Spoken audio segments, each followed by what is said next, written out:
Hello everyone, my name's Caden. Welcome back to more Apollo Justice, Ace Attorney. Last time, we completed the second case, and we got a very interesting start to the third case. With us actually being kind of the closest thing to witness to the crime. At the very least, we heard it happening right outside the room we were in. This time, before we continue, there is something that I actually learned that's rather interesting about this game, I think, which is the number of cases in it.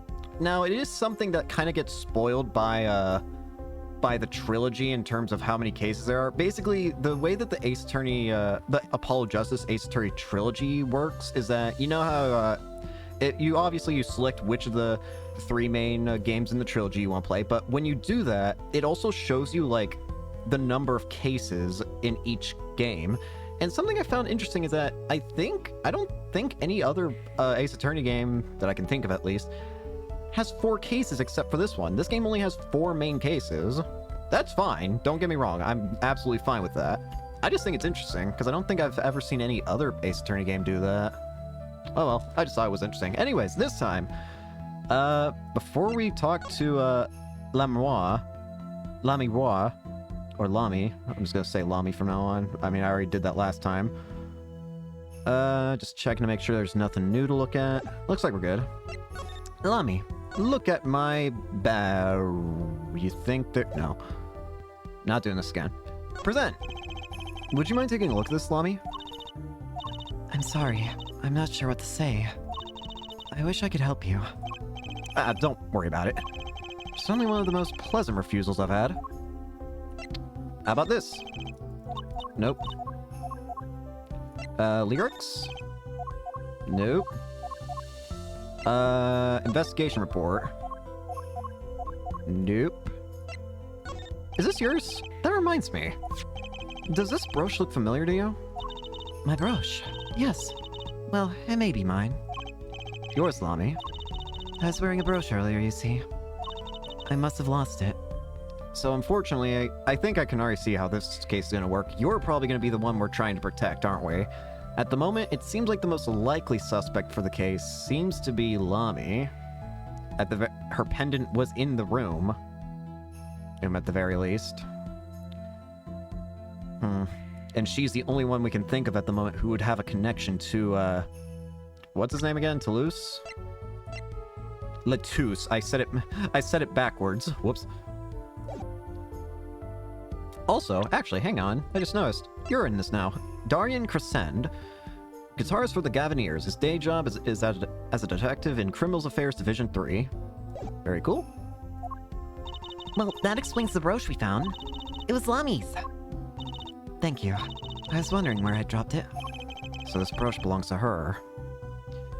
Latouche did mention in his dying words that his witness would be the siren, so Lami witnessed something. That begs the question. Is something wrong, Apollo? What was this brooch doing at the crime scene? What about the keys? Nope. Here's a gun. You want a gun? No. How about a sound mixer? Alright, let's talk. Lami. The Republic of Borgenia, that's in Northern Europe, right? I've never even heard of it. I started out singing in a restaurant. Then a producer called me. Before I knew it, here I am. You don't say. You know, my dad likes to play the piano in a restaurant. Producers tend to look for talent, Trucy. Lami, you're not from Borgenia originally? Were you born here? Well... Oh, is that supposed to be a secret? Imagine image is everything when you're a star. I know a bit about that, of course. Yes, it is something like this. A contract, you might say. Well, if it ain't important, then don't worry about it. I'm also not to speak anything but Borginian in public. Image is important, I guess. She's not all image, though. Her songs are lovely. A real landscape painter in sound. Intern what? She travels the world, turning the sights she sees into music. That's the secret to her music's beauty, right? You're very perceptive. Oh, I use your song all the time in my stage act. I don't have to pay royalties for that, do I? Stop while you're ahead, Drusy. This landscape painter in stone, too, is an image. Yeah, without it, my songs would not be so widely heard. They even call you the Siren of the Ballad, right? Yes, in Bourguignon, Lamois means the siren. I fear that perhaps already I'm not the siren I once was. What about Machi? Your pianist, Machi, was it? He's cute, like a porcelain doll. He's very European. So obviously, I do believe that Machi can only speak Bourguignon. But what I am curious about, I wonder if his blind thing is in Act 2, because they mentioned with her, like, her speaking English was not possible, and yet here we are. So I wonder, I can believe him only speaking Bourguignon, but can he actually see? If so, that could be important, I imagine. I met him while singing in restaurants in Bourguignon. He's an orphan, yet his playing is exquisite. I mean, I wouldn't be surprised about a blind pianist. I'm pretty sure... Isn't there one in real life like that? I need to brush up on my history, but pretty sure I've heard of that. Soon he came to live with me. It's like a fairy tale, almost. I notice he hardly leaves your side. Yes, well, he is blind. At first, I hesitated at dragging him across the world. He doesn't speak English either, does he? He had never left Bourguignon before we met. I made his presence part of my contract. Machi and I together are Lamoir. Together, always. What about Mr. Latouche? Mr. Latouche was my new manager. New? Do you have an old one? Yes, from 3 months ago. Oh, really? Huh. I feel like that casts doubts on you having a motive then. I mean, it's not unheard of, I guess, but at the same time... 3 months, I mean, I guess you could have a motive within 3 months, but at the same time... I don't know. Around when I received Mr. Gavin's invitation to come, I met Mr. Latouche at my office. He was to be my manager and bodyguard. And, as it turned out, my interpreter. Interpreter? Even though you speak English. I mean, it was part of her image. Yes, but we were to visit more places than just here. We had a concert in Japan scheduled after this one. Though I fear that may have been cancelled now. Was Mr. Latouche from the Republic Bourguignon too? Well, he was only with me for 3 months. I'm afraid there's much I do not know about him. And now I shall never know. The question here is, who would have a motive for killing Mr. Latouche?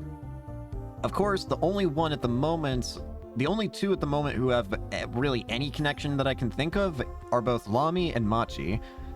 But I don't think Lamy would have... I don't know. I don't think she's gonna be the evil one. I just don't get that feeling. I feel like she's gonna be the one we try and protect. And Machi... They wouldn't make a child a murderer, would they? Have they done that? Well, now that I think about it, maybe they have made a... You know what? Let's not get into that. No one will even tell me why he has died. I'm sorry. Prosecutor Gavin said we weren't to talk to anyone. Mr. Latouche was a talented man. The siren of the ballad. That phrase was his idea, you know? He seemed to be pretty good at marketing at the very least. I'm happy for him that it has become so well known. The siren. That's what he meant! Huh? Apollo? You are the siren, right, Lamoir? That's the meaning of my name in Bourguignon, yes. It was the name my producer gave me. But why do you ask? It's very important. I had to know for sure if the siren was you. What do you mean, important? I'll tell you. You deserve to know. Yeah.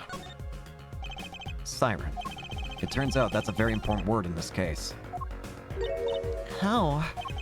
When we found Mr. Latouche, he was still alive. What? I heard him say something. His last words. Mr. Latouche, can you hear me? Witness. Hang in there, Mr. Latouche. Tell me, who was the witness? Witness is siren. said siren? Really? I was the only one in there to hear it. I'm sure that's what he said. Mr. Latou said that. As the witness. And you're the siren, Lamoire. Did you see what happened? Lamy? Might I ask, are you with the police? Huh? Well, no, I'm a defense attorney. An attorney? Yet there have been no arrests, yes? Is that a problem? Does an attorney not work for a client? If you have no clients, you should leave the investigation to the police, I think. But, Lamy, I'm sorry, but I cannot answer your questions. I'm afraid you lack the authority to ask them. Why? She witnessed the crime. Why won't she tell us? I believe we are through here. I believe so. Well, let's leave.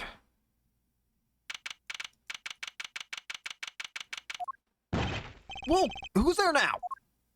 Oh, it's you. I was fully expecting the guy again. It's you. Where were you? Emma! Is something wrong? She looks grumpier than usual. You bet something's wrong. The impossible's happened. Oh, it's all your fault, you know. Oops. Maybe this is about us leaving the crime scene. What do you mean by impossible? Well, it's gone. Utterly gone. What's gone?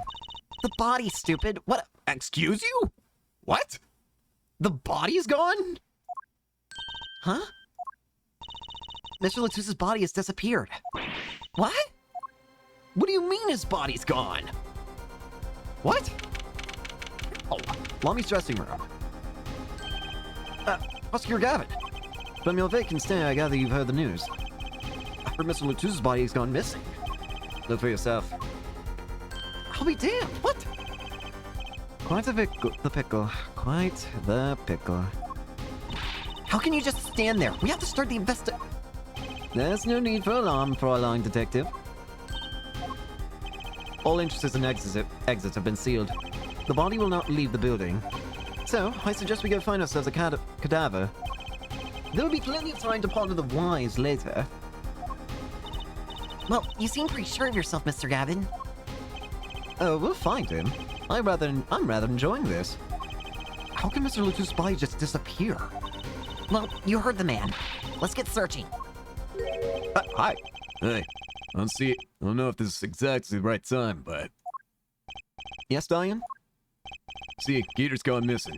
He was in the dressing room. Geeter? Who's Geeter? That's what I call my guitar. You like, man? Your guitar? Stolen? This hasn't been a good day for guitars or Geeters. Okay, body first, then guitar. And if someone finds that guitar, please bring it to our dressing room. Geeter's like a missing person. All lost and found, man. Well. Holy crap, what's going on? Yeah, the body is sure as can be gone. There should be a body here, but there's not. How could this have happened? And why?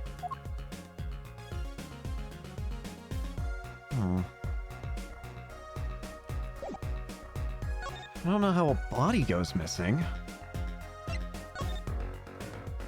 Look at this. Emma, could you take a look at this? Just hold it right there. This is no time to be waving a bag of snacks in my face. It's not a bag of snackies. Look, what's important is that Mr. Latou's body is missing. And we've got to find it. She'd be more convincing if she wasn't standing around eating her precious snackies. Alright, let's just get to talking. Well, this sure is a... What do you call it? A sausage? No, wait, it was a pickle. It's your pickle. I told you to stay in the room. Sorry. Not much else I can say. It's alright. Top priority now is finding that body. You can make it up to me later. 10 bags or so of chocolate snackies should do the trick. You should watch your sugar intake, Emma. Well, let's get a move on. We gotta find a missing body now. What about the stage? Oh, we got something. Does something seem different to you, Apollo? Now that you mention it, yes. Isn't that, I know my mouse is not visible on screen, but isn't that stage thing behind Trucy raised up now or something? Something is definitely different here. Let's check it out. Yeah, this thing. This thing wasn't raised before, was it? That stage there must have been lowered before. That's the tower that Lami and Prosecutor Gavin were singing on. You don't think the body's there, do you? Someone must have raised it. I don't see a way to control it from here. Follow, what about that ladder there against the wall? We can use that to take a look up top. Maybe we should get Emma. What are you talking about? We have to see this sort of thing for ourselves. I'm not so good with heights. Stop whining and start climbing. Didn't look that high from below, really. But when we got to the top, I felt every one of those 15 feet down. Of course, I wasn't thinking about the height anymore. Not after what we found up there. Yep. We found two things we were looking for, and one thing we were not expecting to find. What? Huh? A body, guitar in hand, and the pianist Machi Tabai. Huh? Why is he here? Don't tell me he's dead. Hey, we're back here. Hi. Wow, that concert last night sure went south in a hurry. No kidding. Why did they arrest Machi? Why? Oh, they're gonna pin it on the blind kid? How? How are you gonna pin it on the blind kid? Don't look at me like it's my fault.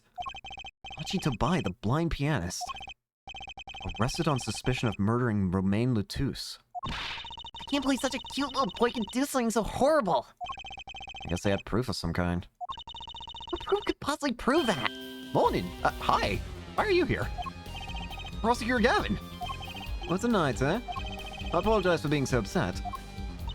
Mr. Gavin, do you know what's going on? Why'd they arrest Machi? Why? Don't look at him like it's his fault either. It was tough for me too. We performed together that night, after all. Yet, the powers that be say that, given the circumstances, it could only have been him. What do you mean by the circumstances? Lami was invited from Bulgaria as an ambassador of goodwill. It's vital that this case be wrapped up swiftly. And that's all the powers that be want, really. Well, those are circumstances, alright. But what makes Machi the only possible suspect? Ed, you seem to have forgotten that you're talking to the prosecution, the enemy. Right. I think I like this side of Prosecutor Gavin better, actually. I'm not at liberty to discuss the particulars of the case. Especially not to the defense attorney. What? What did you say? Me? The defense attorney? That's what I came to tell you. He's down at the detention center. He wants to request your services. You mean Machi? Machi wants me? This is what we've been waiting for, Apollo. Let's get going. Right. Good luck. I'm off to question Lami. Right, later. I hope I'm up to this. Machi, but wait, hold on, how are we gonna talk to him? Well, I just don't get it. I refuse to believe a cute little kid like that could do something so terrible. You said that already. I don't believe he did it either. Machi, everything's gonna be okay. We're here for you. Hi. Maybe you can tell me about last night. Error. Huh? Error. That was when I realized how tough it must be. A little kid like this, in a country so far from everything he's ever known. Maybe Lami can help. Didn't Prosecutor Gavin say she was with him? Good luck. I'm off to question Lami. Well, what are we going to do? That's, a good question. Can't think of anything we can do but go with this. I hope for the best at the trial tomorrow. Error. Oh, we gonna just jump into the case tomorrow? Alright, here we go. Let's do it. Let's continue. July 9th, 10 a.m. District Court, courtroom number 3. We're actually in a different courtroom. Court is now in session for... How do I say that? Machi Tobai, Your Honor. The Vixie of the Arpeggio. Right, here's trial. Court is in session. The defense is ready, Your Honor. The prosecution is A-okay, Judge. Very well, Prosecutor Gavin. My opening statement, ja? No, actually. There was something else I wanted to ask you about. Huh? Say you're going to visit someone in the hospital with an incurable disease. Judge, are you good? What do you say to them? Huh? I mean, you wouldn't say get well soon, right? You'd only be kicking them when they're down. What are you talking about? Actually, I'm going to visit someone who is terminally ill. Right after this trial, the Chief Justice's son. The Chief Justice? His son is afflicted with the most terrible disease. He doesn't have long, it seems. Damn. Damn, Judge. Way to just dump this on us at the beginning of the trial. I don't know what to say. So I thought I'd go pay him a visit. I thought saying something moving might be the order of the day. Why don't grown-ups ever just say what's on their mind instead of pretending? She's looking at me with something like disgust. What are you looking at me like that for? In any case, I'm a bit busy today, so let's wrap this up quickly. Prosecutor Gavin, your opening statement, briefly. You're in luck, Judge. I believe you'll be going on your hospital visit sooner than you think. Huh? First, to review the victim in this case. Romain Letus, age 35. The global manager for Diva Songstress La Miroir. The cause of death, blood loss due to being shot by a large caliber revolver. This report has all the details. The court accept this into evidence. Letus's autopsy report has been added to the court record. Estimated time of death was 9 to 9:30 p.m. 45 caliber. That's quite large, isn't it? All I know is gun hurt. Romain Letus, age 35 male, July 7th between 9 p.m. and 9:30 p.m. Blood loss due to 45 caliber bullet wound. Time elapsed between shooting and death currently under review. That's right, he wasn't immediately killed. He didn't immediately die after being shot, because we watched him. We actually saw him alive for a little bit before dying. A direct hit from that could knock a man off his feet. Zeus was a big boy, though. However, the bullet struck him in his shoulder. The damage to the body was slight. Death was not immediate. Sadly, his blood loss was such that he could not be saved. Suppose the victim's condition could have been much worse, considering. 2 shots were fired.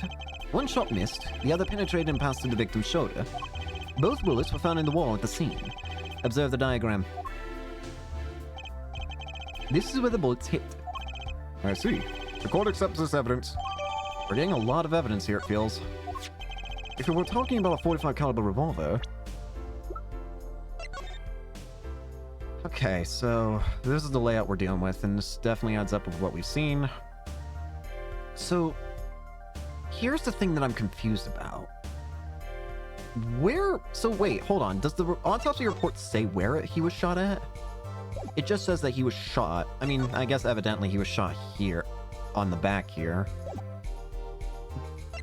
This is certainly a strange case, though. The problem is, how exactly did they go missing? The killer, I mean. How exactly did they disappear?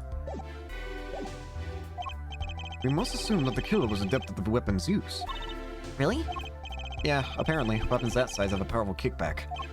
If, say, the judge tried to fire one, it'd break every bone in his body. The defense will take more care in choosing examples. As I was saying, the victim was shot backstage in the dressing room. This dressing room has only one entrance, this door. It does seem to be the case, yes. However, there were witnesses who heard the gunshots. He's talking about you and Emma, huh? Yet when the witnesses entered the room, it was empty, save for the victim's body, of course. But that's impossible. Exactly. This murder was impossible. For all but one person. One person? That is, of course, the defendant, Machi Tobai. Only this defendant could have committed the crime. But how? It's quite simple. The circumstances of the crime seem to make it clear. Very well. I assume you have testimony to back up this claim. Please show the witness to the stand. Hi. Your name and profession, please. Emma Sky. I'm a detective for the police department. I was on security detail at the concert forum that night. Emma seems tired somehow. Security at the concert, you say? Some security I was. Couldn't even stop a murder.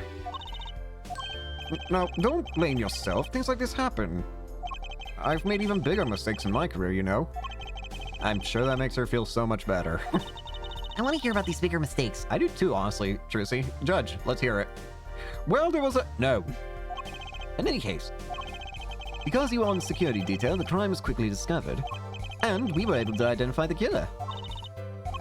You may give the court your testimony if you would. Describe the circumstances of that day, and your discovery of the crime, please. Alright. Witness testimony. Murderous circumstances. The night of the murder, I was on security backstage at Prosecutor Gavin's request. Only people involved with the concert in some way were allowed backstage. At the beginning of the third set, I heard shots. I went to the room filled with blaring rock music and found the body. I examined the scene and determined that only the defendant could have done it. It was lucky that the detective was the first on the scene. But that door was the only way out of the room, right? Yeah, pretty much. I don't get it. How can they see that Machi did it? Looks like we need a bit more information.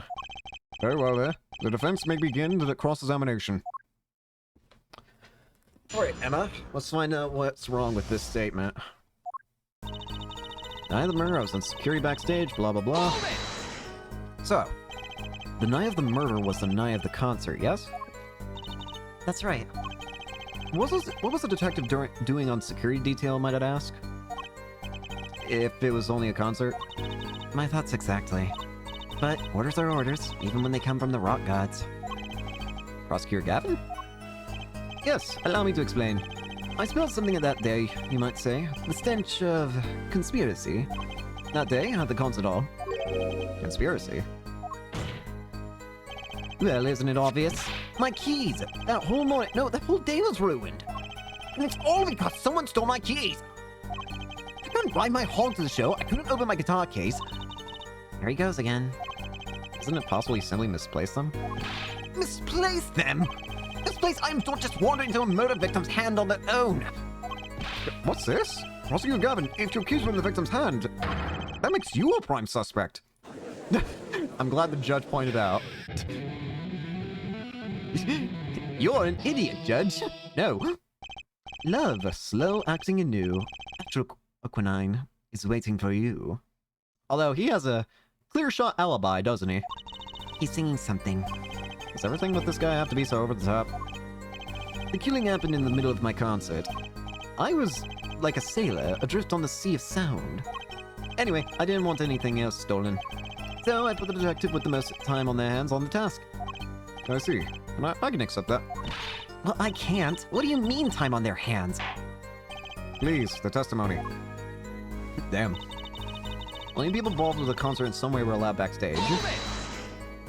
I existed. We were let in, though. Why was I back there? I didn't know about that. I certainly didn't invite you. I gave the Pro Line special permission to be there. I wanted to see you again. Oh boy, did you hear that? We're officially involved now. Gee, great.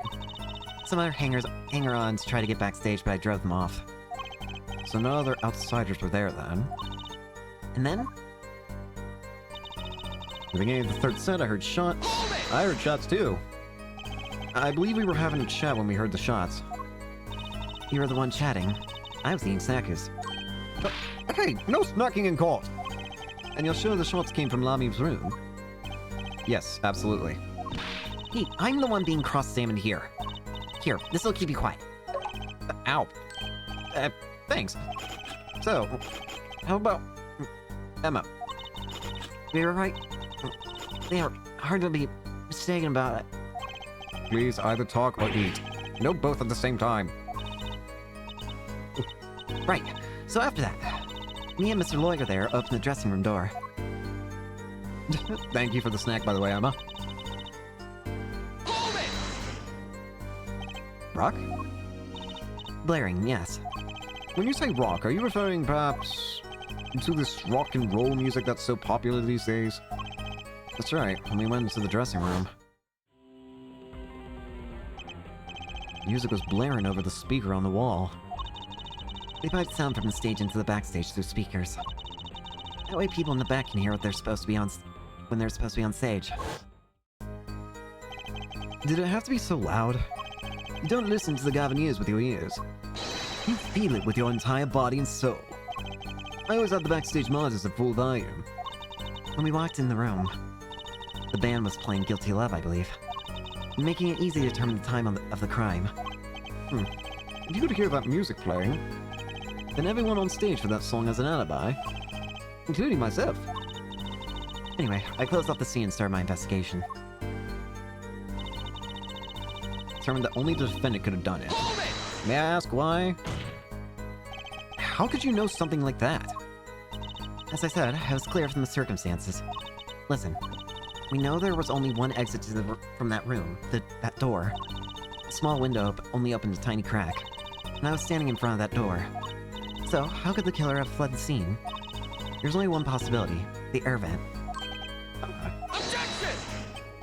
But that air vent was too small. Who could possibly... Exactly. There's certainly no way you could get through, nor me. The only one who could fit through was a child. Child. Remember, access to those rooms was limited. Only those involved with this concert were allowed. And of all the people involved with the concert, only one is small enough to be considered a child. The defendant. The pixie of the Arpeggio flitted up toward the sky and disappeared from the scene of the crime. Objection! But that's just conjecture. Oh? There was no other way out of that room. You were there. You should know, Air Forehead. And there is another vital piece of evidence. Evidence? What? Marks were found on the air vent grill. Traces that have recently been opened. Wait, what? And something else was found, quite clearly. The defendant, Machi Tabai's fingerprints. Oh, great. This has just become a lot more difficult. Order, order, order! That air vent was the only way out of the room. The defendant's fingerprints were found on the grill. Well, Air Forehead, what fairy tale did this suggest to you? Only one could pass through that vent, that doorway to heaven. Well, guess you did. Time to go home. Well, game over. On the stream, hope you enjoy. And that one is our pixie. Why are you looking at me, Apollo? Hey, I was out whooping it up in the audience. So this was his decisive evidence. Quite decisive indeed. I believe that's enough of that. Huh? The prosecution has a rather convincing case. The only way in and out of the crime scene was watched, making the defendant the only one who could possibly leave the scene. Simple and decisive. I believe we've heard enough to determine our verdict, even if I wasn't in a hurry to make a hospital visit. I'm sure the Chief Justice will appreciate the gesture. Unfortunately, we have no direct witnesses. Fortunately, the criminal left decisive evidence for us. That will have to be enough. It can't be over already! Very well. I believe this trial is finished. If the defense has no contradicting evidence, the prosecution has presented our proof clear and plain. If you have contradicting evidence, it better be clear and plain. Well, there is something. Actually, now that you mention it. Oh, they've already got us on the ropes. We better come up with something quick. I know. Think, what can get us out of this? We need evidence or a witness that can prove Machi is innocent beyond a doubt. Without that... Mr. Justice? Do you have contradicting proof that you can overturn the prosecution's case? If you do, you better tell us about it now. This is it, and so soon. It's probably safe just to be safe.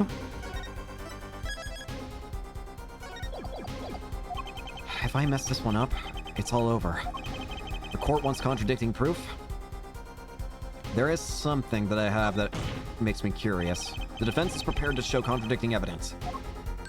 This should be interesting. What sort of evidence?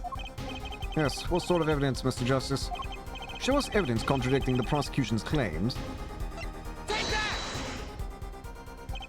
This evidence does more than contradict. It flips the whole case on its head. Thank you for presenting evidence that is both clear and plain, as requested. Yes, clearly and plainly wrong. What do you mean? No! I guess in that case, let's try the other approach.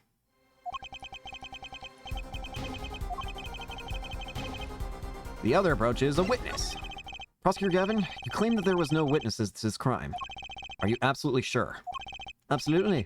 I'd swear it on my career as a prosecutor. And on my million-seller hit song, Atroquinine, My Love. There he goes again. That's too bad, because there was a witness. Oh, really now? But how did you come to possess knowledge the prosecution clearly does not? Because I'm the only one in the world who knows this. What's going on? I just talked to him and now... He's alive! Mr. Leseuss, can you hear me? Cold. So cold. Goodness. You're cold? Don't worry. You're going to be fine. Help is on the way. Can't see. Hang in there, Mr. Leseuss. Tell me, who was the witness? The witness is Siren. What? The victim said this before he died. Perhaps he did. And perhaps he did not. What do you mean by that? All we know is what Herr Forehead says he said. It's no testimony, especially, since it comes from the defense attorney himself. Objection! Bruh. But it's the truth. He said it. I even told you about it. But apparently you ignore me completely. It's my policy to fully investigate everything I deem relevant. Clearly this rookie lawyer thinks he can tell me how to do my job. That's enough. Mr. Justice, we need clear contradictory proof from you. This witness of yours unknown to the prosecution. I hope you're right. Failure carries a stiff penalty. Perhaps a stiffer penalty than usual is called for. There's no backing out now. Don't say the name of your witness, Mr. Justice. Take that! Lamy Raw? Recall Mr. Letouse's last words. The witness is Siren. The siren? Aha! He meant the siren! That's right, the siren of the ballad. Lamy Raw. Ami Bibu, thank you for the follow. Hope you enjoy his streams. Lamy Raw was only on stage for the second set. And she had access to the backstage area. She could have been a witness. I see. Well, Prosecutor Gavin? My claim still stands. There was no witness to this crime. Very well. Let's hear it from the horse's mouth then, shall we? We will now take a break from Detective Emma Sky's cross-examination. Please show Lamy Raw to this witness stand. Lamy Raw would say nothing the night of the murder. Not today, though. Today we'll drag that story out of her no matter what it is. Clavier? It is my distinct honor to welcome the Siren of the Ballad to our courtroom. You're too kind. Oh, you can speak English. Yes. Yes, I can. Though I am not very good. There's much I do not know. You speak so well. Have you spent time here before? Actually, I do not know how I came by my knowledge of your language, nor where I studied it. Eh? What does she mean she doesn't know? I too thought to call her as a witness, but I did not. I had a reason, of course. What's that? Lamy Raw suffers from amnesia. What? Amnesia? Lamy Raw is not my true name, yet I remember nothing of the time before I was given it. Oh, what? Nothing of the time before I started singing on the stage. Whoa, she's even more mysterious than I thought. As Lord Singer Lamy Raw, she lives a good life. There are little difficulties for her, thanks to her success. Yet, I do not wish to subject her to unnecessary stress. I see. I care surprisingly little about people's past. You have nothing to fear in this court, Lamy Raw. Thank you. Yet there's something I do not understand. I'm being called as a witness. What might I say? No one will tell me anything of what happened. Lamy Raw, let me be frank. I do not want to ask you to appear to testify. Yet that young gentleman with the wide forehead over there was adamant that you stand. Oh my. Congratulations, Apollo. You're the bad guy. Well, now that you're here, please give us your testimony. If nothing else, the sound of your voice is welcome. Tell us what you saw the night of the crime. Alright. Bit curious what she's gonna say. What I saw. As for what I saw nothing. That night, I was invited to sing on stage, and this I did. I did not return backstage after the second set. Then I was led by the police to Mr. Gavin's dressing room, and told to wait there. That was where I learned that something had happened, but I wasn't told the details. Well, that's pretty vague. I must say, you sound wonderful. Oh, just testifying. I hope he was too distracted to hear what she was actually saying. There you have it. She saw nothing that night. Now we can only pray that the defense has the sense to admit defeat. And refrain from detaining her here longer than need be. Wow, you just got better, Apollo. Way to go!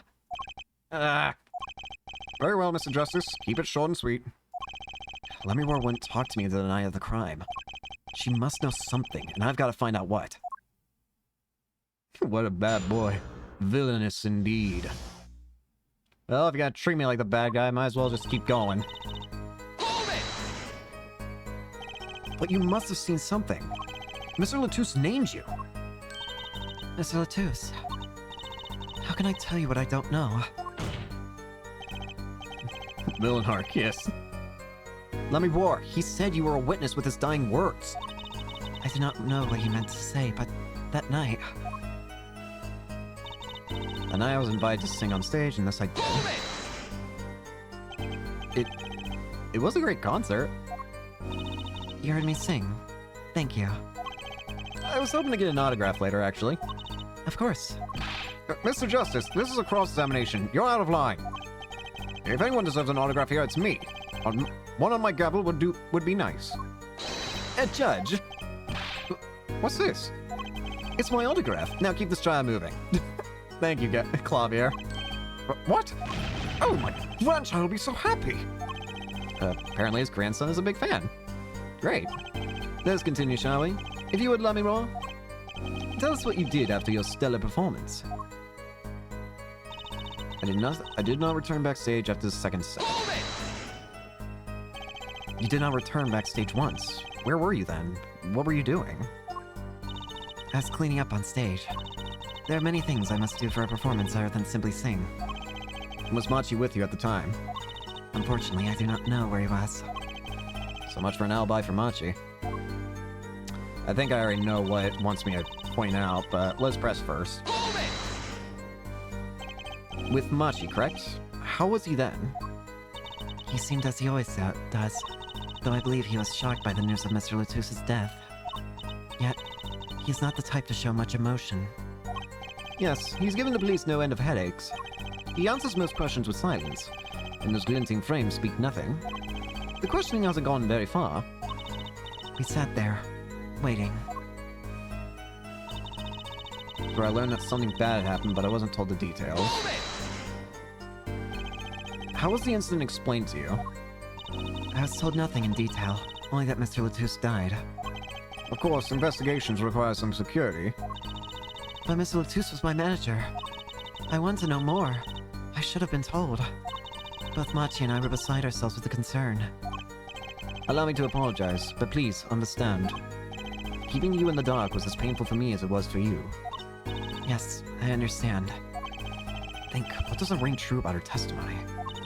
It's hard to imagine Lemmy-War lying. She might not be lying, but she's hiding something. What wouldn't she tell me that night of the murder? Just gonna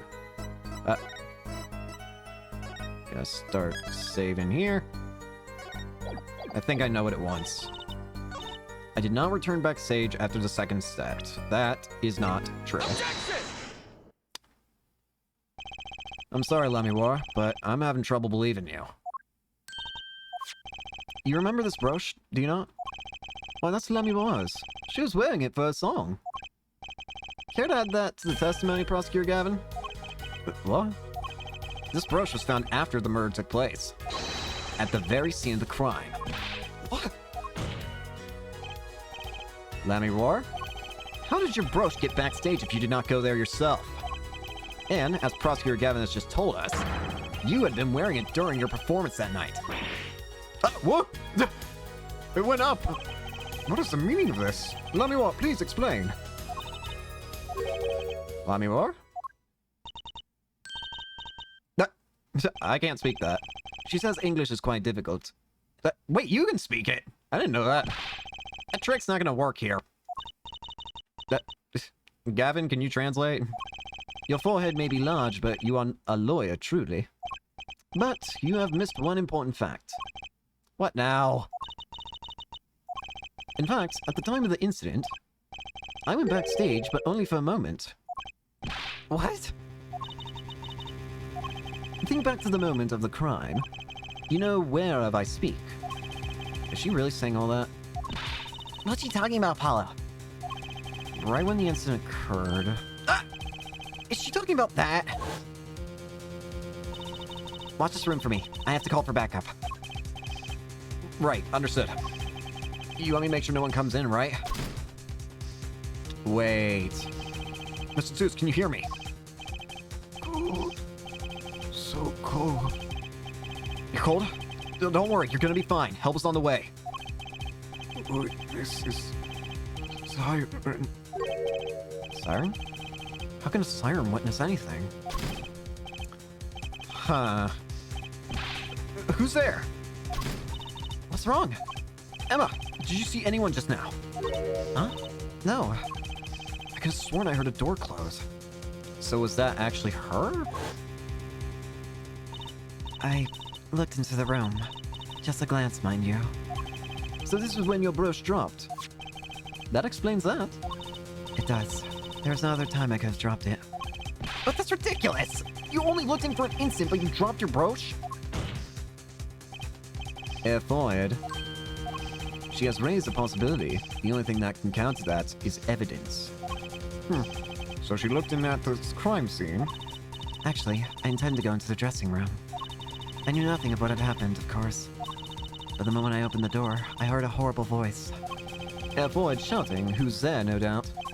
A horrible voice indeed. Don't insult me and my cords of steel. I closed the door immediately. Oh, that explains the brooch. Let's return to your testimony. It's too convenient. She's hiding something. Lamiroir, you did look into the room though, right?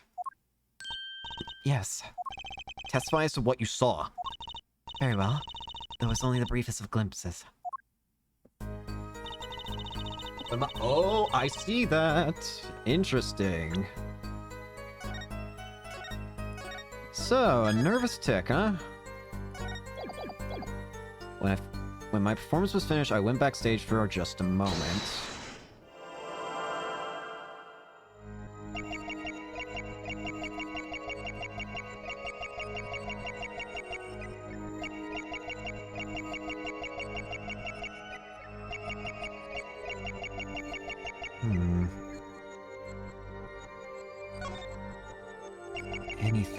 Anything at all. Maybe a throat?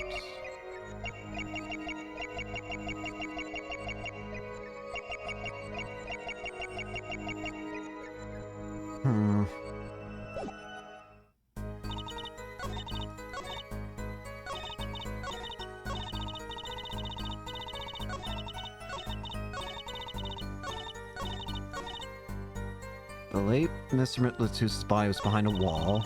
Then I was led by the police to Mr. Gavin's dressing room and told to... Hang on. Anything with the eyes? Anything at all?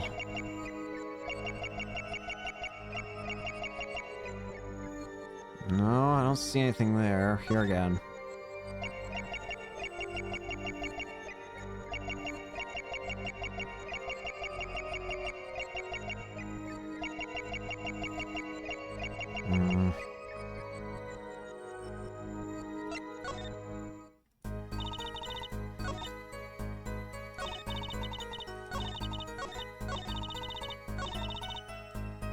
That was where I learned that something had happened, but I wasn't told the details.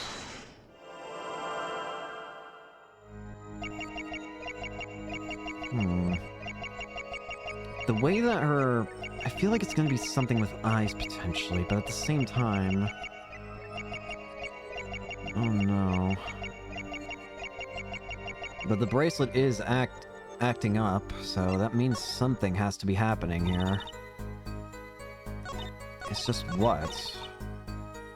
That night I was invited to sing on stage, and yes, I did. I saw nothing.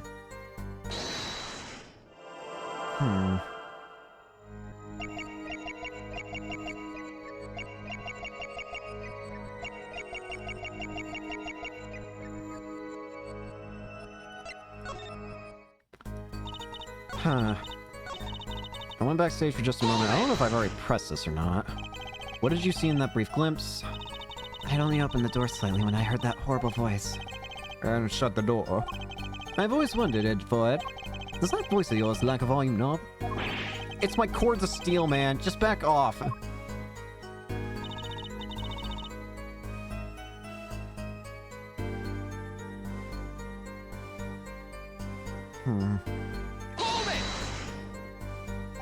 A wall? Was there a wall there? Is what in English?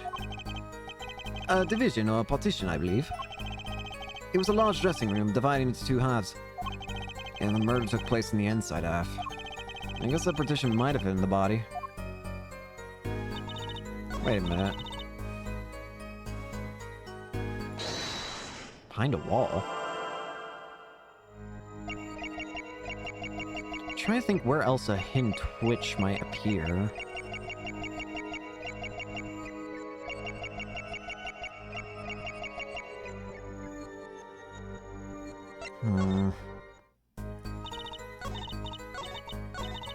Led police by the... Did I press this? With Machi, correct? How was he then? I believe he's shocked by the news of Mr. Latu's death, yet he's not much type show emotion.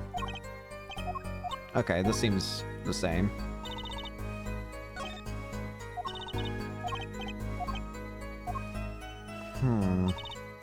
I saw nothing. The night I was invited to sing on stage, and this I did.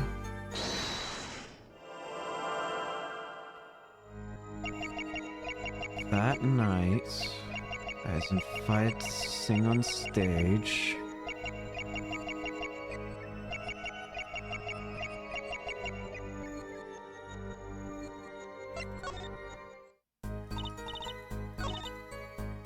For just a moment.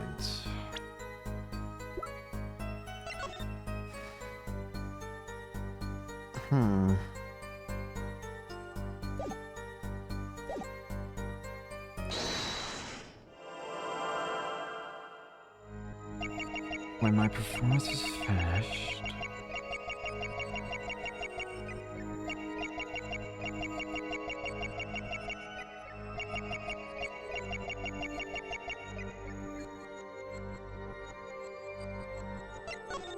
I wonder... If the bracelet's acting up, then it means that something has to be here, because it only happens when there's something wrong.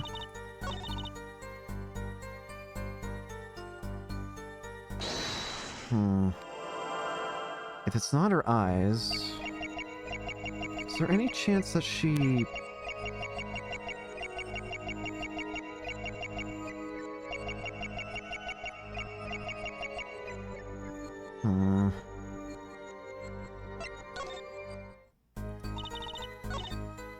And I was led by the police to Mr. Gavin's dressing room and told to wait there.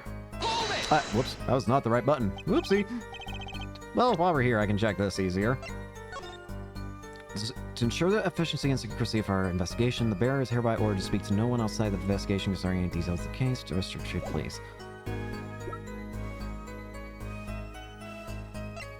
I don't think it's going to be evidence. Something small.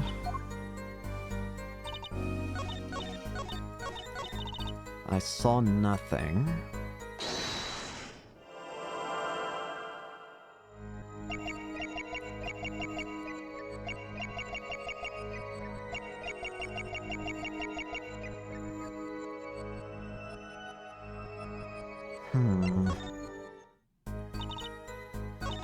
That night, I was invited to sing on stage. This I did, that seems right. When my performance finished, I went backstage for just a moment. I saw nothing. The late Mr. Latus's body was behind a wall. Behind a wall. Behind a wall. Behind a wall.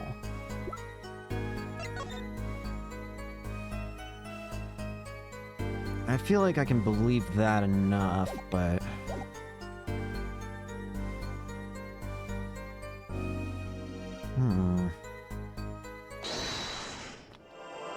There's something here, but what?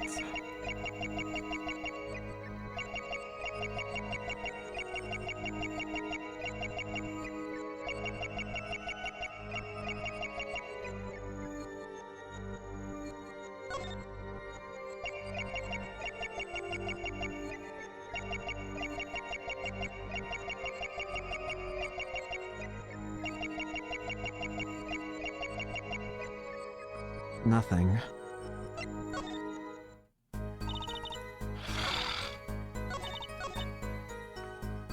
When my performance was finished, I just went backstage for just a moment.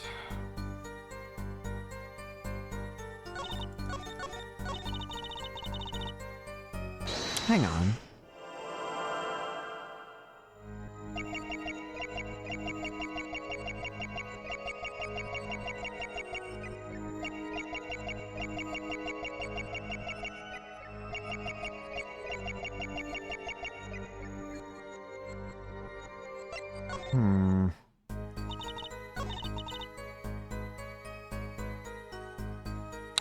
Wait a minute. Wait a minute, wait. Hang on. I want to start at the beginning. Might have an idea.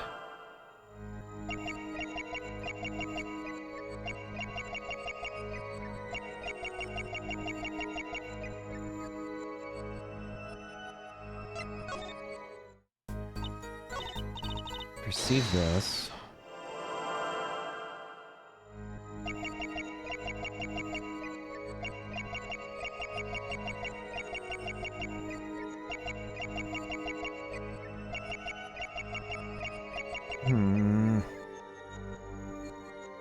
Not there.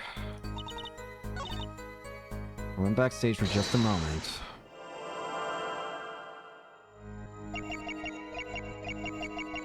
I want to try and figure this out. I mean, obviously I don't want to stay here forever.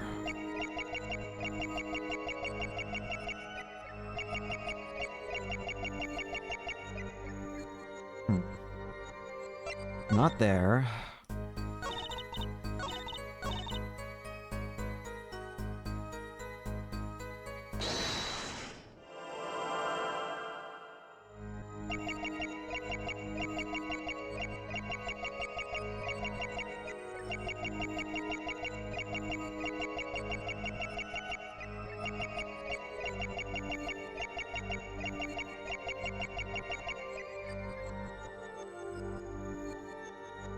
Hang on. Maybe I'm thinking about this too weirdly.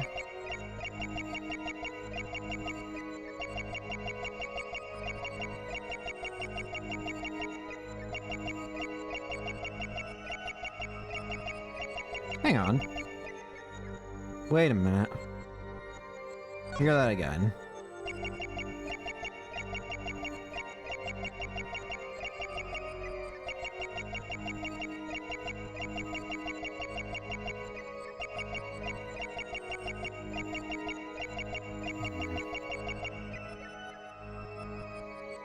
There's something I'm missing here.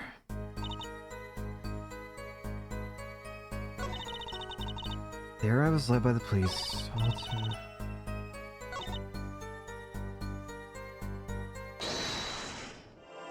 I wonder what this looks like to everyone else, just Apollo just staring intently at people.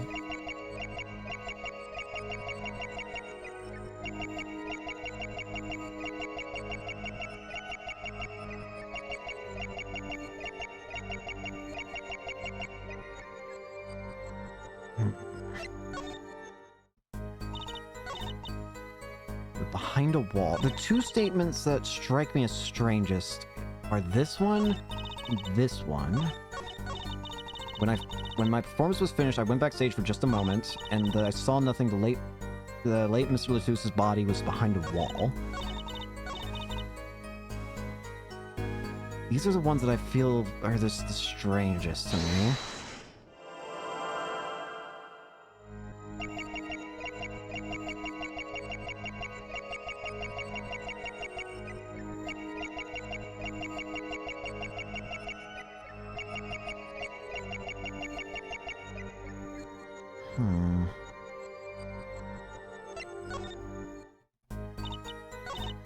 Let's see. Don't worry, feeling too long. Well, thank you. Again, I do just want to make sure, though, that I'm not, like, here forever.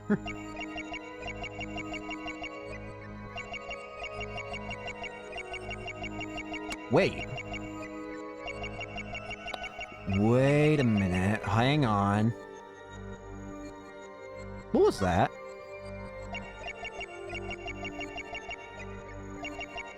Hang on! Excuse you? Lami, if I might ask, why isn't your mouth moving? Oh! It is the throat. The late Mr. Latus's body, you say? Yes. You know something more about Mr. Latus's death than you were saying. What? I could see you trying not to remember. But the effort made you swallow. You can't fool my eyes. It is true. It was so terrible after all. Why did Mr. Latus have to be shot? One moment, Lamiwa. Yes? What was that you just said? Why did Mr. Latus have to be shot? Yes? She was hiding something. I knew it! Lamiwa, I'm afraid you haven't realized it yet, but your words just now contradict your testimony. How could that be? Take this. Lamiwa contradicted her own testimony, and I have the evidence to prove it.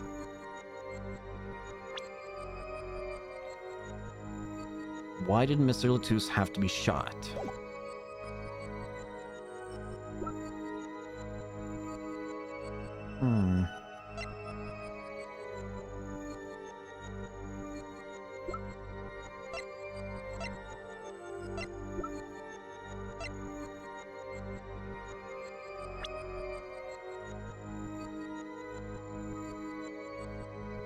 Why did Mr. Latus have to be shot?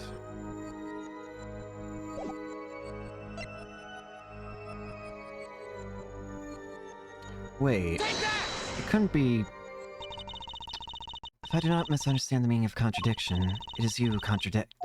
Huh? Your evidence is meaningless. Wrong evidence. We can live with one pain. Gotta think this over. What did she say again? Why did Mr. Latus have to be shot? That's right. That totally contradicts her testimony. This. Let me contradict her own testimony, and I have the evidence to prove it.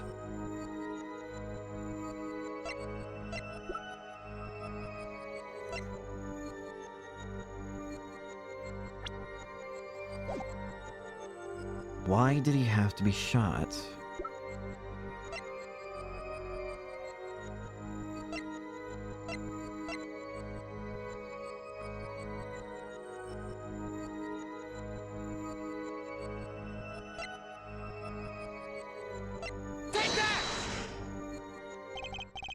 Tell me, Lammermoor. How did you know he had been shot? Huh? Well, Immediately following the incident, a gag order was placed on the scene. This is the document proving that. In your testimony, you told the court, no one told me anything about the incident. Furthermore, you testified that you had seen nothing. Yet you knew that Mr. Latus had been shot. How could you have known? Yep, there we go. So, you did see something.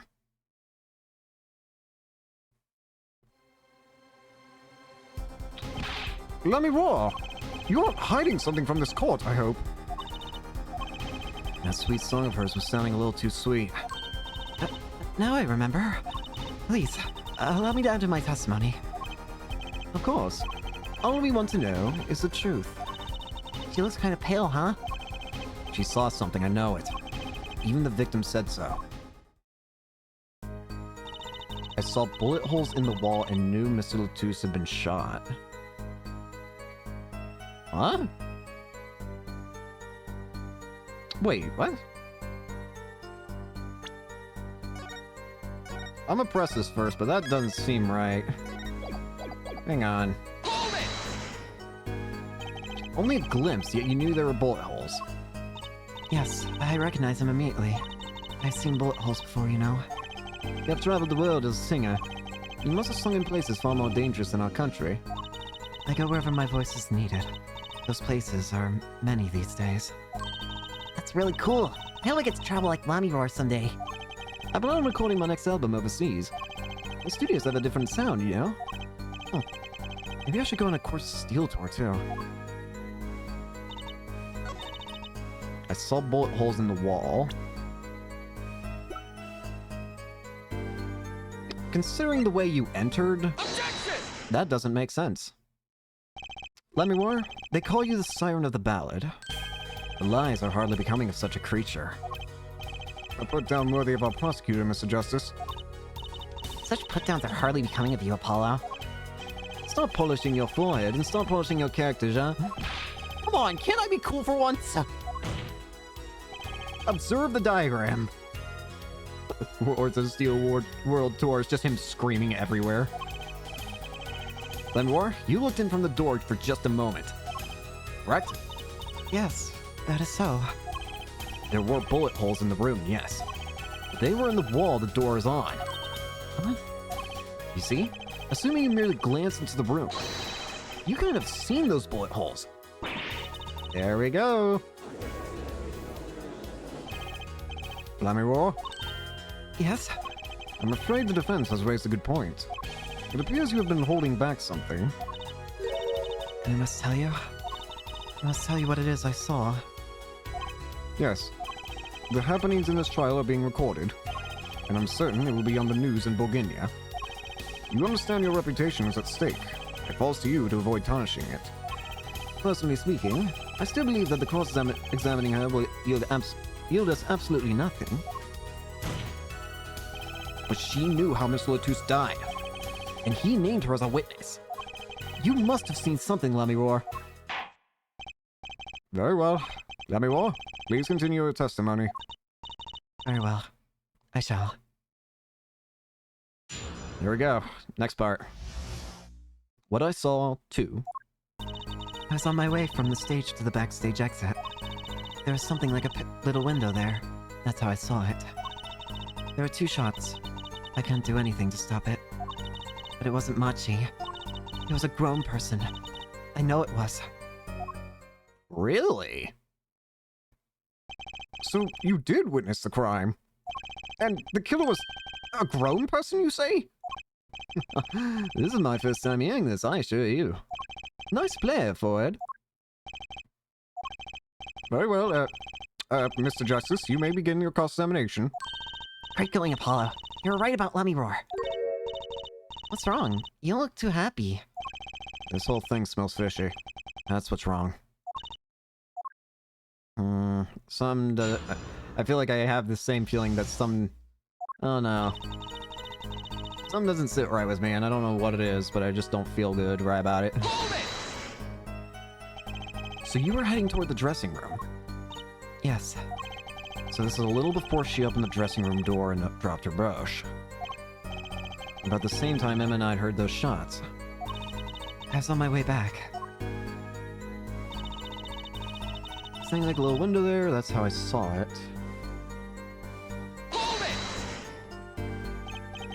What exactly is something like a little window? Yes, well, window is the best word I know in English. I think this is how it is said, yes? You need not worry, Lamiroar. Your choice of words is impeccable. There's a small window in the dressing room in question. Perhaps the defense remembers this detail? A little window on the wall. I, saw the crime from there. There are 2 shots, I couldn't do anything to stop it. You're certain you heard 2 shots fired? Yes, quite certain. I was on my way to the backstage exit. This is when I heard a faint sound, like a gunshot. Wondering what it had been, I peered through the window. That is when I heard the second gunshot, much closer. And there were 2 bullet holes at the scene. No contradiction so far. It all happened on the other side of that window. There was nothing I could do. It wasn't Machi. It wasn't Machi who shot. Are you sure? Yes, quite certain. It amuses me that you would question a testimony. It is testimony in your favor. Isn't it my job to object? Yeah, Apollo, what were you thinking? Trucy, let's just listen to what Lamibor has to say. Can you tell me how you were so sure? Yes, of course. You see, It was a grown person. I know it was. How do you know it was a grown person, if I might ask? A grown person? That's a little vague. I'm sorry. My skill with your language is lacking, I know. Certainly you could at least see whether the shooter was male or female. It was a man. A young man. And you're sure of that? Yes, his voice was quite clear. Boys? Looking at this diagram, it seems the dressing room was quite cluttered. It does seem likely that you wouldn't have had a clear view of the shooter. As a singer, I rely more on my ears than my eyes. When I hear a voice, I do not forget it. That voice was the voice of a man. So you had a voice. But wait. Couldn't that have been the victim, Miss Lutus? Absolutely not. Did I not just say that I do not forget a voice? If it was Mr. Latus who spoke, I would have known. Indeed. So you were at the window and you heard the shooter's voice, the voice of a young man. Apollo, this is a good testimony. That proves it wasn't Machi. Indeed. If this turns out to be true, it would cast this case in a considerably different light. What is the defense's opinion of this testimony?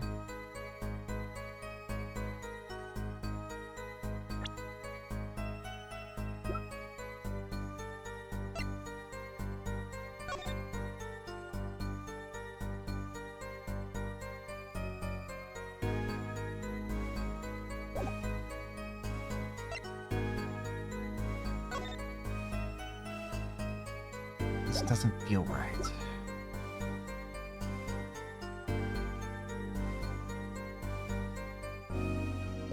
I have to go with my gut. Though it pains me to say this. There's something about Lamibor's testimony that rings false. Bravo, Airfoid. You're colder than I thought. I'm sure you remember what the problem is as well as I do, Gavin. As has been established, no grown man could have passed through that air vent. He couldn't have fled the scene of the crime. But that means Lamigor has to be lying. I know, and I know it's bad for our case, but I can't shut my eyes to this. Believe me, the idea was tempting. It is as Airfoid says, yet this is not the only contradiction within her testimony. What? What next? What's he talking about? Tell me more. I understand why you would want to protect Machi. But remember, you are the son of the ballad. And lies do not become such a creature. What does the prosecution mean? Apollo, what's he talking about? How come no one bats an eye when he says stuff like that? I recall the state of the crime scene quite well. The state of the room? Yes, and when the murder took place, that window was closed. I find it hard to believe you could hear a voice through it. You stole my line. But I'm sure. Lamivor, I have nothing but the highest regard for your musical sense. But my opinion of you as a witness is somewhat lesser. Objection! But she's the only eyewitness we have! Objection! So you say, and the victim named her, the siren, as the witness. Well, that's right! That's what Mr. Latus... We heard your claim. We even entertained the possibility. And it brought us to this. Judge. Yes? The prosecution requests that the witness be excused. Please. I'm afraid I must honor the prosecution's request. There's indeed a question of the witness's credibility. The If Lamivore can't testify, we don't have a chance of proving Machi's innocence. This cross-examination is over. Prosecutor Gavin, you may continue making your case. Danke. Now, where were we? Ah, yes, I would like to hear from Fraulein Detective again. Objection! Wait, let me hear Lamivore's testimony one last time. But the cross-examination is already over. Until such a time as a need arises, this witness may leave the stand. I'm sorry I cannot be of more assistance.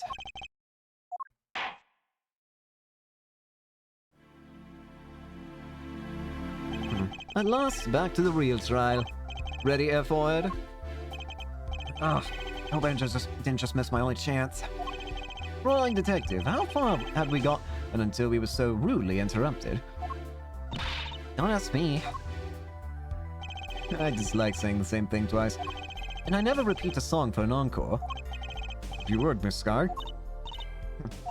I believe I was saying that the only way Mr. Latouche's killer could have escaped was through that air vent on the ceiling.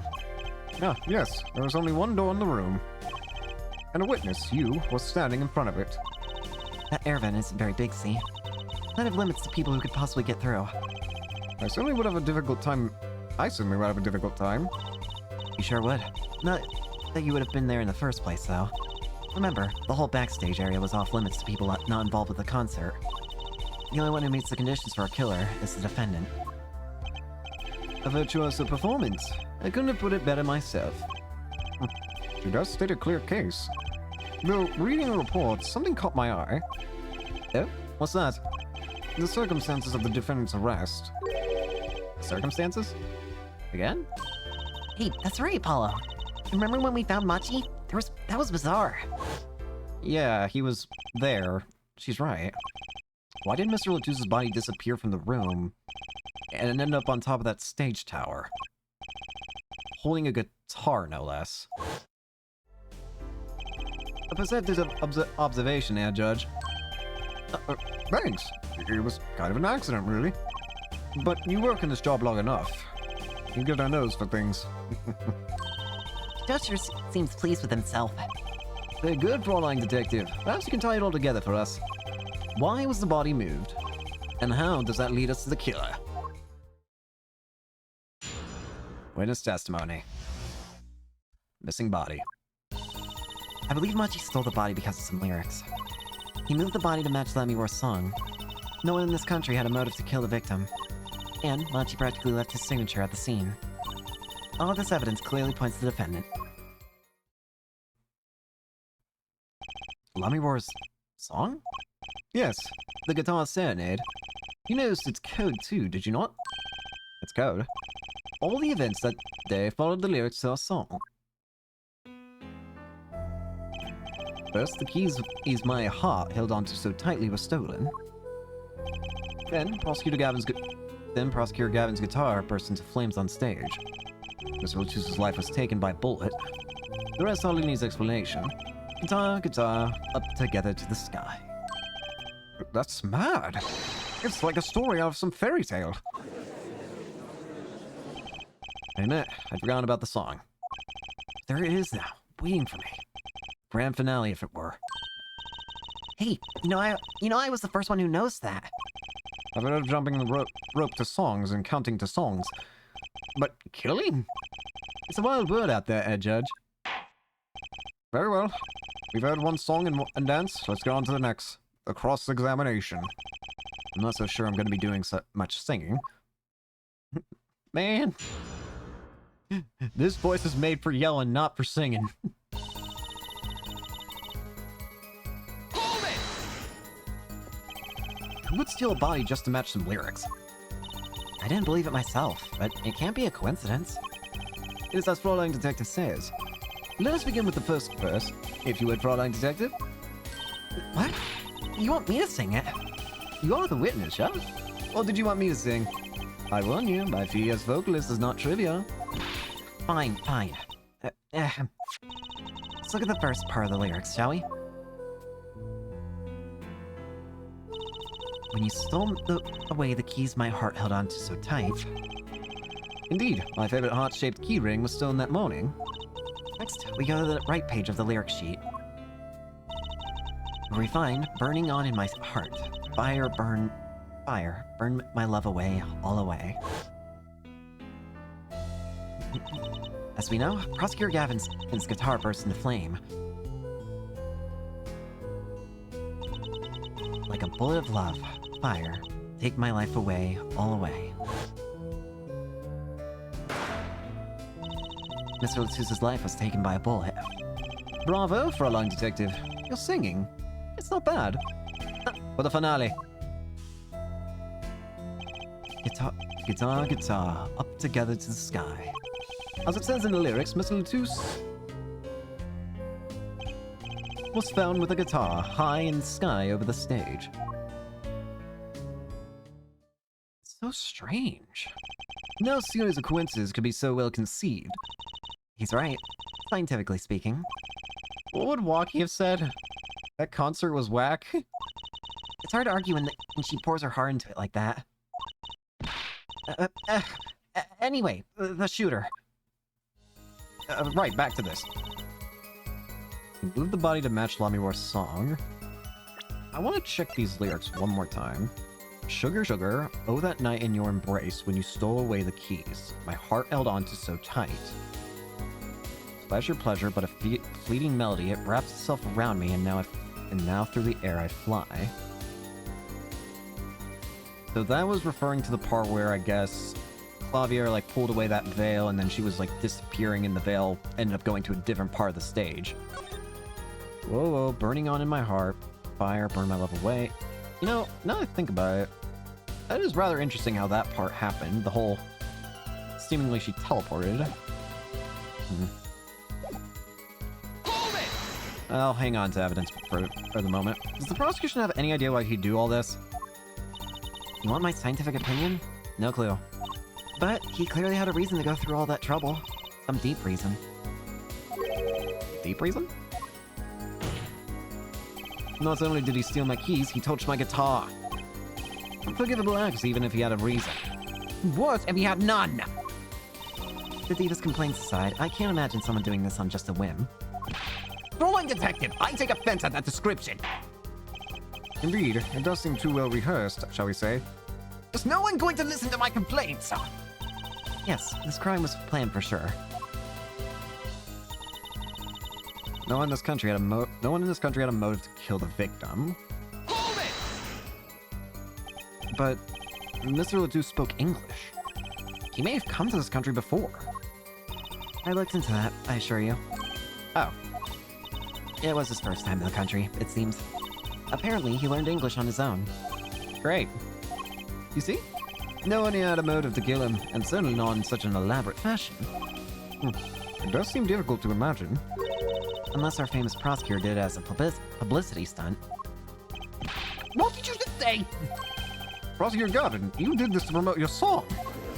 Damn, Emma. What? Of course not. I'm quite dismayed by the ludicrous nature of her claim. Why would I need a promotion? Promotion. Everyone already listens to my music. But even in my textbooks at school. I'd never heard of them. What does that say about me? I was just kidding. Don't get all worked up, Glimmer Boy. Glimmer Boy? Machi practically left his signature. Might I ask what this signature is? What do you mean by his signature? The bullet holes in the wall, of course. The bullet holes? The revolver was fired twice. One shot missed, and left a hole in the wall. And that means what exactly? That dressing room isn't exactly spacious. Picture the shooter facing off with the victim in there. They can't have been more than 5 feet apart. It would be difficult, almost impossible to miss at that range. Difficult to miss, you say? Very. Assuming the shooter could properly aim. No! You can't be serious. Machi, he can't see. That's why he missed. It's the only explanation that makes sense. He used sound and other senses to fire the gun. Poorly. That reminds me, the monitor in that room was blowing at the time, ja? Hardly ideal conditions for tracking by sound. A blind shooter? No wonder he missed. I knew those bullet holes would come back to haunt me. Think, Justice, what do I do now?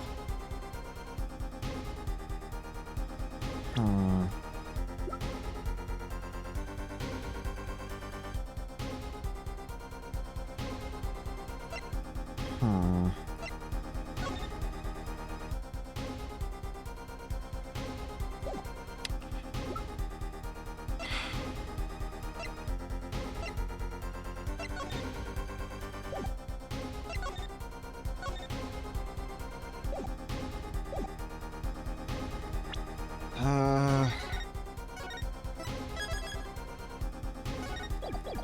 I'm gonna try. Sure, there were bullet holes left in the wall. But that doesn't prove the shooter couldn't see. Oh? How so? Well, there could have been a struggle with the victim. That's certainly possible. And it might have been the revolver's fault. Revolver? The revolver was a very large caliber, correct? If the shooter wasn't used to firing such a large weapon, I could dislocate the shoulder. Exactly. The defendant, Machi-Tabai, is, as you can see, tiny. It's not so hard to picture him firing the gun and missing entirely. The kickback alone would throw off his aim.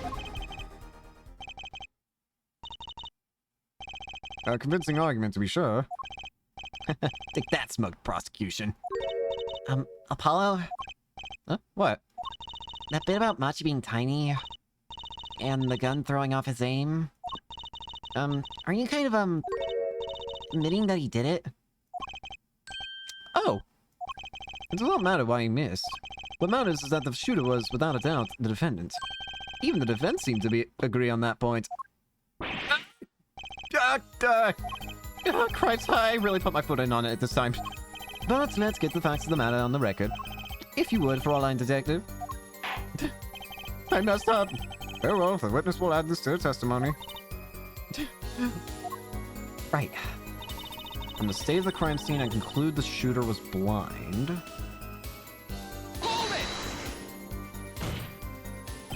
You can't say he was blind just because of those bullet holes in the wall. I think I've proven that. I wouldn't call it proof per se. Huh? You've merely raised a possibility. Fraulein Detective has made a most logical conjecture based upon the evidence. Of course, there is more evidence than just bullet holes. The defendant was the only one who could have escaped through the air vent. Objection! But wait, if he was blind, how would he know about the air vent in the first place? Ah, a very good point. Well, is it, Fraulein Detective, if you would care to explain? He certainly seems sure of himself. Recall the crime scene, if you would. There was a stepladder below the air vent. As it happens, the maintenance was scheduled for that day. Custodial staff went around checking all the air vents. I don't believe it. Everyone backstage was told about the maintenance, including Machi-Tabai. He would have known that there would be a way out at the top of the stepladder. But that's... Why is this the first time I'm hearing about this? You could have figured it out for yourself. You only need to consider what that stepladder was doing there. Looks like the defense's objection has been squished by a stepladder. Well, forehead. Out of ammunition, perhaps. I've never seen Prosecutor Gavin so aggressive. Maybe he's caught the scent of blood. Apollo, don't you have something? Anything? You know what we need? We need something to prove the killer could see. Oh. Huh. Something that proves the killer could see, huh? Something that proves the killer could see. That'll put him in his place. Can I prove that? Proving the shooter was sighted would do it. That would take down one of their central points. Do I have any evidence that can prove that, though? Do I? Hang on. I'm gonna save just in case. Could he see? Could the killer see?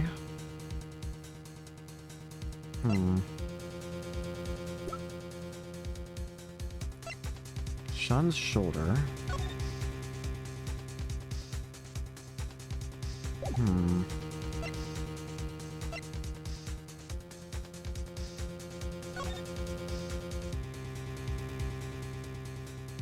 Standing here.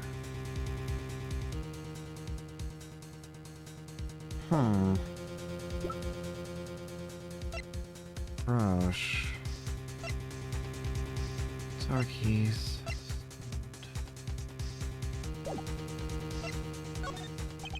I can't think of anything that proves the shooter could see. The face does not exactly project confidence. Maybe you should just accept it and move on. Apollo, grow backbone! Very well, a witness may continue her testimony. I couldn't even get a word in edgewise. Doesn't look so good, does it, Apollo? No, it doesn't. What do we do? First, we don't panic. Even though Machi's case is leaking water by the gallon, Gavin's on a roll and it's up to me to stop him.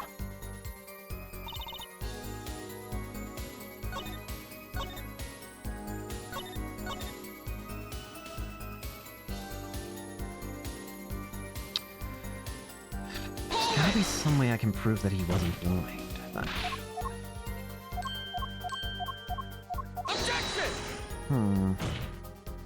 Is there any way to prove that he was blind?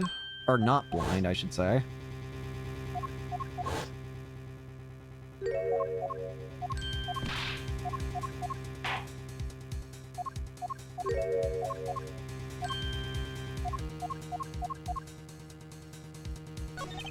Fine, I accept the prosecution's challenge.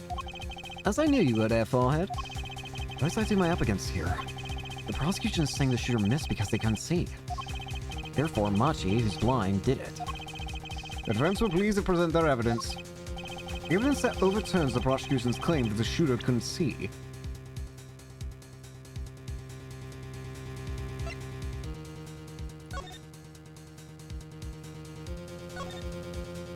Wait a minute. Hang on. I'm not sure that overturns anything, Mr. Justice. Ugh, wrong evidence. Apparently both love and justice are blind. Nope, wasn't that. Set the prosecution's challenge.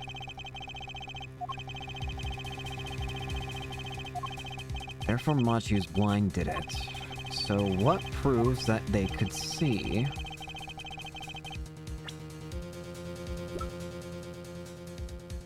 Something proves that they could see.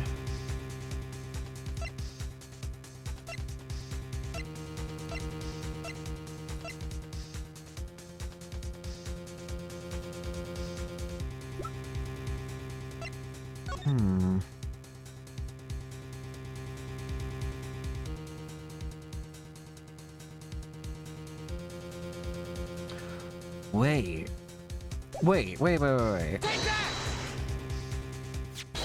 This is that evidence!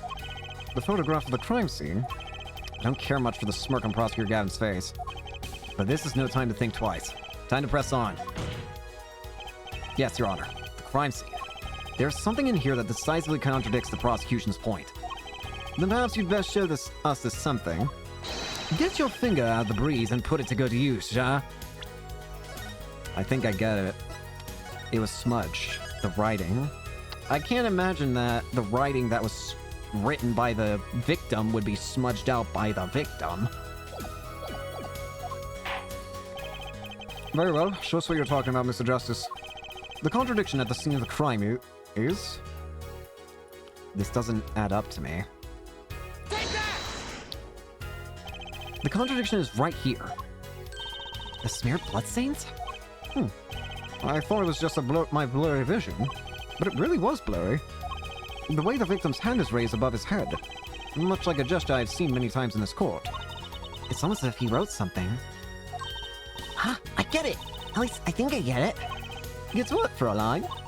When Mr. Latus was shot, he tried to write something. And what would he write but the shooter's name? And what would he write in but his own blood? Pretty good, huh? Thanks for making my point for me. Yes, in fact, that's what I think happened here. There does seem to be a distinct possibility. The victim wrote the killer's name. It's certainly a logical conclusion. Drat, I just wish it wasn't all rubbed out like that.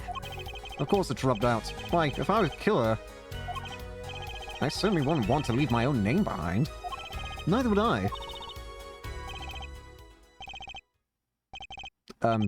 No one has anything else to say? About what? So the prosecution accepts this?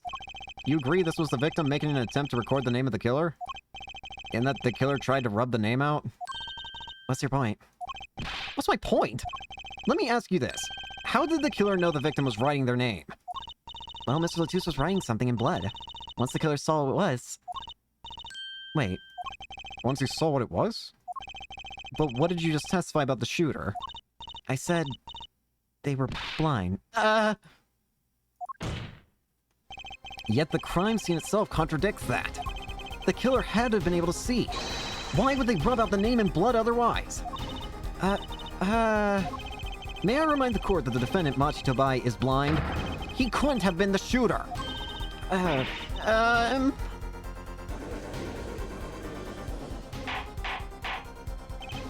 Order! Order! Order! Prosecutor Garvin, please explain to me what this all means. I mean, looking at this photo, it seems quite clear that the shooter could see. Yet, up until now... It seems I owe the courts an apology. The Gaviniers are banned with the law enforcement ties, yet a murder occurred during our concert. Apparently this caused some confusion over jurisdiction. As a result, some reports were not filed in an entirely timely manner. I'm not sure I like the vibe I'm getting here. Hey, Apollo, look at him. Why is Prosecutor Gavin all relaxed and smiling like that? Like he knows something we don't? And he's about to tell us? I've got an idea. Let's rock! With these documents. But before that, I have a question for the Fraulein detective. If I may... what? Tell me, why do you think that Machi Tobai is blind? Huh? What did you say? What are you saying? Of course he's blind. Of course. He's the blind pianist, right? So he's... Doesn't Lamihara leave him around by the hand all the time? No way. I have a report here on the defendant, Machi Tobai. According to this, Machi Tobai can see perfectly well. What? His blindness was merely a publicity ploy by these clever Bulgarians. He can see quite well. Objection! Bruh. But you said... What did I say, exactly? Forehead, not once in the course of this trial have I claimed the defendant was blind. The only one who did it was Fraulein Detective. But that's... A significant fact, yes. Consider, Machi Tobai sees. And he was the only one who could have fled through the air vent. I see no problem with this. What about the bullet holes in the wall? Yes, the bullet holes. I believe Herr Forehead neatly explained this for us. I want to eat this paper, yeah? He couldn't have mentioned this earlier, Boyle? Couldn't miss because he couldn't see. It was the kickback from a .45 caliber revolver. A simple accident, in other words. How's that? I'm afraid your objection has just flown off for brighter skies. This is where the real fun begins, Herr Forehead.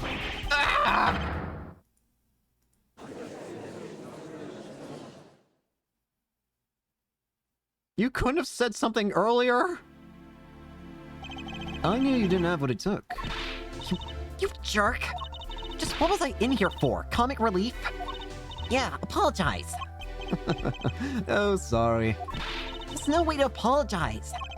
He's angered the Trucy now. Look out. If we can please end the bickering now. Whatever. I'm not leaving. I can't leave like this. I'll come up with some clue to solving this case if it kills me. But your testimony has already given us enough to convict the defendant. Don't say that, please. Ah. What? This bloodstain. The criminal tried to wipe it off, right? That seems to be what happened, yes. We might be able to find out what was really written here. Really? You can do that? That's right. With this. It's called luminol. Maybe you know of it. It's a chemical that reacts to blood. Ah, yes. We have done those tests. Have we done those tests yet? As if I'm going to tell you. The bloodstains covered a section of the carpet. In order to perform blood tests, that section was removed and submitted. Perhaps we should request it here in the court now. I'm scared. Right, go for it, Apollo. Huh? I have to do the test. You just have to spray the luminol on it. Simple. A chemical that reacts to blood. I've heard of this somewhere. Yes, I believe an analysis is called for. Have at it. Right, ready? It's as easy as pie. Just press space on... It's the spraying area. Here, give it a try. The eyes of the entire court are focused on me. Apollo, your hand's shaking. Let's do this. What the heck? What?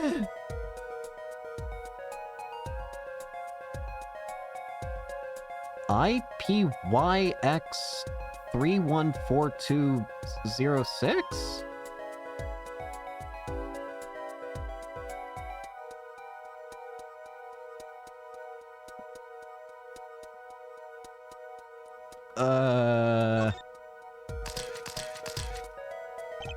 Wow, it really works. This must be the power of science. It says IPXX 314206. Is that the killer's name? Maybe it is. It's good it was a robot. Ah, I have it. So what is it? It's a weird name for a killer have. Yeah? I thought those letters IPXX looked familiar. This is an Interpol ID number. Interpol? You mean the International Police Agency? Yes, most are undercover agents working to solve international crimes. But why would he write that number? Why would Mr. Latouche even know a number like that? Good show, Fraulein Detective. Rock on. Huh? Your Honor, we can verify this number immediately. Darian, are you there? Come up to the witness stand. Huh? Darian?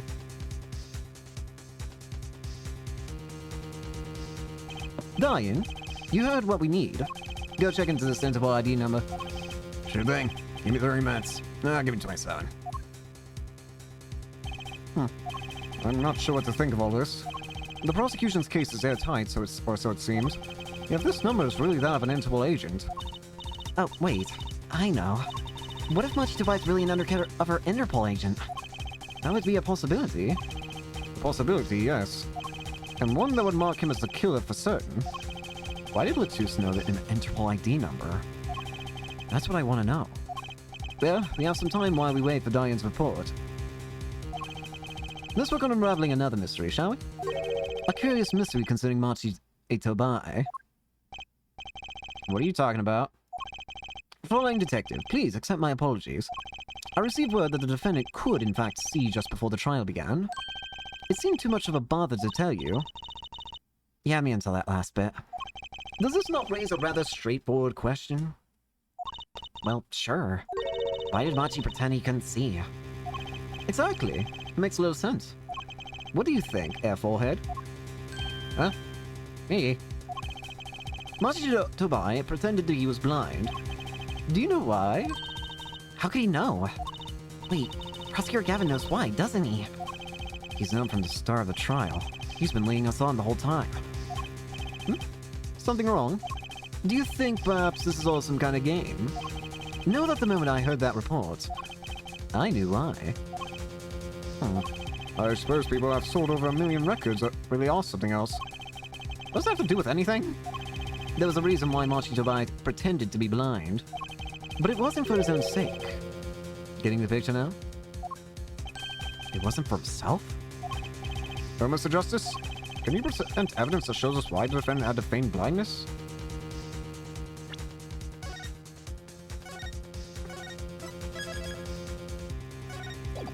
Had to feign blindness.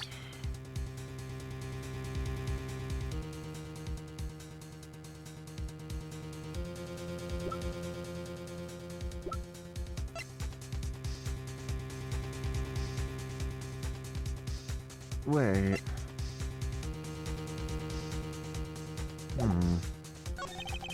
Machi had no reason to pretend he couldn't see.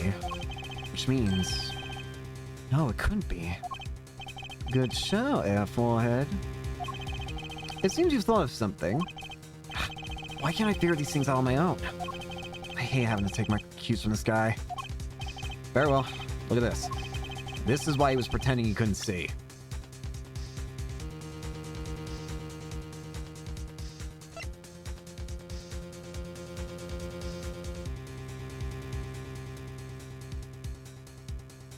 It wouldn't happen to be this, would it? What is that supposed to mean? I don't see how it relates to the defendant's vision or lack of thereof. Well, see, it is the wrong piece of evidence. I do see how your lack of an answer relates to this penalty, however. Ah! The attorney's badge. There are so many times where I just really want to show it, and yet I know it'll just give me a penalty, but there's just... Look at the badge. Unless you're merely feigning stupidity, Jean. Keep it up, wise guy. You called a relationship with Lamivore and Machi Dubai. In particular, the arrangement over the years before visiting our country. Lamivore and her pianist. They would always walk together, she leading him by the hand. Even when they got on stage, she would lead him to the piano. She would walk all the way over there with him.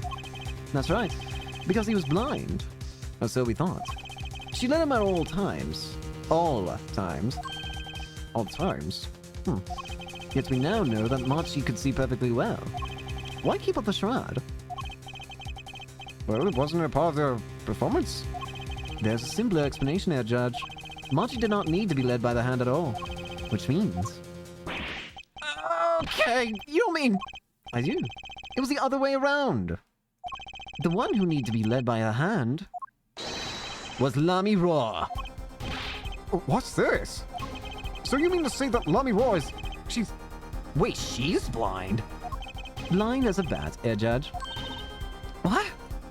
What?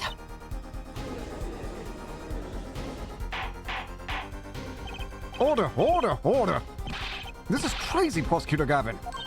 Yeah, wasn't she supposed to be the landscape painter in sound or something? Well, since we have her here, why not ask Lamivore herself? I believe she's still in the witness waiting room. Apollo, what does this mean for our case? Don't ask me. I had no idea she couldn't see. I hadn't even imagined it till now. I don't understand. Bailiff, bring in Lamivore. Eat the podium. Yum. Lamivore, it pains me to deeply call you before us again in this way. And yet I must. Please, do not be concerned on my behalf. Those eyes. She really can't see. Really. It is true. How funny it is that a tiny lie born in the Virginian countryside would one day grow to entangle the entire world. So you are... Yes, as I mentioned before, I have no memory of the time before I became Lamivore. No, too, that my memories begin in darkness. The word lie has no meaning for Lamivore. I see. You may recall me saying something toward the beginning of this trial, Herr Forehead. What's that? I believe I said it was unfortunate this crime had no direct witnesses. Ah. Now, Lamivore, I must ask you to stand once more. Will you testify to the court about your eyes? Of course. It was never my intent to deceive any of you. May I begin, Your Honor? Yes, of course. Though I admit I'm a little lost here. I think we're all a bit lost here, Your Honor. I agree. Lamivore's eyes. I have no memory of the light. I debuted in a world of darkness and sound. My producer came up with my PR line before he knew this. Though silly as it may sound, I had to pretend that I could see. Everyone on my staff knew, of course. No others. But this is a murder trial. I apologize. It was a part of my contract, you see. I was to keep my blindness a secret no matter what. Music is everything for me. I never imagined something like this would happen. She told us the truth in the beginning. When she said she saw nothing... Very well. Does the defense have anything to add? I'd like to cross-examine. But what is there left to ask? There's one thing in her testimony that bothered me. Perhaps it's best we let you get it out of your system. Someday you'll come to understand the importance of thinking for yourself. Very well. Defense may proceed. However, be aware this court will not tolerate any questions deemed too stressful to the witness. Okay. There's only one part of that bothered me. Just let me ask about that and I'll be happy. Is this gonna be one of those times where it's like, oh, don't press every statement. There's one statement. That's weird. These ones always get to me. Let's see. I have no memory of the light. I debuted in a world of darkness and sound. My The producer came up with my PR line before he knew this. So silly as it may sound, I had to pretend I could see. Everyone on my staff knew, of course, but no others. Hold it! Hang on. When you say your staff, do you include Mr. Latouche? Of course, he's my manager. So we knew. And that's what's been bugging me. Something the matter, Mr. Justice? I believe I know what it is bothering our young defense attorney. You are thinking of when you discovered the body, yes? Is he right, Apollo? Yes, I was. He's alive. Mr. Latouche, can you hear me? Cold. So cold. Goodness. You're cold. Don't worry. You're gonna be fine. Help is on the way. See. Hang in there, Mr. Latouche. Tell me, who was the witness? Witness. Iron. Mr. Latouche told me to ask the witness, and he named you. Why would he do that? He knew you were blind. I don't know. What did I just say? You need to learn to think for yourself. Meaning what? There's no mystery if you recall everything he said. Think of his last words once more. The witness, Siren. We've heard them many times, along with a little play acting by our defense. I remember them well myself, but that statement is not what I refer to. I mean what he said before that. Can't see. Or? What came before that? Ah! That's right. He tried to tell you. When he said can't see, he wasn't talking about himself. He was talking about the witness. I see. Too bad the defense did not.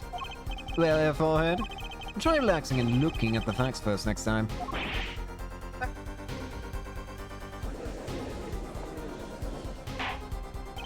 Order! Order! Recall Lamywar's earlier testimony. I was on my way from the stage to the backstage exit. There were 2 shots. I couldn't do anything to stop it. But she couldn't have heard those gunshots. I thought we proved that.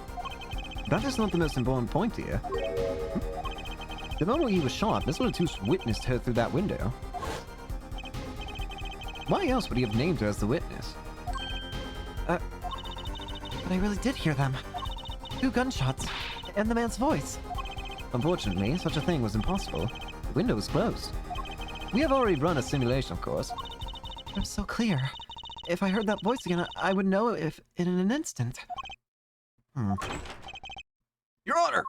What is it, bailiff? Can't you see we're in the session here? We have the results back from the investigation. Investigation? Ah, the interval number that Mr. Latouche left us. Well, let's hear it. We will continue this cross-examination afterward. Detective Crescent, your report, please.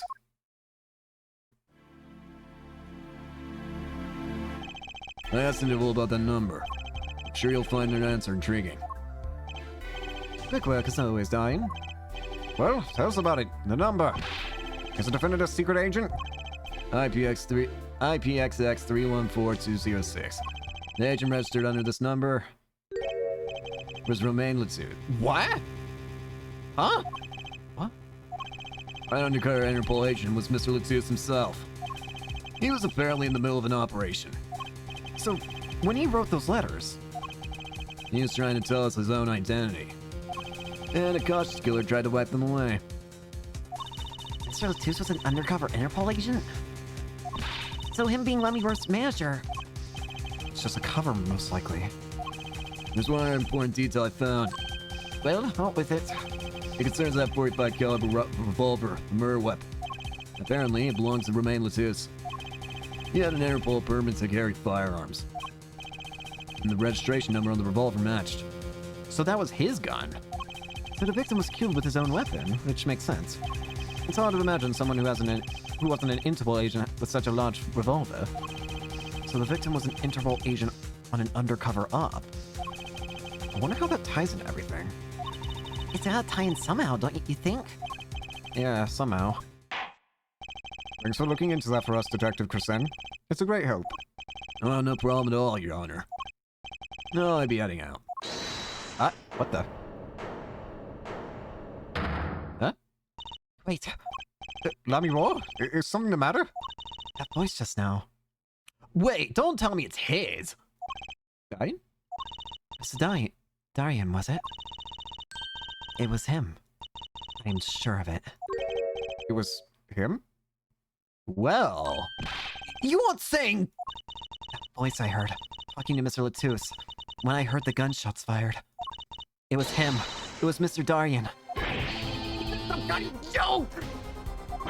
What? That's also the first time we saw him freak out. No way.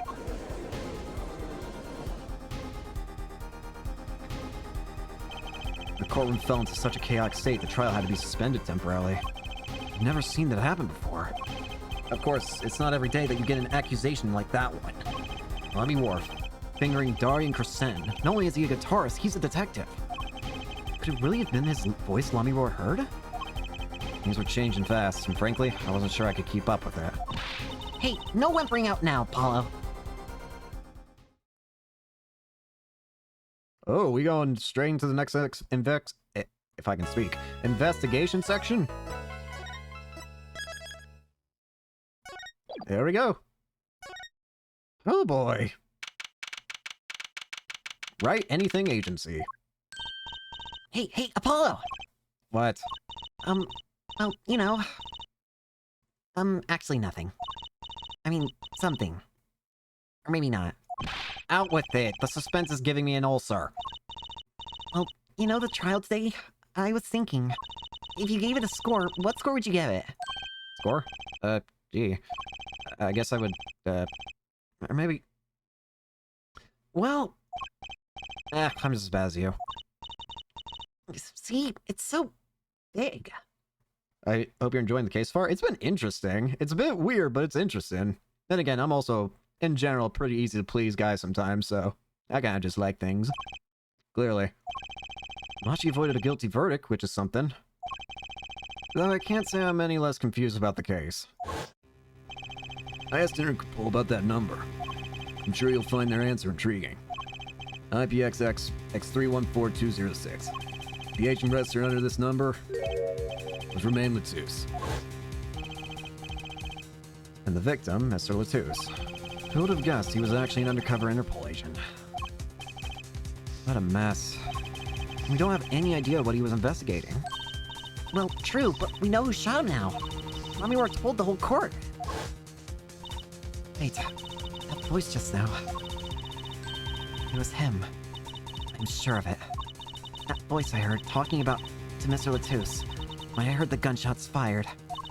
It was him. It was Mr. Darien. It's another mystery, Apollo. I love mysteries. I don't. Speaking of mysteries, what's Mr. Wright up to? I wouldn't mind asking his opinion. Now that you mention it, I haven't seen Daddy around. What, is he some kind of stray that just wanders in and out at will? I wouldn't say that, but he has been going out a lot. Some top-secret mission, he said. Top secret? Phoenix is going on his own adventure, apparently. Anyway, you can't just rely on him to save the day. And you've got me to help you. We'll be fine. Fine, right. Well, time's a-wasting, as they say. Let's investigate. That's the spirit. Any new dialogue in this room? A strange split box leers at me from the wall. No matter how many... No matter how many times I see that there, it still strikes me as, odd. Really? I guess I've gotten used to it after growing up with it always around the house. What kind of home did you grow up in? I'd hide in there when we played hide and seek. You just get in, slide the sections around, and you're impossible to find. I bet you would be. Mysterious child. That's one of those hats you pull things out of, right? Of course, my hack's like a little universe, bigger on the inside than on the outside.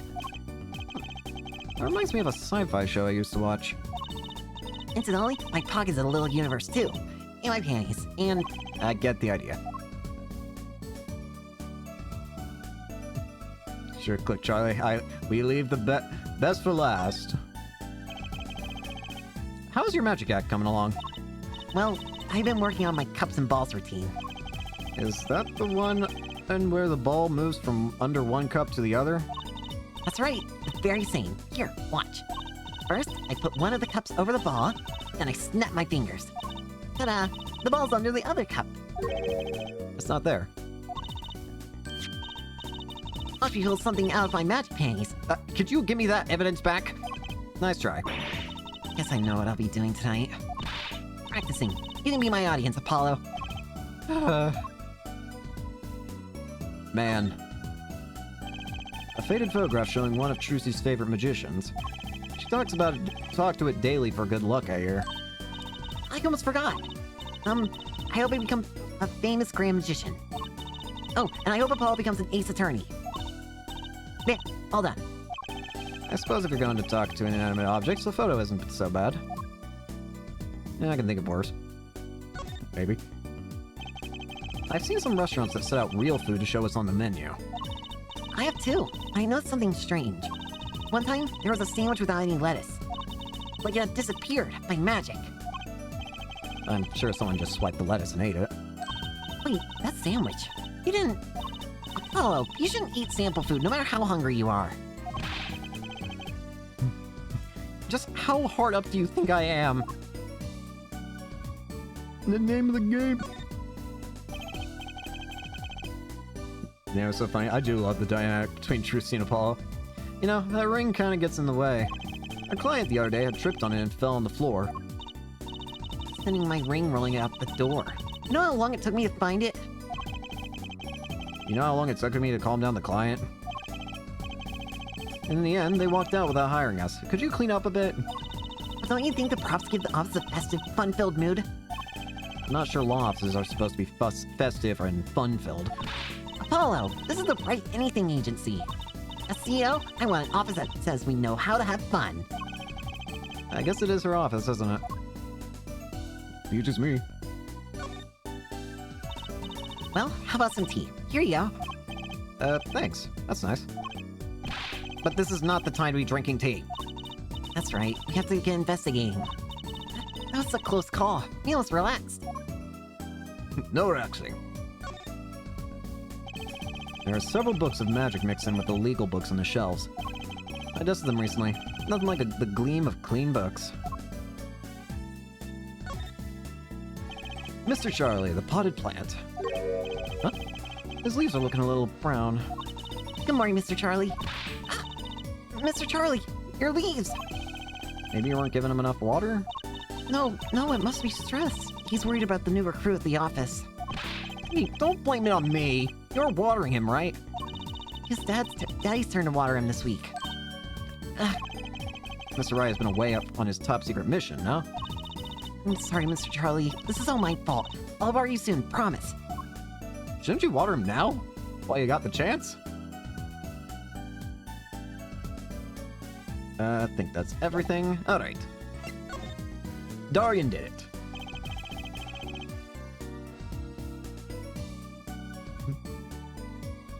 Spell it wrong, that's fine. No worries. Lamiwar dropped a bomb in court today. It was Darian. Hummingbird said she's never forgotten a voice, right? That's so cool. I guess. What's that called again? Elephant ears? I bet that's what they're called. Somehow I don't think that means what you think it means. And she has to be wrong this time. Wrong? Why? I mean, look. Those gunshots were right during the concert. That's right. I was burning at the dance floor at the time. Right. Did you happen to look up on the stage? Maybe Darian even? You bet I did. You know, that actually does call into question something. This thing again. Darian's was the second one, and it was the one that messed up. Strange. He's one of the Gaviniers guitarists after all. He's so cool. Oh. Right. All the Gaviniers have a rock-solid alibi. He couldn't have shot Mr. Lettuce backstage. But Lamiwar heard him, didn't she? She heard Darian backstage, right? Somebody's either wrong or lying very badly here. An Interpol agent. I was wondering, what is Interpol anyway? Huh? Interpol? They're the guys who catch international criminals. Why can't they just call them International Police instead of making up some silly name? Yeah. Anyway, you think he was investigating Lamiroir? What? Why would anyone do that? She's not a criminal. She couldn't be. Don't be fooled by appearances is all I'm saying. But remember, I'm a magician, Apollo. I can spot a pumped coin at 50 paces. If only it were that easy. In any case, we know he was working on something. I wonder if it was something that has something to do with something. Something being our case. The last something, I mean. Something like that. Frankly, the whole thing is making my head hurt. What was Mr. Latus up to? Uh-huh? Who's there? Drucy? Was that another one of your tricks? It wasn't me. He didn't make Mr. Hat laugh like that. Oh, it's you! What? Wherever the mundane gives way to miracles, the word is whispered. Gramarye! Hey, the other day. Hi there. Why are you here now? Who's there? We didn't just imagine that, did we? He's wearing a silk hat. Friend of yours? Hardly. We meet again! Nice to meet you. Who are you? And could you please stop smirking like that? Ah, it's you, Uncle Valant. Uncle Valant? He's your uncle? No, silly. It's a great Gramarye, Valant Gramarye. The Grand Magician. Yes, it is I, the great Valant Gramarye, as seen on television. And could you please stop smirking like that? It's been a while, Miss Trucy. 7 years to be exact. Huh? You know Trucy? My, how you've grown. Good to see you again, Uncle Valant. You look exactly the same.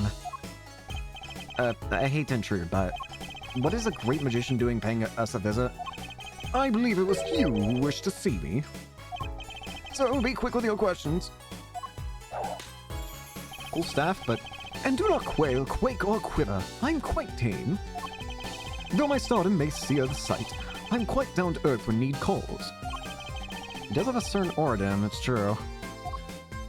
Let's ask him about the case, Apollo. His aura sure isn't lost on our magician in the making. She's practically drooling with enthusiasm. After all, Uncle Valant's one of the Daddy's best friends. That's why I call him Uncle. What? Daddy? You mean Mr. Wright? No, I mean, my real daddy. Oh, you're adopted. That's what you're saying. Trucy's real father?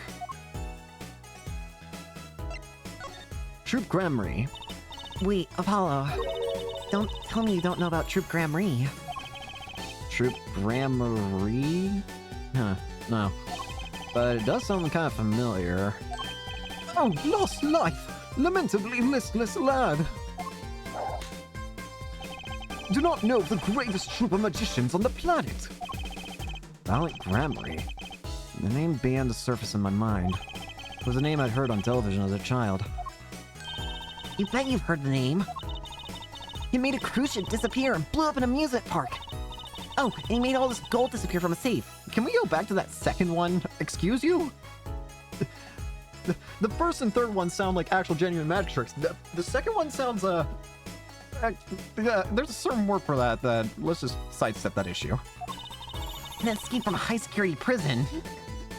He did what to an amusement park? That's... I just don't know if we should...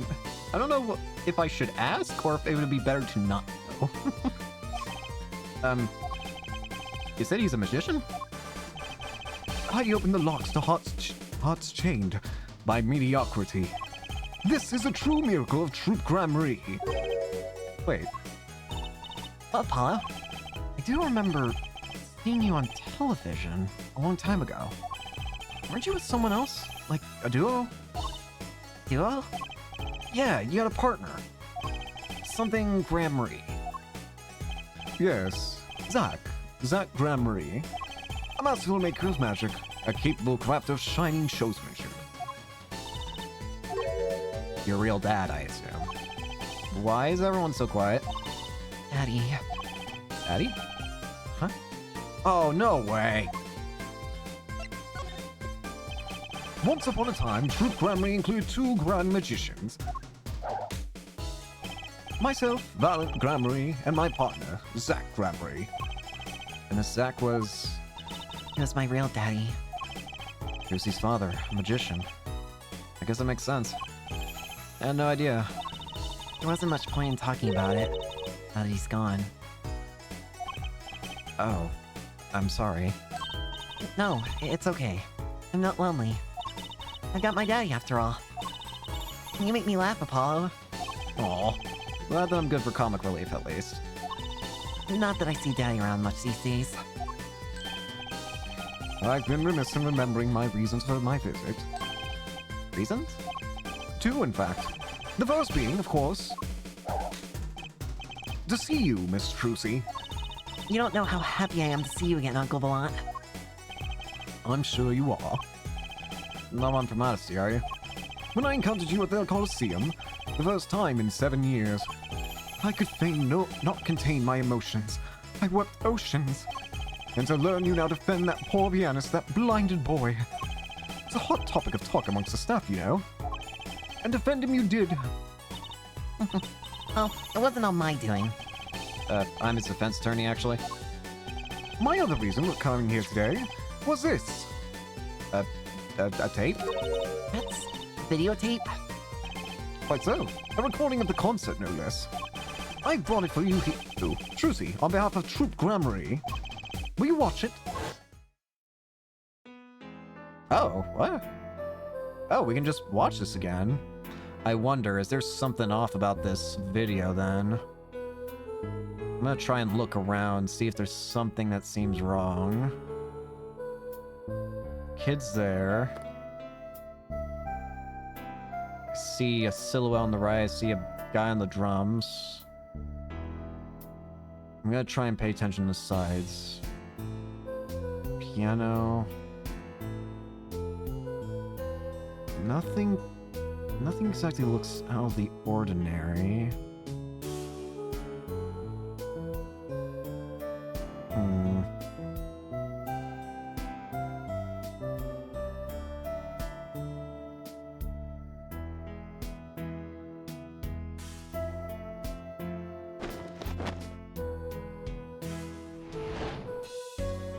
And then this is when his guitar bursts into flames.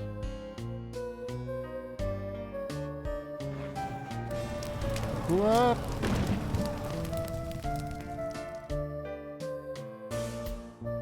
I feel like this very easily could have just turned into a murder mystery of who killed Prosecutor Gavin by lighting him on fire.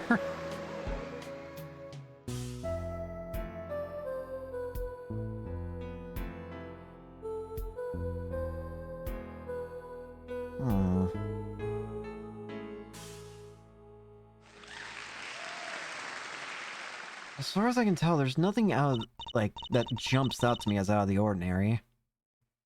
Wow, it's almost as good as it was live. So, what's the word? Mysterious? There are more mysterious things in her song going on. Way more mysterious. This Valiant Gramarye has good reasons to be here today. I wonder what his reasons were to be at the concert. Tape recording of Lamoire's performance. So does this mean I can just watch this whenever so please? It does. I can even skip to scenes. I'm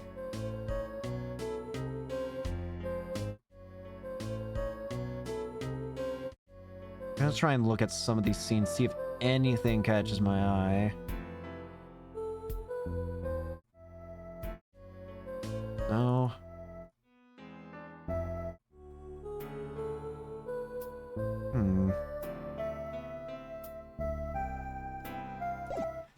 I'll probably want to look more at it later, but for now, I think we're good. Anyways, how about I show you my badge?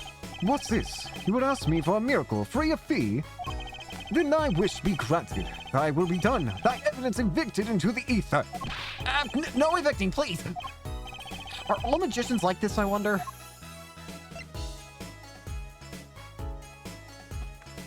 In the DS version, it didn't let you skip, if you recall, you just had to watch the whole thing. That sounds painful. Yeah, thankfully they let you skip. If that's true, then thankfully they let you skip to at least certain sections. Because that would definitely be painful. You just miss one thing, and then you have to watch the whole thing over again.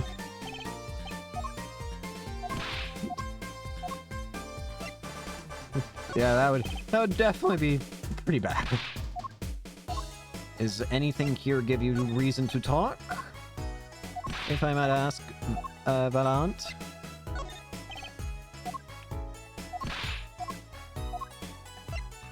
Just always feel like I want to show every piece of evidence. How about the sound mixing? The keys?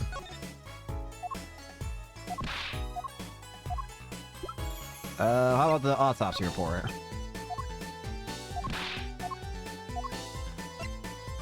The crime photo? The diagram? How about the one thing that you probably will have dialogue for? The tape you just gave me. So, I was wondering, that stun in the middle of the song there, I didn't see a stun. what about Lamy Roar just vanishing and reappearing? Yeah, that's the thing I've been curious about too. Oh, that? I guess I'm so used to seeing that happen I didn't even notice. So young to be so jaded. A simple sleight of hand, a petite prestidige...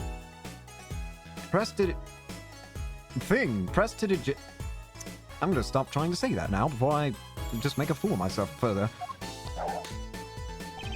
A modicum of magic from me to you. So that's why you were at the concert. Oh. That's the only reason you were there? To perform a magic trick? I mean, I guess. Yes, I was there to watch my trick take to the air. So you're the one who knows how it was all done. Of course, I'm like a deity with the stage as my domain.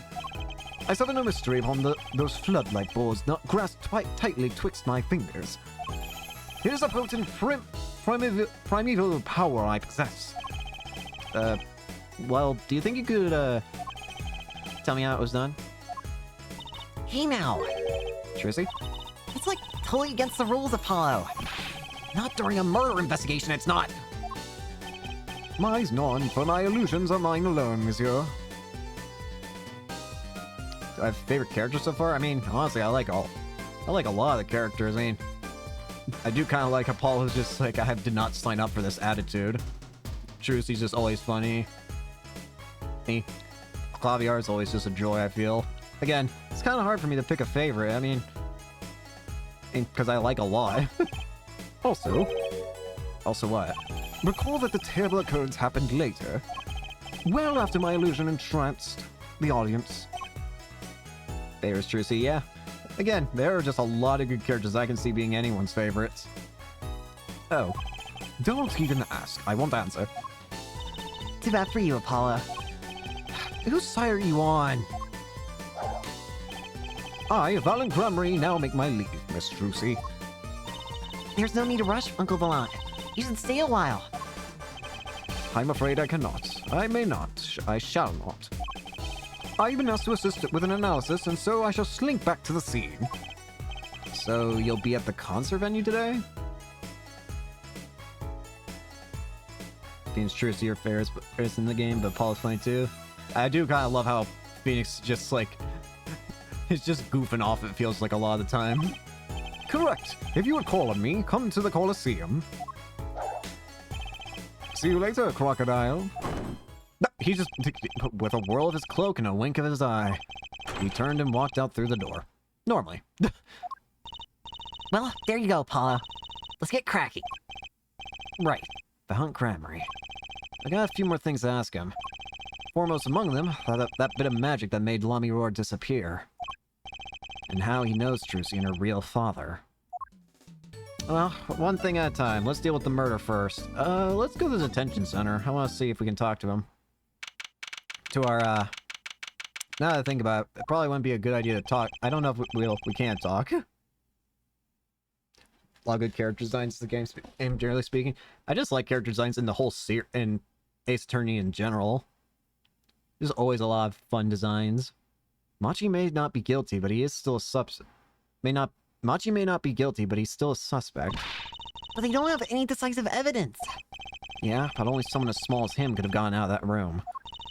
Right. The air vent. And he lied. Lied? Machidabai can see. So, Machi! speak of the devil. He looks like he's doing okay. I forgot. Why did we come here? It's not like we can talk to him or anything. Words are overrated. Feelings are what matter, Apollo. It's kind of hard to build a court case on feelings. But since we're here anyway, might as well get what I want to say off my chest. If you need someone to complain to, I'll listen. I think she's actually worried for me. Any reaction? I think he said, "I'm sorry I cannot speak your language. You are very beautiful, fair maiden." This is why I never trust a translator. Shaken by the color. Do not shake the child. Why can you see? Maybe it would be quicker to just talk first. The trial today. So, what do you think of the trial today? Phew, I'm glad he doesn't understand English after all. If he did, he would have been scared out of his mind by that trial. Hey, all's well that ends well. You have to be more goal-oriented. If he's innocent, we win. No, if he's found not guilty, we win. Machi might not understand English, but I bet he gets that better than you do. What the? Huh? What? Well, that's weird. Why did the bracelet just show? Huh.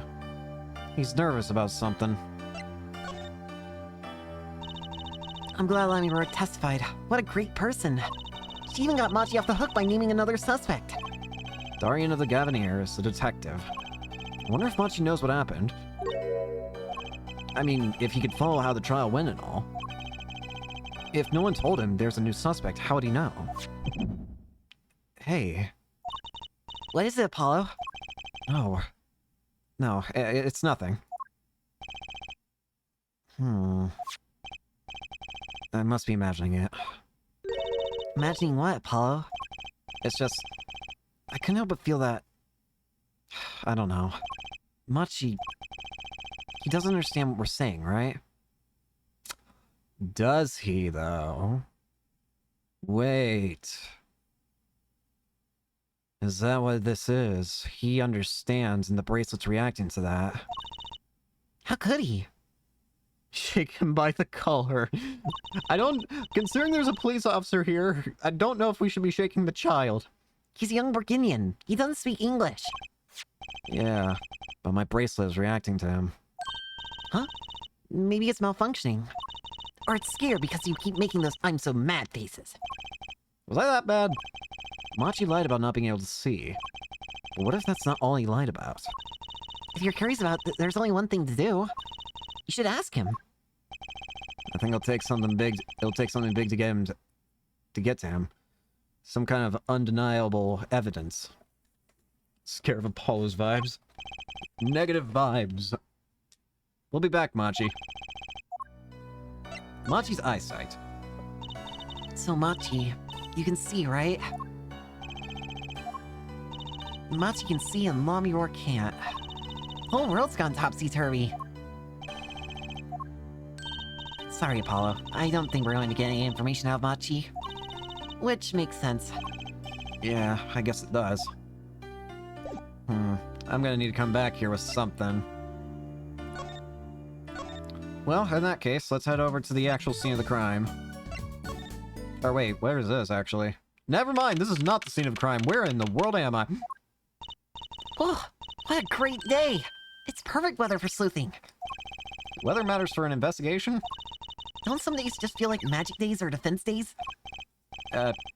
Sure. Let's get started, shall we? Right on. Show us your stuff, Apollo. What stuff? Your voice training. This is the perfect place for it. I did enough at home, thanks. Oh, there's no need to be shy. Keep that up and you'll never make it on the big stage. I'm happy in the courtroom, thank you. I am a lawyer. And your luck, because it's lawyer weather today.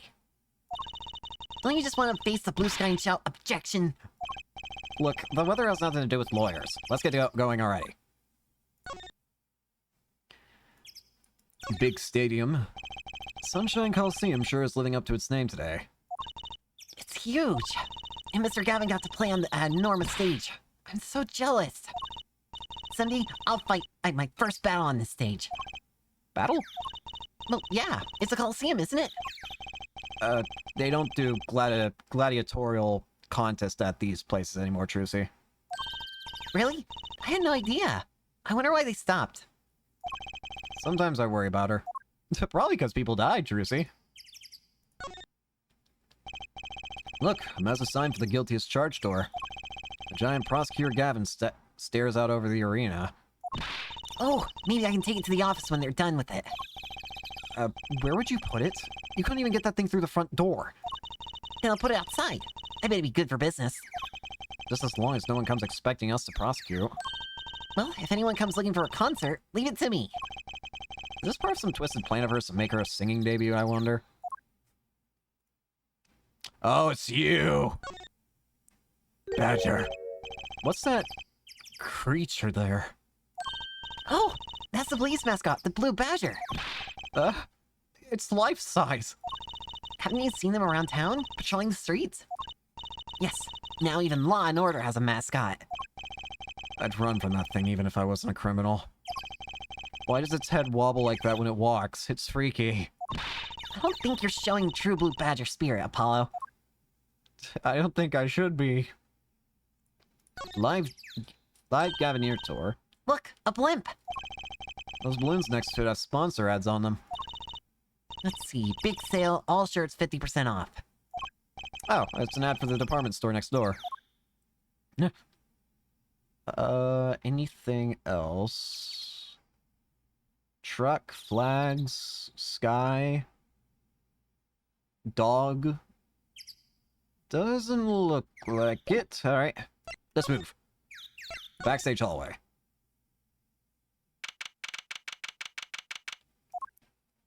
Oh, Mommy! Ah, Mr. Attorney. Mommy! I'm sorry about today. There's nothing you need to apologize for. You were merely defending Machi. Are you okay? Alone, I mean? Humans are blessed with 5 senses. Even robbed of one, we get by. Though it does make being a witness rather difficult. Speaking of seeing, you knew who we were just before we spotted you just now. I wasn't gonna say anything on that, but I did notice that. How did you notice it was us before you, if you can't see? And we weren't even talking. I heard your footsteps several times today before. Normally I'd call that off, but I also feel like I've heard of that before. So, honestly, I can believe that. Oh, you must have great ears. Ears that heard the crime taking place. Or so she claimed yesterday, but how? I want to look around the room first. Just do not want to hear gunshots when I check this room again. That's Lamior's dressing room, and the scene of the crime. It's kind of lightly guarded for being a crime scene. I'm not complaining. Makes it easier for us to go in. And Emma gave us her okay, right? We can wander in and do as we like. How's Emma doing anyway? I hope she's not getting cavities from eating all those chocolate snackers. Hopefully she doesn't realize I still owe her. That's the Gavineer's dressing room. They're all out on the investigation. Being backstage isn't half as glamorous without a band here. Ew. That would be the Blue Badger, the police mascot. There's a guy outside in the giant Blue Badger costume lumbering about. He stands out even more than those Gavineer posters. It's all the same. He's the band mascot too, you know. I can't picture Prosecutor Gavin going for that kind of thing. Neither can I, honestly. Neither can I. Thank you, Trucy. I'll bet there's a story there just waiting to be told. Trucy, you want a soda? I want a soda. I'm thirsty, Apollo. Actually, I'm too, and I have water right here. I need to take a drink.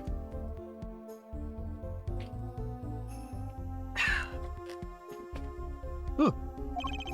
Want something to drink? How about this one? Steel Samurai Soda. Now in real steel flavor. Huh? Here, my treat. Hey, this isn't enough change. The machines outside are cheaper. This one is highway robbery. Pretty sure that's the same dialogue as last time, but oh well. Still like it.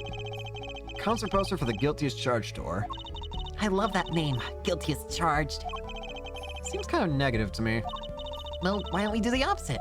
Pretty sure this is the same too. Innocent as Charged. Yeah, I remember this one. Kind of loses its impact. It looks like an instrument case. A big instrument case. It's a great magic trick. Yep, this one's the same too. Miraculous, beautiful girl escapes the case. So picky. And last but not least, the earpiece. That's been lying there since the day before yesterday. It's small, maybe no one's noticed it. I kinda wanna pick it up. Make a cool souvenir, don't you think? It does stick out in my mind for some reason. Surprised it's not evidence, honestly. Feels like something that would be perfect for evidence. You want your brush back? Think you could tell me about this? I'm sorry, but my information about the outside world is somewhat limited. I only know what I have heard or felt. Explains why she didn't react when I showed her stuff the other day. She was still pretending she could see them. We took a look at your performance again. It was even better the second time. Thank you. That reminds me, that was an incredible illusion you pulled off. Illusion? When you teleport from one stage to the other, remember? Ah, yes. Apparently they hired a professional magician. Valiant Gramarye. I was wondering, do you think you could tell us how it was done? I'm afraid I cannot. My Gramarye, Mr. Gramarye made me swear to never tell a soul. I was afraid of that. Hard to be a magician if you can't keep a secret, you know? I feel like that teleporting magic trick's gonna be very important. I just don't know how. The voice. That was quite a statement you made today in court. About hearing Darian Crescen's voice at the scene of the crime. I did not know his name. But I never forget a voice. Wait, Lamiro? Is something the matter? that voice just now. It was him. I'm sure of it. No way. As I said in court, I was on my way backstage from the stage. That's when I heard his voice. I'm guessing Darian and Mr. Latus was talking about something. The next moment, I heard those gunshots. Why didn't you call security? To be honest, though the noise was quite frightening, I never imagined the gunshots might be real. And I was in quite a hurry myself. I left the scene at once. So, it really was Darian's voice that she heard. In that case, that points the most suspicion at Darian. The question, though, is, if it was Darian, how did he get in and out? How would he have possibly gone in there and out of there? Or, especially considering he was seen on stage. It has to be related to that magic trick, then. However that magic trick happened, that's the only way it could have possibly happened. Like, could have possibly been him. Yeah. At least, she certainly thinks it was. Machi! I met Machi before my debut as Lamoire. I was singing in a restaurant in Borginia. And he was playing the piano? Yes. He was very kind to me when he learned I could not see. Is that when you started playing opposites? With Machi pretending he couldn't see? Oh, no. It wasn't then. That began after our major debut. After I became known as the landscape painter in sound. It must have been tough for Machi. Pretending he couldn't see, and all the while acting as your eyes. We held hands always. He would write with his finger on my palm to signal to me things I should know. He is a smart, gentle boy. I think I see what she's getting at. Machi would never harm a soul. Yeah. About Mr. Latus. Yes. He was an Interpol agent, I hear. So, you had no idea? Of course not. No one did. I guess that's what it means to be undercover. But someone was after him. They had to know who he really was. Why did he pose as my manager? I do not understand. You know, that also brings up the fact that he would have, he would be posing as a manager 3 months in advance. He was playing a long game, but for what purpose? You have no idea? I can only assume that he was investigating me. But why? What makes you think that? Perhaps it's not so, but I cannot deny the possibility. Because of my condition. As my present is veiled in darkness, so too is my past cloud from memory. Clouded? Right. The darkness that I fear is not the darkness that I see whenever I open my eyes. The real darkness lies in my heart. In your heart? I have no memory of the time before I became Lamiroar. I woke from darkness into darkness, you might say. I was singing in a restaurant those days. What was it she said about not being able to remember the light? I do not know my past. Perhaps I committed some terrible crime in my past. Everything before becoming Lamiroar is lost to me. But I don't think you... I can think of no other explanation. Why else would an agent of Interpol approach me?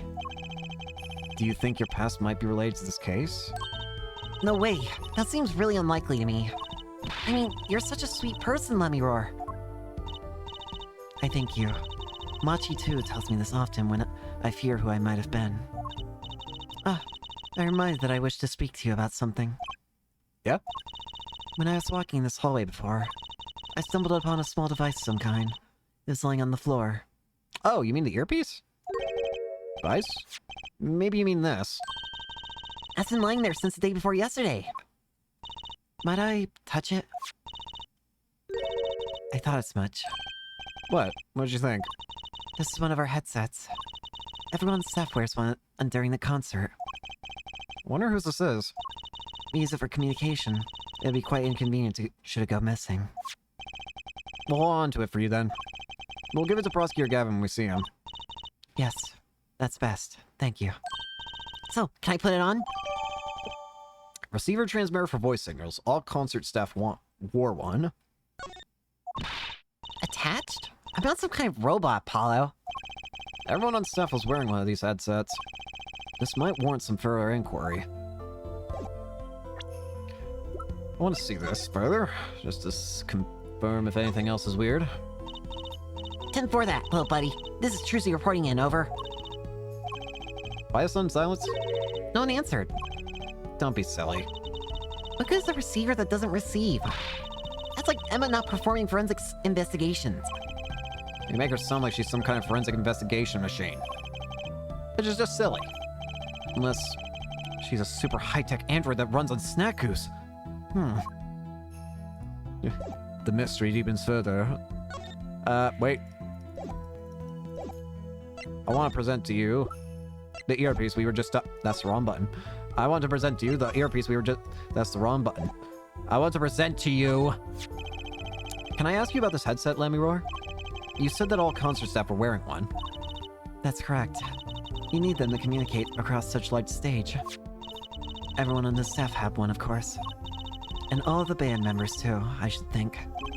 So Prosecutor Gavin and his lackeys had them on too, then. They're quite helpful, though limited. They only work within 30 feet or so. After all, they're only for use on stage. And a stronger signal would interfere with the sound system. Makes sense. You'd think someone would notice if they dropped their only communications lifeline. So why was this one lying here? Anything else that I can think of she might talk about? Not really. Well, let's look in some of the rooms. Let's look on the stage. I want to see the stage. Oh? That song, isn't that the one that Lamiroar was singing? Yeah, you're right. The guitar serenade. Wow, I'd love to do a show on stage like this. I'd come to see that. The house is full and as one, the audience sighs with wonderment. There I am, singing my ballad, rose petals swirling through the air. Not bad. Wait, aren't you a magician? Oh, that's right, I was a magician, wasn't I? Some dedication. Oh, what? You're here! Haha! If it isn't Miss Trucy, and indeed it is. Uncle Blunt! What exactly are you doing here? I take real responsibility in task undertaken. I'm inspecting my equipment of illusion to make sure naught is amiss. A Lamiroar teleportation illusion. Ooh. Should anything go wrong, it would reflect poorly upon me and my troupe. As I went about my exacting examination, I happened to notice that piano. And I remembered that fair lady's melancholy melody. Hey, Apollo, maybe Uncle Lon can shed some light on this whole thing for us. Ladder. Well, that's the ladder we used to climb up the stage tower. Not a moment I'm likely to forget anytime soon. Me neither. I'll never be able to climb another tower again without thinking about it, you know? I'll never be able to climb a tower again, period. I don't want to climb. No, that's a big instrument case. That's a case for contrabass, I think. You could fit 20 violins in there, and 5 truces, if I'm remembering correctly. Fit 5 truces in there, yep. Compare me to an instrument. What about the sound system? Look at all the electronics. They must be sound related. Doesn't seeing a bunch of the machines like this make you want to just fiddle with them? Can I, Apollo? Please? No, no fiddling. You'll break something. If you're going to make an omelet, you gotta break some eggs. That's what Daddy always says. These eggs look kind of expensive. These are exotic. That's one big piano. I've never actually played one. You should get Mr. Wright to teach you sometime. No good. He can't play either. I kind of feel bad for the guy now. Maybe that's my big chance. Stand back. This could be the debut of a prodigy. What? Ew. Did you make that noise just now? Yeah, I heard... Wait a minute. What was that click? Let me try it again. Oh. You know, I think something's stuck in the piano. Interesting. Time to take a look under the hood. Huh. Look, this was stuck between the strings. Whoa, what do we have here? Looks like some kind of switch. Someone must have thrown this into the piano. Well, well, well. What does this button do? What does this funny little button do? I still can't believe we found Machi and Latrus and Mr. Latus up on the top of that tower. Yeah, I used to not like high places. Now I hate them. It's not like it would have been nicer if we found a dead body closer to the ground. Though that reminds me, Daddy's bad with heights too. Huh, okay. He took me on a Ferris wheel ride a while ago, you know? Halfway through it, his face got all green and he mumbled objection over and over. Objection, objection, objection, objection. Poor guy. Looks like there's nothing else. I want to look at that item I just gained. What is these? What does this button do? This switch, sitting here, tempting me to push it. Don't. You might blow up this whole Coliseum. Apollo, please. To think that every strange switch triggers a bomb? Kind of old-fashioned crime drama thinking doesn't cut it in our busy times. Alright, true CPI. Please, enlighten me. What do you think the switch does? Maybe it turns on the electric razor in Prosecutor Gavin's dressing room. A switch as big as a razor to turn on a razor? Okay. Maybe.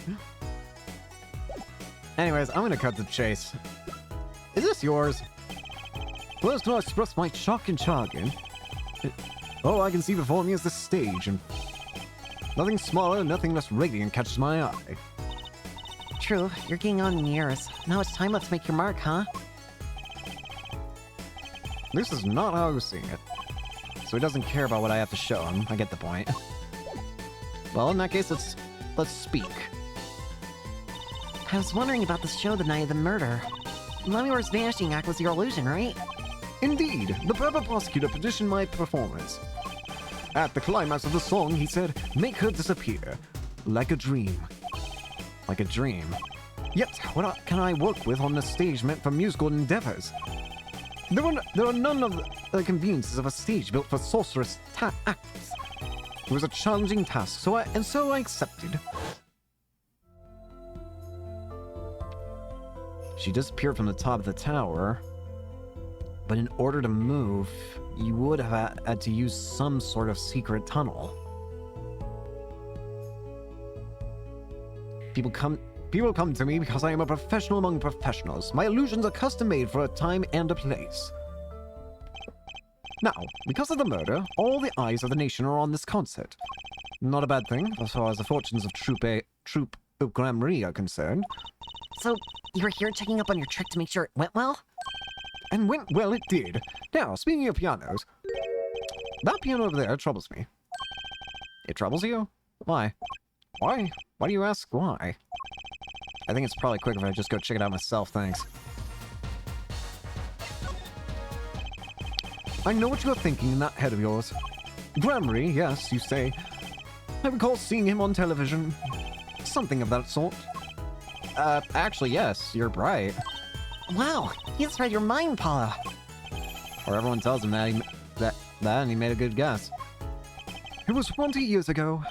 A young magician, a genius of his time, came down among us. Woo! His name was Magnifi Gramarye. It was he who began the great Troop Gramarye. At his prime, not a day passed that he did not play upon the screens of every TV there was. I do have a vague memory of someone like that on TV. Yet several years ago, that time came to an end. My troop pulled a vanishing act, yes. Cries for magic no longer heard. The TV screen a barren waste, stripped of illusion. That's not true. I still went to all your shows. Like that one in the parking lot down at the supermarket. When you start playing in supermarket parking lots, you know you're in trouble. Spooky track. We hone our skill at these small venues, always waiting our time. Yes, one day we will rise, up from obscurity, onto fame's shining stage once more. I do this not only for the magic that is Gramarye, but for my partner. Your partner? You mean... Yes, Zach Gramarye. Trucy's father. Before he disappeared 7 years ago, there was no name higher than Gramarye in show business circles. None. I will see us return to glory. I, Valiant Gramarye. Our founder, Magnifi Gramarye, is truly a genius, a worker of miracles. I'll never forget the one I saw when I was little.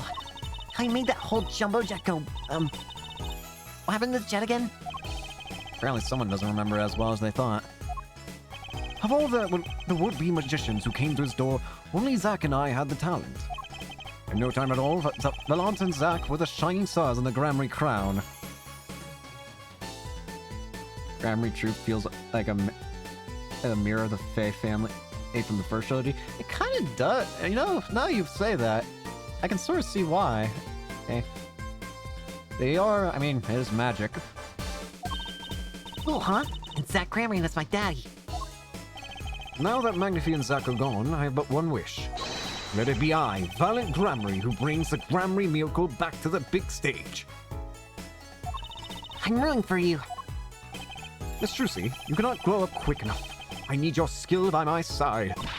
One skill coming up. How do we manage to get off the topic of the case so quickly all the time? Do you want me to show you this now that I've mentioned the piano? Nope. Do you want me to check the piano, or do you want me to check the piano now?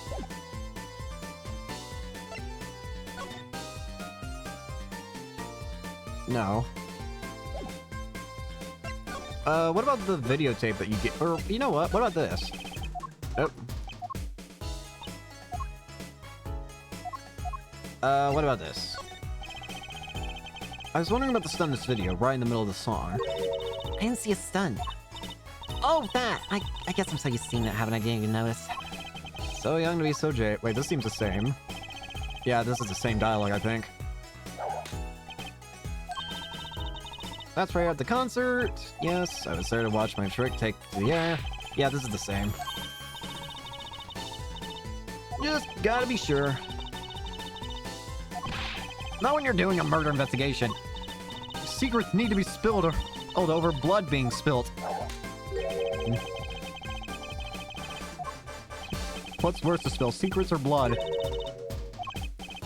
You're a magician. Goofy sprite. Well, let's see where else I can go with this with what I have. Actually, Lami, do you have anything to say about this device? Do you think you could tell me about this? Nope. Alright, let's check out the the Gaviniers. Let's start with the Gaviniers. Considering the fact... I feel like there's probably nothing in here, is there? Police uniform hangs on the stand here. I'm gonna try it on. Let me see here. Move along. Okay, it's the same dialogue. I know that's the same dialogue. Just another face in the crowd. Never hurts to check, though. Let's go... Oh, yeah, I forgot. I completely forgot how I'm supposed to leave. Let's move. Lami's dressing room. This is more like it. A room with actual purpose at this point. I know that, Munching. Uh-oh. There's only one person I know who can munch with such venom. What are you doing here? Hello, Emma. You're looking as grumpy as ever. Oh, am I supposed to be happy?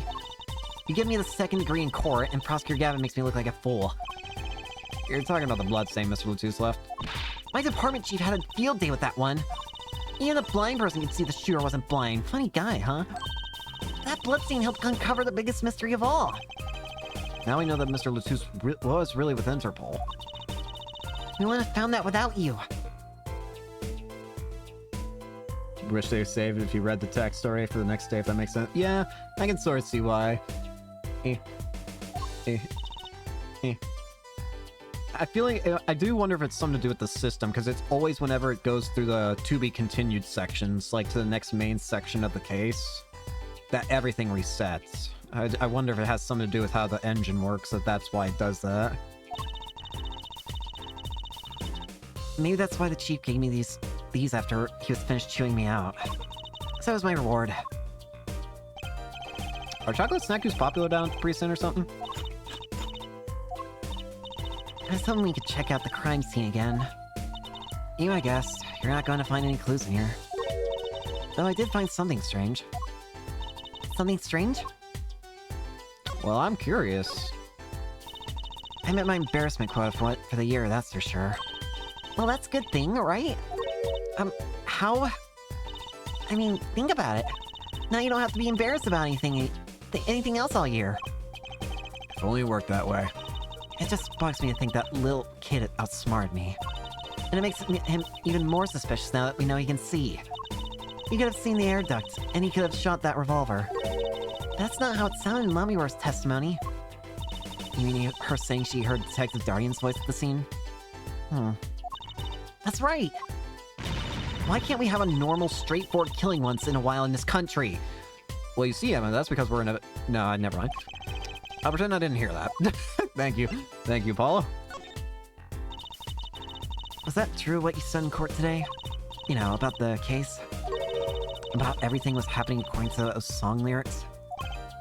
The guitar serenade, you mean? I found the link, you know. Great line. First, Prosecutor Gavin's heart-shaped keyring was stolen. Then, Lamiworth flew through the air. Then Prosecutor Gavin's guitar caught on fire. In the end, a bullet took Mr. Latus's life. Preferably there'd be no murder as a straightforward murder. That's also fair. At this point, though, they're just asking for something. If they can't get perfect, they're asking for better. He went up into the sky with a guitar. Well, 15 feet up anyway.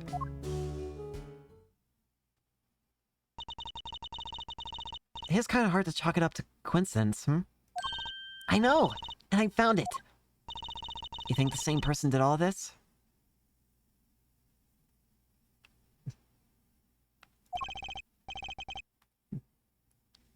Don't ask me, I didn't do it. Neither did I. I couldn't fit through that air vent anyway. What? Y'all think I did it? Sometimes I worry about that girl. Alright, what is the something strange you've noticed? So, what did you find? It's so little I must have passed over it yesterday. I found it under a sofa. What the heck is that? Wait... Can't believe Truce committed murder. I swear to God, this better not be a whole Maya situation where she's accused, like, what, 5 different times? Is that a bomb? I don't know. What is it? Part of some device, I think. I have a clue what. A bit sticking out from the end looked familiar, so I had it examined. Turns out it's an antenna. Oh, like on a beetle. Like on a cell phone. This device must use an electronic signal of some sort. Wait a minute. It might be that, then. An electronic signal, you say? Hey, might I show you? Do you think you could take a look at this? A small device. Looks like a transmitter. A transmitter? You press a switch here and it sends out a signal. No idea what it's for, though. A signal? You mean an electronic signal? What is it, Apollo? Say, Emma, you know that strange object you said you found? Oh, this? Let me try pressing this switch. Ah! What? Okay, it's on fire! It's on fire! Emma's device is on fire! What's the big idea?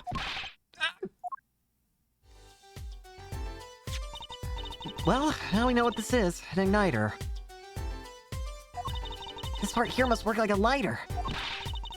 It nearly lit me up, that's for sure. Hey, don't look at me like that. I didn't do it on purpose. I suppose. At least we're getting somewhere with this case. Hey, Apollo! Let's ask Emma more about this switch. Now she has some first-hand experience. I wonder.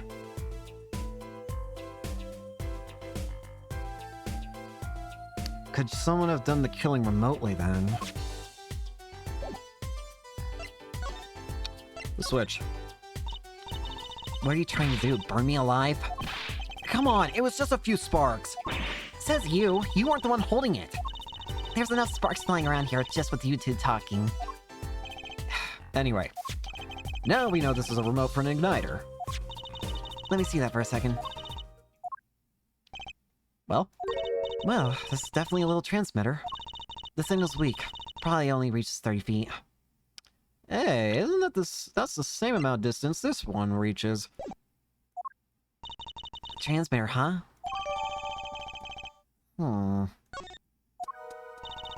Incidentally, if you look at a cross-section diagram of the stage area...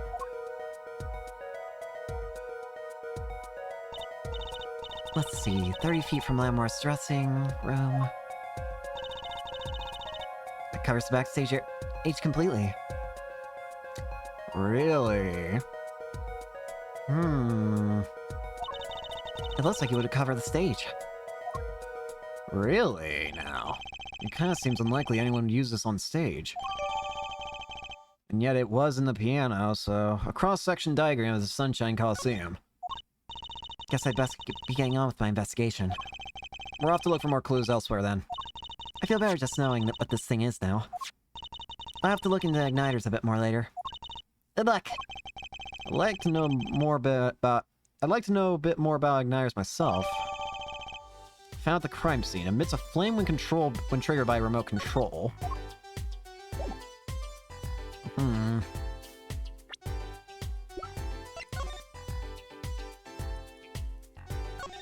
Tank. All these little parts. It's pretty complex. Guessing this is where the fire comes out. Other than that... Good thing machines run even if we don't know how they work. That's what Daddy always says. Not really a saying you want to go around repeating, Jersey.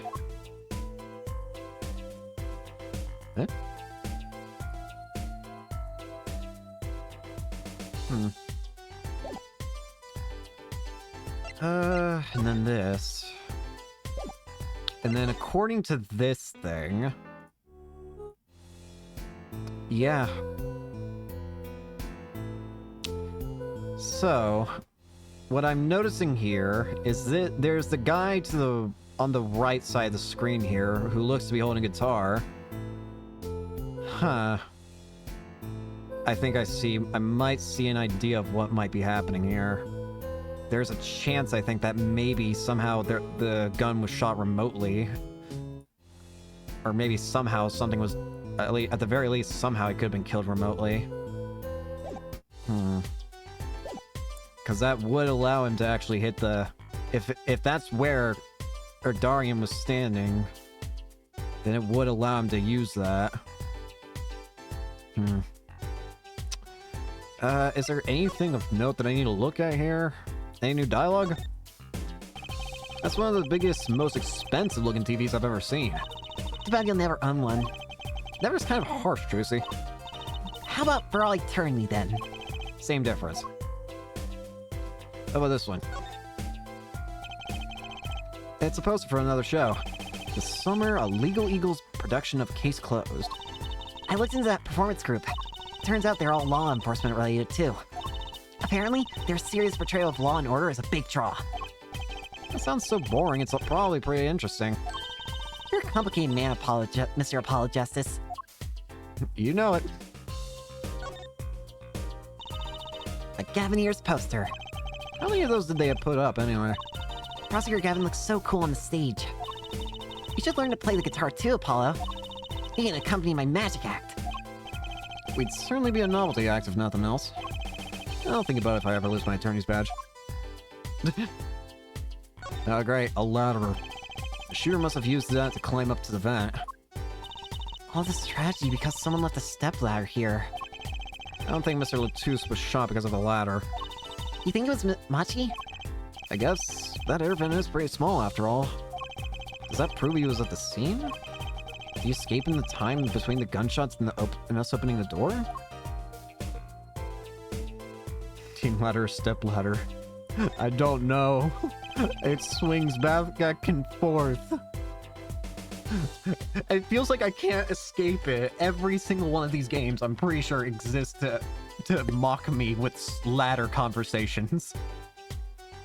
Right after the shooting took place, Lamihua tried to come into the dressing room and dropped her brush. I think that fits with the other stuff we know. Do you think the timing of when she dropped it is important? Yeah, something about it bugs me, that's for sure.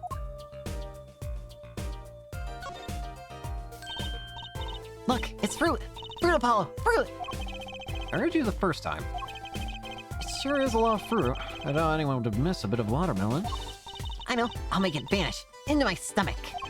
Better not. They might make you pay for it. And if you have the money for that, you should probably repaint the office later, first. Weremons are that expensive? These could have been imported from some exotic locale for all we know. Here's the bullet holes. Look at the way the bullets tore through this thick wall. I feel like me and Emma are lucky that these didn't just go through the wall at this point. That revolver really was something else. I wonder if someone as little as me could even fire it. Dislocating your shoulder would kind of put a crimp on your stage career. Abigail has stiff shoulders. Maybe that could loosen him up.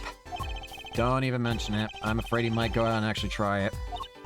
Nah, he doesn't have the guts to pull the trigger, I bet. No comment on that. Speaker for monitoring the stage. It was blaring at the time of the shooting. It's a pretty old model for such a nice place. I guess they don't care about the sound quality back here, as long as you can hear it. Not that a loss of fidelity could possibly make that music worse. Good speakers must cost a lot. You have any idea how much a nice one that size would cost, Apollo? Probably a good 10 years of your allowance, give or take. What? But that's almost $600! $5 a month? Poor Trucy. Wait till she finds out you need to buy 2 speakers for a stereo. Ugh. That's the air vent with Machi Tobias' fingerprints. That's the other thing that's majorly confusing about this whole thing. Why is his fingerprints here? If he's not the killer, then why on earth is he like at a vent? What's with the frown? Can't a girl frown anymore? Is that a crime? Also, hi there. No, of course not. I just meant Machi Tobias' fingerprints are on that air vent. Why would his fingerprints be there if he wasn't the shooter? That's another question I have to answer in court. That I want to answer in court. Hey, wipe that frown off your face. 1 second the mud crime scene, please. I guess girls can frown, but defense attorneys can't. Why am I being loud nose? Oh, whoa. Look, the carpet's been torn up here. That's the part we did the luminal testing on in court. Lunimol? What's Lunimol? It's luminol. Get right. Emma's kind of scary when it comes to science. Best learn the word in non-sight or wrath again. There's a pistol. Murder weapon. So it belonged to Mr. Latus. That thing makes normal revolvers look like water guns. Mr. Latus was a big man. How about the person who shot him? You like this, Emma, or the one from the trilogy, more design-wise? I feel like they're close enough that it's not too much. I mean, the only difference really is size, really.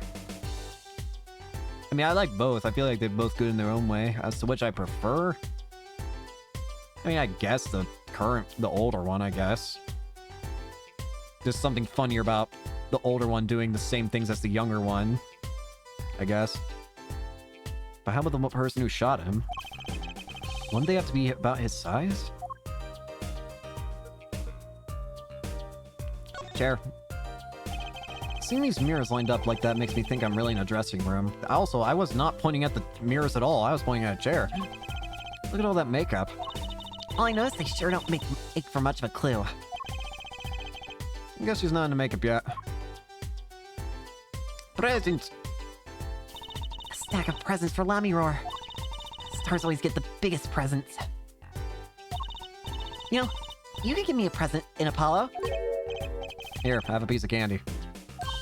Gee, thanks. She must not get a lot of presents. Poor girl. Phoenix! That's one heavy-duty bouquet there. I have trouble thinking of flowers as being heavy-duty.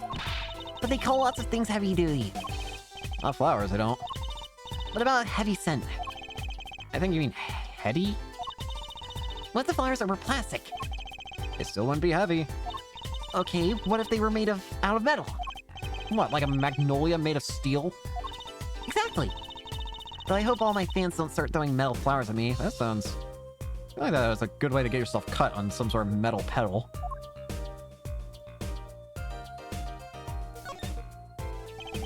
That's one of those permanent dryers you see in hair salons. Is that what they're really called? Permanent dryers? Do I look like a beautician? I just know that they dry your hair and give you a permanent. It just doesn't sound very glamorous, you know? Okay, how about a perm machine? Or you can go more simple, like Permer. This isn't a bad game, thinking up official names for things. Not that it makes the name actually official or anything. There's the window. This was the window where Lamiroar saw the crime from. I wish it was that simple.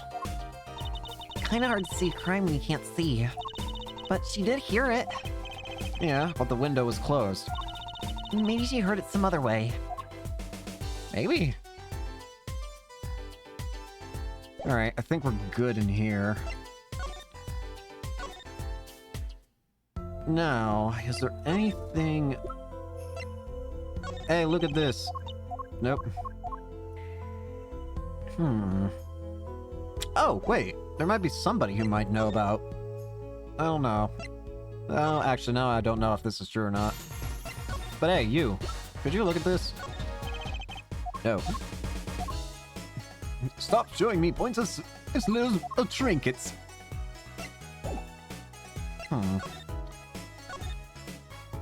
Let's see here.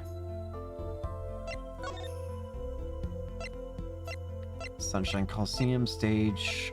Is there anyone in Gavinir's room?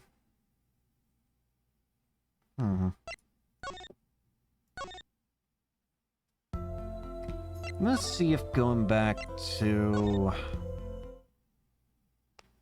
Oh, wait, what? Oh, it's you! What? Come laugh the murder? Darian. Then old bag opens her pie hole and wham bam, my life goes down the chute. Thanks. They won't let me work while I'm a suspect. Darian isn't in the best of moods, is he? Not many people are these days, it seems. It is a crime scene, not exactly the happiest place to hang out. The Gavin go... Had to go rub salt in the wound. My alibi's rock solid. Rock solid! Howdy. Got anything different to say? Oh, nope. Seems like this is all the same. So, your alibi. Let me hear you. So, about your alibi. You have to ask. The shooting happened right in the middle of the third set. That's right. The music was blaring when we heard those gunshots. And found Mr. Lutus dead. Again, the thing that I think casts the most doubt and the thing that makes it that puts the most interesting light on Crescend here is this. His section is off. Why is it off? Just seems so weird. I got 10,000 witnesses who saw me too. Right there on that stage. Your guitar playing with something else. Thanks, little lady. See? This whole thing's a sham. I can't believe they aren't letting me work. There's no need to yell at me. It's Slamior's fault. She was the one who said she heard his voice at the moment of the crime. Man, I never even talked about that old windbag. How would you possibly identify me? What about Gavin? You said something about he's saying something? He won't let you work?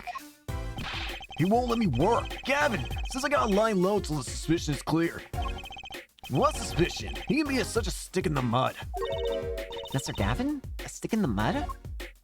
He may look all flashy and showy, but he's straight as an arrow, man. Except when he's depressed. Hear him whining the other day? Oh, you mean the thing with the mixing board?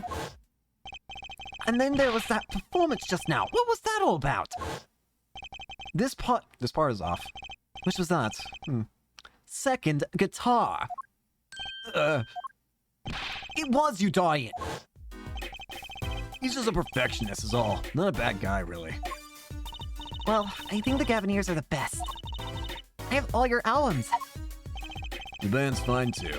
Gavin can write a good tune. I'll give him that. Come to think of it, I haven't seen Prosecutor Gavin around much. Oh, him? He's down at the prosecutor's office, most likely. The prosecutor's office? I've never been there, have I? The title on the victim should have come in from Interpol. Normally, I'd be down there dealing with it. Normally. Apollo, let's go check it out. I've always wanted to go see the prosecutor's office. Maybe that's not such a bad idea. Right on. Say hi for me, okay? Oh, and screw you. You got it. And tell him I want into that crime scene. We'll be going now. Hey, wait. Yes? What do you really think happened?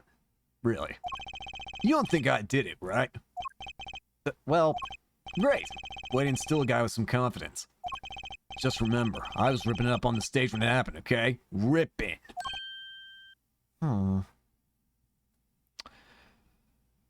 It's true that he was definitely on the concert stage, but there are two things that could explain it. First of all is the igniter. If that was in some way used to actually truly kill Lutus, then it wouldn't matter if you were on stage or not. You just had to press a button. The second thing is the whole magic trick.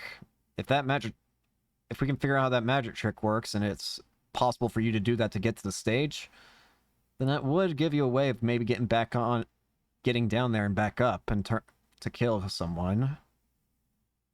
It's just a matter of what really happened. Don't get led astray by some siren song, huh? Get this one wrong and you'll be eating humble pie for a year. I'll bake it myself. Let's not talk to him anymore, alright? Talk to Dorian Crescend. He's one stone I'd leave unturned if I had a choice. Well, let's go to the prosecutor's office. Gavin's office. What's this gonna look like? I'm not completely surprised. Nice chair, though. Also, nice table that's just a giant speaker. So, this is it. The Gavineers' head office. It's not the band's office, it's the prosecutor's office. Yeah, so that's why I'm asking. What is this creepy thing? Object, whatever. Looks like Prosecutor Gavin is on the phone. Oh well, we'll just have to come back. Or we can hide behind that bookshelf real quiet like. That's eavesdropping. Why? We'd just be waiting, quietly, so he won't notice. What if we heard something scandalous about the band? She'd make a good reporter. For a gossip mag. What? A replica? So why was he after it in the first place? Yeah, Latus.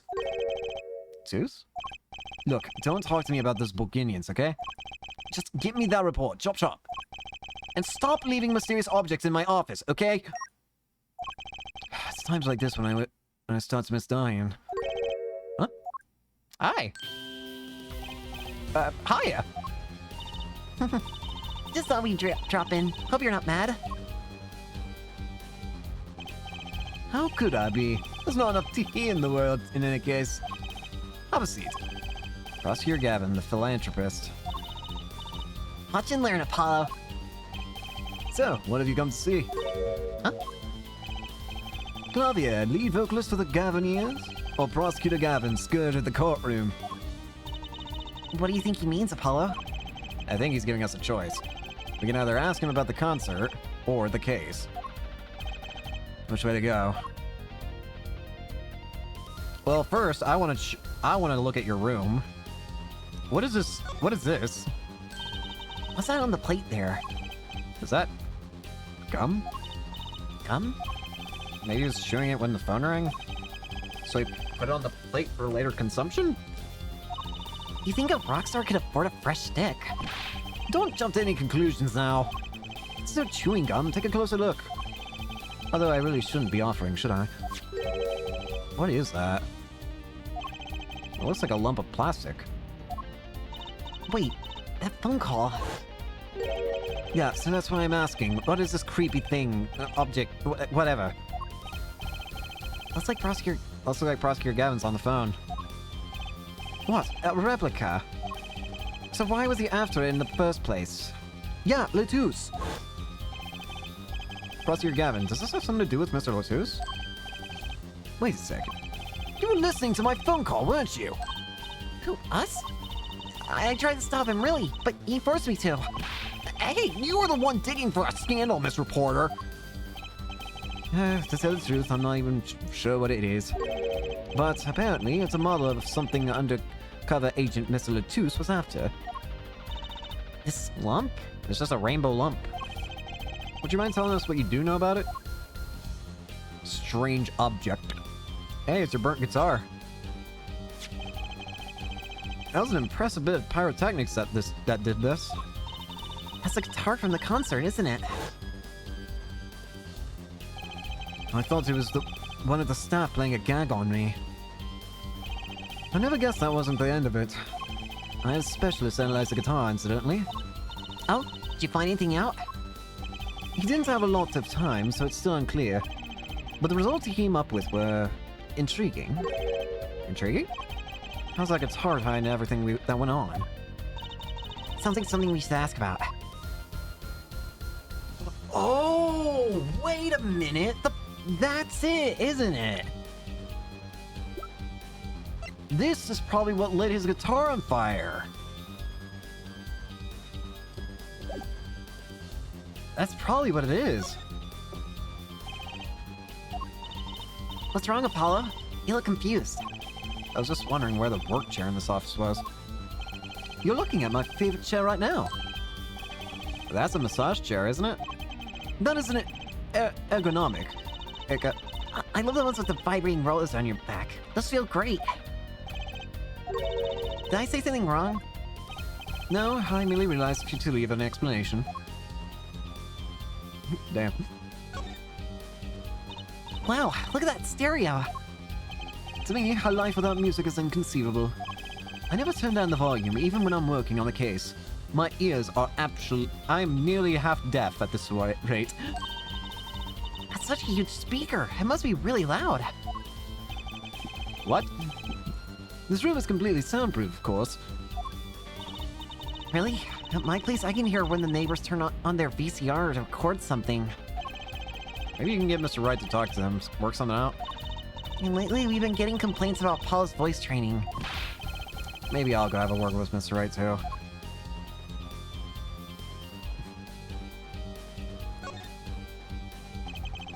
Look at all the guitars. Why so many? Clever would be like, what? What? I can't hear you. What? Look at all the guitars. Why so many? You can never have too many guitars. They're like my lovers. I didn't just hear him say that. Your backup guitars, Apollo. Don't you know anything? We're just gonna sidestep what he said. Rock and rollers always smash their guitars at the end of a show. No wonder it's hard to make it as a musician. You know what? You should try rocking a little, Apollo. And breaking his guitars while he watches? That might be a little too rocking. Hard of hearing him loud. A perfect duel, Apollo and Clavier. The only reason Clavier likes Apollo is he's the only person he can actually properly hear. Of course, I would never do such a thing. Did I not say they are like my lovers? Do I seem like the kind of man who would do such a thing to the one he loves? No, not at all. I mean, you're Mr. Gavin, upstanding prosecutor. What happened to Prosecutor Gavin, God of Rock? You also got some neat monitors here, don't you? This display shows all the evidence for the case. Look, Apollo. He's got 3 televisions. Hey, don't look at those too closely. I'm still sorting out the details. Each monitor shows evidence for a different case. He does them all at once? I wish I had 3 TVs. What would you possibly do with 3 television sets? I may look laid back and relaxed, but in reality, I'm quite busy, you know. I'm living life at turbo speed, doing magic, going to school, investigating cases. But if I had 3 big TVs, I could watch a magic video, do my homework, and catch a crime drama all at once. First 2 seem useful, I suppose. Not so sure about that third one, though. Oh, wait. There is something remaining. The view's exhilarating, huh? I sit here gazing down upon the city, writing my songs. Try working on cases. It's the same thing. I write lyrics the same way I corroborate evidence. Is a harmony between the logical mind and the primal spirit within. Is it so hard to admit that you like staring out your window and daydreaming? Alright, now that's all of it. Alright, Clavier, let's hear the case. Ah, that reminds me. Did you see the paper today? Yes. I always read the TV section. Good girl. How about you, F-Void? I read the funnies. Then you will not have seen this. Concert of Tragedy, the Prosecutor's Deadly Song. Ooh, is that new show? Is that a new show? I haven't heard about that one. It's not a show, it's an article. News, you know? Oh, does that have anything to do with the case? Since getting back from the trial, my phone has been ringing off the hook. How does it feel to take a man's life with a song? Have you ever hummed a man all the way to death row? Do you think you could sing for me over the phone? It is endless. Thanks to the case you made today, of course. Oh, that was all Apollo's idea. Hey, Is that a newspaper over there too? Ah, yes, the Bulgarian Daily Bugle. Go ahead, take a look. Oh, hey, it's the same card. Thanks, but I can't read Bulgarian. Oh, that's right. Suffice it to say, this is a big news over there as well. Though they didn't go so far as to mention the lyrics to my song. probably no one in Virginia can believe it. It's probably seen as just a theory at this point. The journalist didn't see the need to mention it. Makes sense. I hardly know what to think of it myself. Bulgarian newspaper adds to the court record. It doesn't mention the lyrics of Lamiro's ballad. Lamiro's testimony will probably be in the evening edition, I imagine. Which is why I've had Diane step down from the investigation for now. Yeah, we ran into him moping in the front of the Coliseum. Oh yeah, he said screw you, by the way. Lamiro was my invited guest, so it is a rather delicate situation. You understand how much I want to solve this case, quickly, if possible. Guitar Serenade. I really love that song. It had such a great atmosphere to it. You co-wrote it with Lamiro, if I remember correctly. That's right. It was last year. I had gone to tour Bulgaria's legal system, as a matter of fact. And that's when you heard Lamiro's voice? It was at a small jazz club. I wept that night. I knew I had to meet her to talk with her. So I used my influence, which is not considerable, to arrange a meeting. Wow, prosecutors really have a lot of clout. I think he's sort of a special case, Jersey. Thankfully, she liked the work I did, and we wrote a song here, right there, backstage. Marcian piano, that dulcet voice, and myself on a guitar that I borrowed from La Mirror. And music hit. Wait a minute, could you repeat what you just said? And myself on a guitar that I borrowed from La Mirror. Huh. Interesting. Probably not an experience your average lawyer would ever have. Like Apollo say. It is a memory I hold dear, and the song we wrote that night was this. And that very guitar is right over there. You mean this charred lump? Don't call it a lump. That's a piece of history. And it's only brown, not really charged. No matter, I should never sing that song again. I wouldn't have used that guitar again either, even if I could have. What happened during that song anyway? Why does guitar suddenly catch on fire? You think you could show it to us? Your charred, I mean slightly burned guitar. I'm sure he doesn't mind. What more could happen to it? You know what? I want to know. Hey, look at these. My apologies, but what are you doing? Stop showing random objects to me, air forehead. I'm here to get your information. La Mirror's guitar. It was a beautiful instrument. It was played lovingly for many years. A guitar befitting a woman like La Mirror. How did it end up here? She gave it to me. I mentioned how much I enjoyed playing it that night, and she made it a present of it. So this guitar is from Borginia. As it is. We couldn't carry it on the plane. Changes in air pressure and humidity ruined the wood. So we vacuum packed it in La Mirror's studio. I used a special shipping service available to me for transporting evidence. They brought it right up to my office for me. Pristine and untouched. See, prosecutors do have a lot of clout.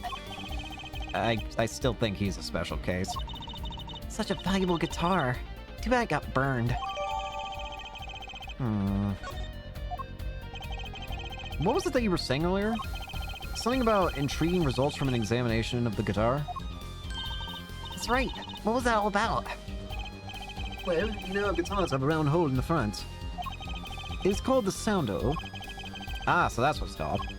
Well, they found something attached to the wood just inside the hole. A broken device of some sort. Yep, and I'm gonna bet it was probably this thing. At least a copy of it. A broken device? Yes, this in fact. Yep, there we go. Bingo! Examiner's busy with evidence for the case now, however. So he'll be checking this out once he's finished with everything else. Odd. That device looks strangely familiar. I want to look at the guitar itself.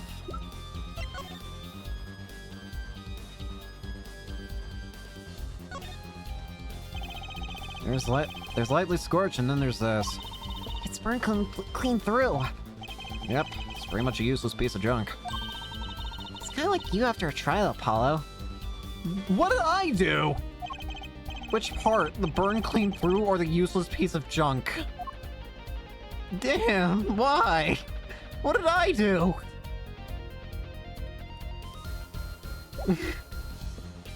What the hell?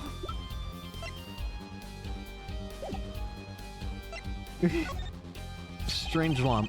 This was found in Mr. Latus's bag. It's apparently a replica of something. A replica? It's a small lump about 1.5 inches long. We analyzed it, but there's not much to say other than it's a lump of plastic. Perhaps it was used in the identification of whatever it is a replica of. You mean whatever Mr. Latus was after? That seems to be the most logical explanation. Well, what is it? Don't ask me, Fräulein. Oh? If you don't want to tell us, you can just say so. Say so. I've put in a request to Interpol via my contacts in Bulgaria. But apparently there's a block on information somewhere along the chain. Oh? There's something either Interpol or Bulgaria doesn't want to share. Something about this little piece of plastic. Mr. Latus went through all that trouble to become Lammermoor's manager. Just to come to this country to find out more about this lump? And he died for it. What a strange object. I've sent someone to the Colosseum to fetch Lammermoor. Perhaps she knows something about it, being a Bulginian. Anyways, do you have dialogue on this now? It has to be one of these. What is it, Apollo? That device that was found in your guitar. Take a look at this. Why, that looks like the same thing. What is it? It's an igniter. Another one? It was at the crime scene, in Lammermoor's dressing room. Detective Sky found it, actually. At the scene of the crime? What could that mean, I wonder? I believe that covers everything I'm at liberty to talk to you about. Oh, thanks for dropping by, Forehead. Thanks? Why, you gave me so much information. That igniter, for instance. Oh, that. I never met an attorney so forthcoming with the prosecution. It's a big help. To be fair, you're kind of also helpful. I mean, sometimes you can be a bit, you can be a bit weird around certain pieces, but for the most part, you're pretty cool. So I'm fine with it. Oh, perhaps you're just a tad naive, huh? I guess I could have hit it, but somehow showing it felt like the right thing. I could say the same to you, Prosecutor Gavin. Thanks for the information. About the, strange lump of plastic. Gotta look out for each other, yeah? The one that Mr. Latus was investigating. I actually got that in my inventory now. I want to look at this thing. Oh, what the? Sample. Sample, huh? Think they put a big enough label on it? Maybe it's to keep people from eating it by mistake. Yes, they might think it was an otherwise tasty multicolored lump of plastic. Maybe it's the manufacturer? Sample toys, and you can't afford the real thing. Sounds like a company Mr. Wright would like. This is weird, what? Strange thing. Hey, that's right. I've been thinking, Forehead. We encounter many incidents in our lives, all of us. Not all of them simple. Especially not the ones where people are killing to song lyrics. That is why I try to at least remain simple inside. And I keep a simple goal. To discover the truth. That's why I like to keep relations civil, huh? That's all. I can live with that. Mr. Prosecutor? Fräulein? Can I ask you why you sing in a band? Ah, because I want women to turn and look when I walk down the street. That's pretty simple, too. Now, if you'll excuse me, I've got work to do. Another time, perhaps. Simple as a simple does.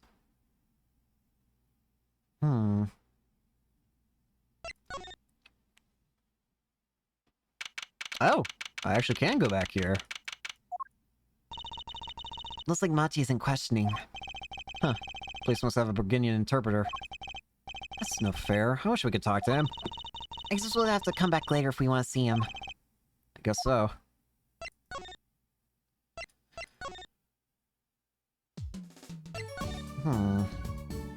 Let's go to Sunshine. Oh, what do we got? Oh, Emma! Oh, it's you. You came at a good time. Hello there, Emma. What's up? Either of you know where Lammermoor is? Well, I saw her in the backstage hallway a while ago. Yeah? That's strange. What's strange? I can't find her anywhere. I was supposed to bring her to the prosecutor's office. I'm worse missing. It's hard to imagine her wandering off somewhere on her own. Being that she's blind and all. Yeah, well, I'll be looking for her. Great, thanks.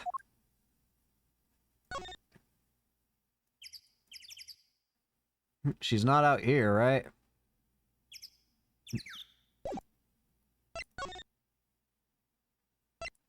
Let's go to the backstage hallway. This place is deserted. I wonder where Lammermoor went off to. I'm sure she's okay on her own. She seems resourceful. I guess, but I can't help but worry about her a little. Maybe she's in her dressing room? No? Maybe she's on stage. Why is the screen black? I really am scared for a second. Please. What? The stage is pitch dark. The power breaker must be off for this section. Great. I'll go get someone. Yipes. It was really dark out there. Dark. That's all Lamior has when you think about it. What would it be like to live in a world of darkness? Hey, Apollo? Huh? What? Doesn't something about the stage seem different to you? I actually can see it. There is something weird. Like, something's changed? Changed? I can't put my finger on it, but it's bugging me. Now it's bugging me too. What's she talking about? Alright, what's in the guitar? Case. Hey, that case. Wasn't that open before? Huh. I guess someone closed it. Wait, look. Where the case closes. What's that fabric? Something sticking out. That doesn't look like an instrument. You don't think it's... Let's open it, Apollo. What? Let me roar! Let me roar! Emma! We have to get Emma! She's not dead. Lemmy was taken directly to the hospital. Emma ran around, barking orders, making phone calls. Josie just clung to my arm and cried. And me? I was still in shock. 2 bodies in 2 days is too many.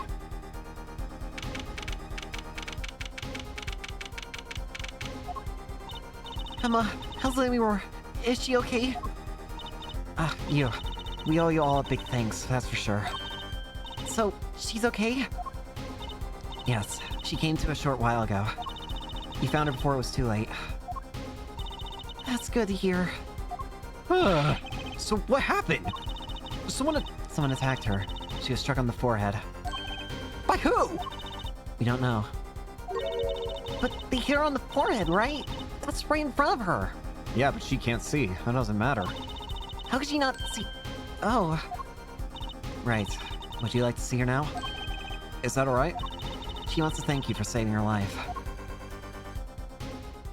Hey, you alright? Let me roar! Mr. Attorney, you were the one who found me. Thank you from the bottom of my heart. I'm just glad you're okay. Tell me, what happened?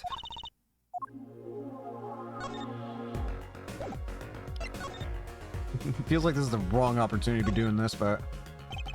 That must be a recovering patient. He keeps staring at us. What's so unusual about an attorney and a magician? Plant. Door down the hallway reads X-ray room. I never did like X-rays. I don't think I'd enjoy looking at someone's insides. Spotting nervous habits is intense enough. TV! Some visitors here are in the weighing room watching TV. Murder during a concert at Sunshine Coliseum. Huh. That's where we're on the news. This current hit song, Guilty Love, is in the courtroom as prosecutor, singing the defendants all the way to death row. Prosecutor Gavin this, Prosecutor Gavin that. Where's my 15 minutes? Guitar Serenade on sale now.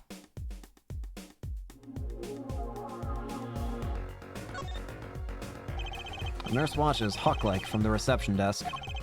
She glares at me whenever I talk. Maybe my voice carries?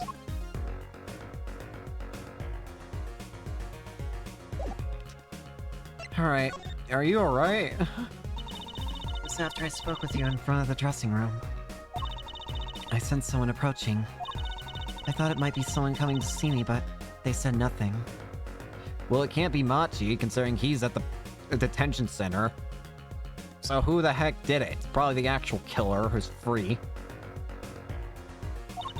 When I went to return to my dressing room, You were hit? I knew that very moment. I knew. The assailant was trying to kill me. No. It was lucky for me the first blow did not knock me out. I turned and ran for the stage. Someone was chasing me. I could hear footsteps. Yet I reached the stage first. Why the stage? I had overheard maintenance people talking. The power at the stage area was off, they said, for electrical work. Ah! Darkness is my ally. There was a contraband case near the stage. That's where I hid. So the assailant couldn't see you. Once in the case, I'm afraid I passed out. Wow, sounds like a really close call. Do you have any idea who might have been? Unfortunately, no. Whoever it was, they said not a word. Too bad. Meaning they knew. They knew you were blind. I'm starting to suspect Darian more and more. Yet when I consider that I was struck high on the forehead, I must conclude that whoever hit me was taller than I am. Good point. She's sharp. And you're much taller than I am. You're about as tall as Apollo. So that means it was likely an adult, probably a man. Could it be him? But why would anyone attack you, Lammy-Roar? The detective asked me this too. And to her I gave the same answer I give to you. I do not know. Ah, that's it then. Lami, what the heck is this? Lammy-Roar, I want to ask you about this. Do you know what this is? This? This is what? Mr. Lusus was carrying it. It's a replica of the thing he was after. He was after? You know, in his secret identity. As an undercover agent. So that's what he's doing. You mean you know what? Yes, I know, of course. This must be a Borginian cocoon. A rather convincing replica thereof. Why haven't I heard of a Borginian cocoon before? Why would he be carrying this around? Was it some kind of souvenir? I wonder.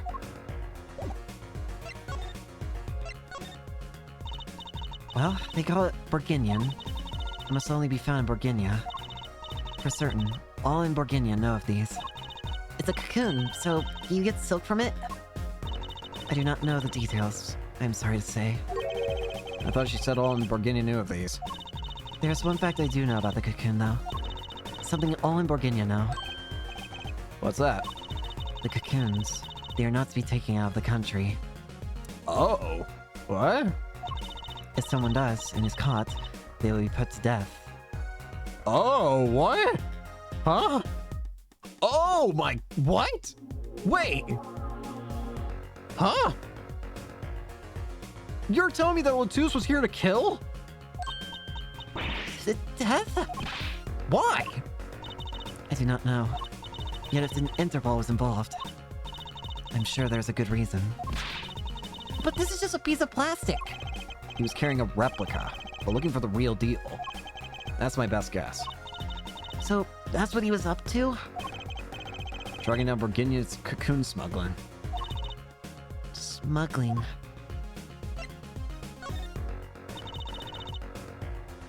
It seems I was marked. Marked? Marked? Life changed for me with the popularity of my songs. I began to travel around the world. Ah, so you could have brought those Borginian cocoons with you. On my trips, yes. That was probably the suspicion. And Mr. Latus was placed as an undercover agent to look into it. Borginia is a small, sheltered country. Not many of our people venture into the world outside. Is that why they suspect you? But Mr. Latus wasn't a Borginian, was he? He was an Interpol agent, which means... means I have to hit the save button, apparently. No. What, Apollo? There must be some reason why Borginia doesn't want those cocoons getting out. Something scary enough to get Interpol involved. Huh? Like what? How could just a tiny ball of thread cause a commotion? Cocoon smuggling. Mr. Latus had Lammy-Roar marked. It couldn't be her. There's one other person I need to talk to. Thank you for talking to us, Lammy-Roar. That's the least I could do. Actually, I have another request. If it is within my power. I need an interpreter. Someone who speaks Borginian. Apollo?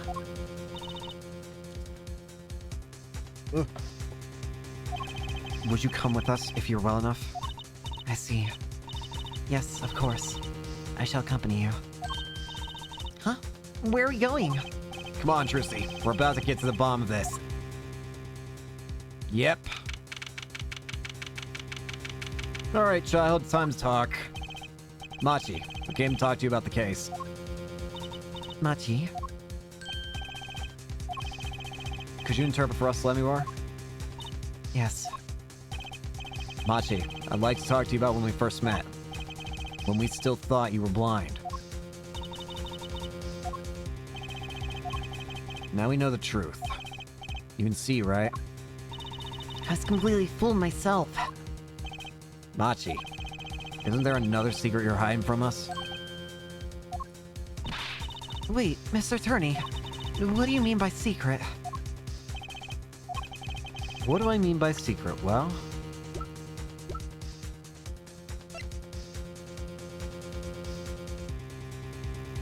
I wonder... If I'm not mistaken, you know something about this, don't you? Aha! Hey, you got a reaction. A big one. Machi, you didn't... Trucy and I are trained to see people's uncertainty. Not that we would have needed any training to see that one. Mr. Attorney, please tell me what this is all about. Lemmiwar, please, interpret. Very well. I know you know something about this by your reaction. If you won't tell me, I'm gonna have to give it to the prosecution. And have them look into it. He asked you to... Wait, do not be so hasty. Machi? Do you know everything? Yes. Everything. Well, sort of. Have him tell us about it. Very well. The cocoon. What is this cocoon anyway? The cocoon, the silk, is a potent cure. A cure? A cure? It must cure some disease. Oh! Now that I think about it, wasn't a judge mention something about that? It is a cure for incuritis. Well, isn't that a little on the news? A cure for incuritis. But if it's a cure, why keep it in Burgundy like that? Just think of all the lives they could save by sharing this medicine. Such a creative name. I do not understand the reasons myself. Okay, well, at least we know what it is. A cure. And Mr. Latus was after the cocoon smugglers. Wait. Was Machi? Machi, you weren't... He couldn't be a smuggler. He's so little. Well, you're only 15 and you're sort of a magician, aren't you? Well, that's true. I am sort of a magician. She said sort of. Oh, to have a copy of that security camera tape. Well, Machi, are you a smuggler? Whoa. He won't tell me. First he plays blind, now he plays dumb. No wonder. Do you think he brought a cocoon here to sell it to someone? If Machi really did bring one into the country, was he planning on making a deal for its sale? I can't go home. Can't go home? I can't go home to Borginia. I do not want to go home. The penalty for taking a cocoon from Borginia is death. That's right. It's punishable by death. About the case. What about the case? You want to tell us about Mr. Latus's death? This meeting's over. What? You! No! Darian? What do you mean? Visiting hours aren't over yet. There's a call from Machi from the Borginian Embassy. This meeting is over. Sorry. Just give us 5 more minutes. We can call them back after that. Sorry, no go. Come on, piano boy, we're leaving. Darian, wait! I never liked you. Either of you. Huh? It's him. It's gotta be him. Darn it, we were so close! He was about to tell us! Hey, Apollo! He didn't want us to hear what Machi had to say. Apollo! And there can only be one reason for that. Why is everyone ignoring me? Oh, sorry. This is it. I know who I'm after now. It all happens tomorrow, in court. I was going to end soon, but now I'm kind of curious. I probably can get to the end of the court case today, so I'll probably try that. I'm too curious at this point to not get to the end of it.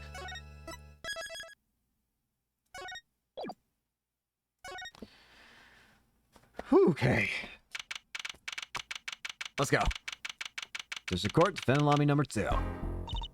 Well, this is it. Today's the day it all goes down. Then there was yesterday. This meeting is over. Sorry. Just give us 5 more minutes. We can call them back after that. Sorry, no go. Come on, Piao boy, we're leaving. Dorian, wait! I never liked you. Either of you. Huh? Darn it, we were so close! He's all tell us! Hey, Apollo! He didn't want us to hear what Machi has to say. And I think I know why. Time to bring down a little justice. What? What was that? He's heard but not seen. Who's talking? Huh? Oh, for God's sakes! Violent Grammary! Violent Grammary! I exclaimed as he walked in through the door, normally. You aren't the witness today, are you, Uncle Vaughn? A preposterous opposition. How can I stand to stand upon the state and why my secrets will be free for the plucking? I might even have to sign autographs. That is why I intend to remain hidden for the entire day. Oh, with the vanishing magic. Indeed, I will jump upon an express train and express myself to the next town over. But before I go, a word of warning. Warning? What? A grand grammary glamour resides at the root of all that has happened. I love that he just keeps walking in normally. Yeah. He can do so many cool things and then he just walks. A grand grammary glamour resides at the root of all that has happened. Do not forget this truth. A glamour? A spell, a sorcery, a great illusion. Miss Trucy, though it pains me to part so, I need to get in line for a ticket. Farewell. And there he goes. He sure seemed happy about that illusion thing. Oh, big illusions are the bread and butter of a magician. You can't pull off a show without one. The big illusion is always a spectacle to remember. Usually, it involves cutting up things like people or elephants, or the Eiffel Tower. Anything, really. So he was talking about what he saw at the concert. Namiori's disappearing act. And Prosecutor Gavin's exploding guitar. What are we meant by at the root of all that has happened? Well, it's about time. Shall we go? Ah, excuse me, sir. Yes? The scheduled starting time for the trial has been changed. The trial will not be commencing until 10:30 a.m. Sorry for the inconvenience. Huh? Did something happen? This is a first. Yeah, this is a first. It was by the judge's request. Some urgent personal business. Great. I bet he stayed up too late last night watching courtroom dramas. Apparently he's visiting the hospital again. The hospital? I believe it was mentioned that the Chief Justice's son is unwell. Don't tell me that the judge is involved in all this. Don't tell me that... Oh no. Wait, I wonder. Apparently his condition worsened considerably this morning. Chief Justice's son. Oh, that's right. Remember yesterday morning? The judge said he had to go visit him after our trial. There's an article about it in the newspaper. If you care to read about it yourself. Article about the Chief Justice's son who's inflicted with incuritis. Oh no. Incuritis? Where have I heard that before? I'll let you read that article for us, Apollo. Just leave that TV Guide page to me. Try not to lose the page with the funnies if you can. Alright, let's get to it. Let's get cracking. Ahem. My apologies for the delay. Court is now in session for the trial of, how do you say this name again? Machi Tabai, our suspect fortissimo. Right. It's his trial in any case. The defense is prepared, Your Honor. The prosecution is ready to rock. Is something wrong, Your Honor? No, well, Well, yes. It's just, I've been friends with the Chief Justice since we were students. It pains me to see him going through such a difficult time. Incurious, was it? That article said there is no known cure. Judge, let me say, with all honesty, I feel your pain. But now's not the time for tears. Now's the time for law. Indeed. We left off at quite the juncture yesterday. That's in report about the number. IPXX 314206. The agent registered on this number was Romain Latus. Thanks for looking into that for us, Detective Crescent. It's of great help. No problem at all, Your Honor. I'll be heading out.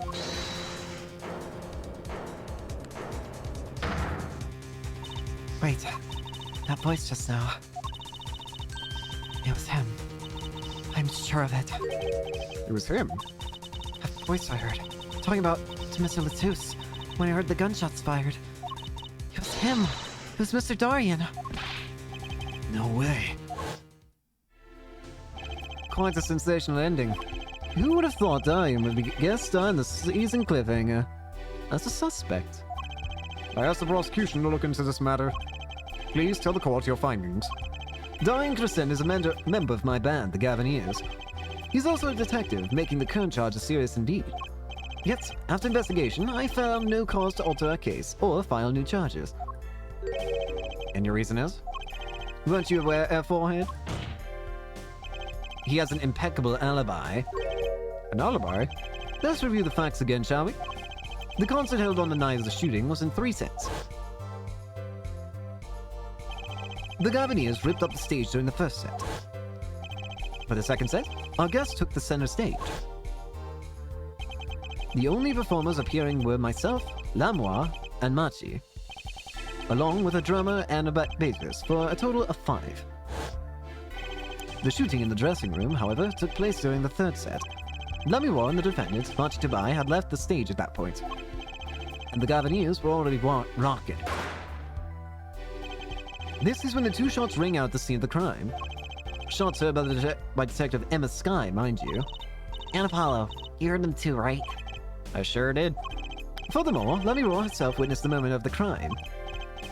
Well, perhaps I should say she heard the moment of the crime, when she claims to have heard Mr. Latus and Dr. Crescent talk. But that's impossible. Dr. Crescent was... Precisely. Detective Crescent was on stage getting his groove on, no less. Voila. A perfect alibi. Does the defense have anything to add to this? It's true. When I heard those gunshots, he must have been on the stage. Still, there's something here that doesn't quite add up.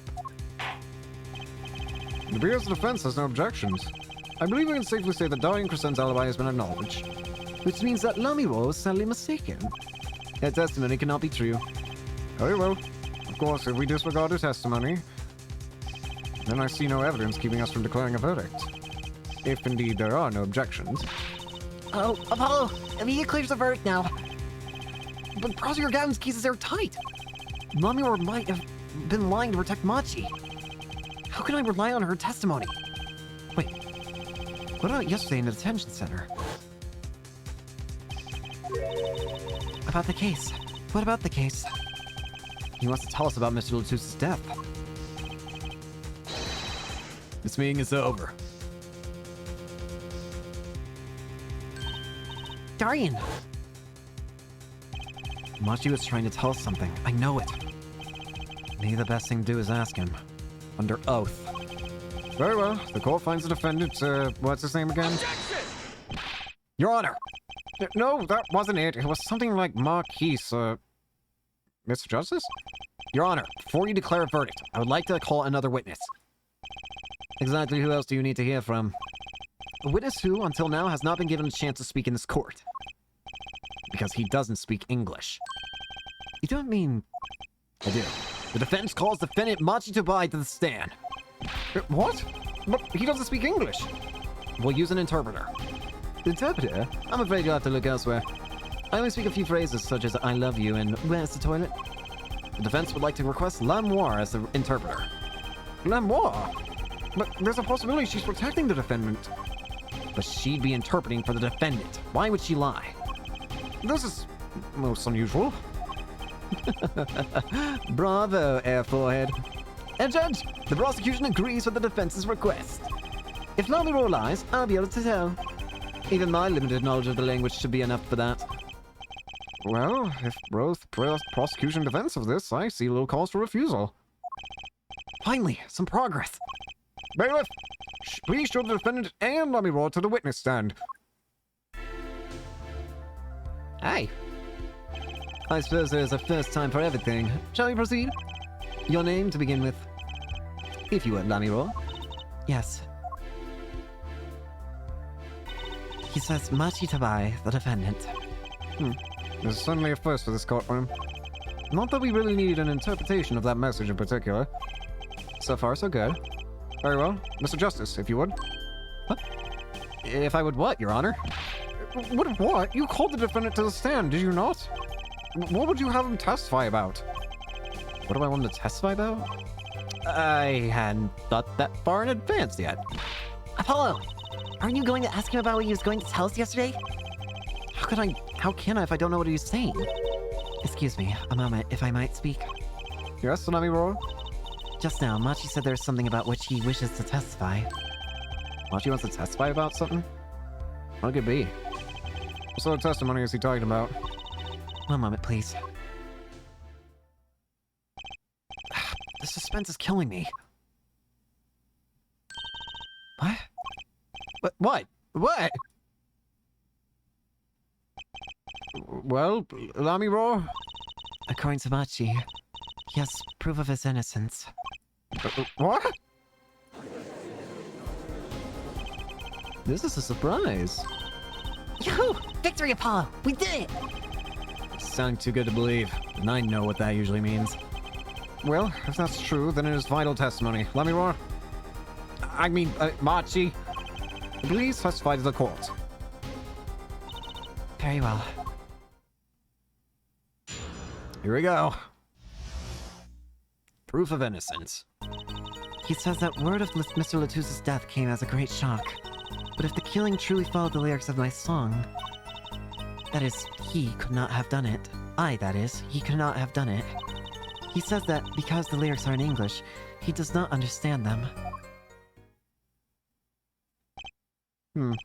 I see. He wouldn't have understood the English lyrics of the song. That would prevent him from following them so closely. I wonder what he meant by proof. Why, he would only have to ask Lamiro to know what the meaning of that song. Lamiro, did you ever explain the lyrics of that song to him? I did tell him, generally, what the song was about. But never in so much detail, and he never asked. Has my oft-repeated warning already fled that forehead? Lamiro might be protecting the witness. Well, anyway, let us proceed with the cross-examination. Mr. Justice, if you would. Yes, Your Honor. Something's hidden in that testimony, I know it. I'll just have to trust my bracelet to tell me where. It worked yesterday. It'll work today. So it's gonna be something with the bracelet. Let's see it. Yep. Now I wonder if it's gonna be the child I have to look at, or if it's gonna be Lami. Press. I'll press everything first. Were Machi and Mr. Latus close? Yes, after we traveled around the world on our tour together. Lamiro, this is Machi's cross-examination, not yours. But I knew the answer. This is a court of law. We'll play by the book. I understand. The prosecutor Gavin's tough. He's really tough.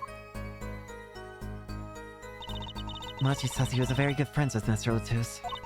Mr. Latus was always a gentleman, never angry.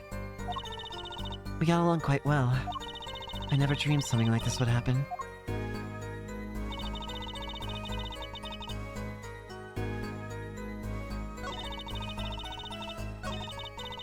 You know what? I'm too curious. I'm way too curious.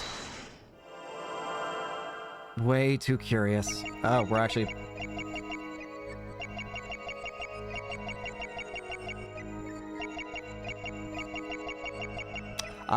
wait. I saw that.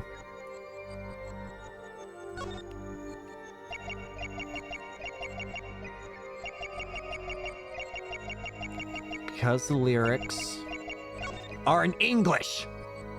Gotcha! So, Machi, you can't fool my eyes. You glanced toward her at the very moment Lammermoor said the word English. Why? And don't bother interpreting that. He understands me. Machi, tell the truth. You can understand English, can't you? What are you saying? Of course he can't. He must continue this. Must he continue the charade? Mr. Justice, Machi says this. I know the word English. Huh? Before coming to this country, he heard me speaking English. He learned the name for this language, that is all. What? Give me a break. Is that such an unusual word to understand? Do you not know Espanol, for instance? Well, yeah, but... I'm sorry, but he truly does not understand your language. Well, then explain this. How does he know the crime followed the lyrics?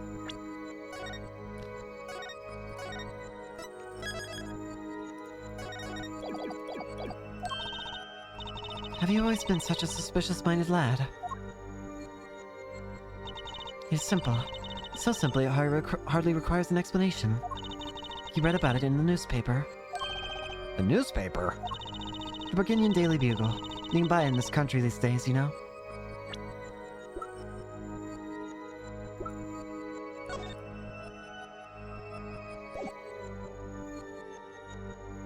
Well, well, well.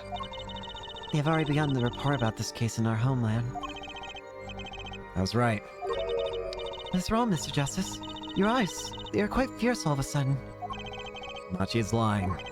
Maybe it's time to show them proof that he's lying. Take that! Enough of this, Machi. I have here a Burgundian newspaper. The Burgundian Daily Bugle, as a matter of fact. Indeed, there is a feature or article about the case.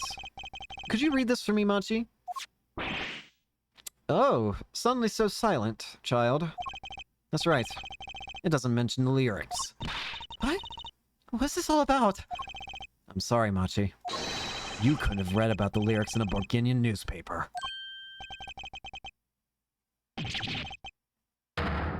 There we go. So, you know what I'm saying then. You know English, don't you, child? What does this mean? But I don't see how it's possible.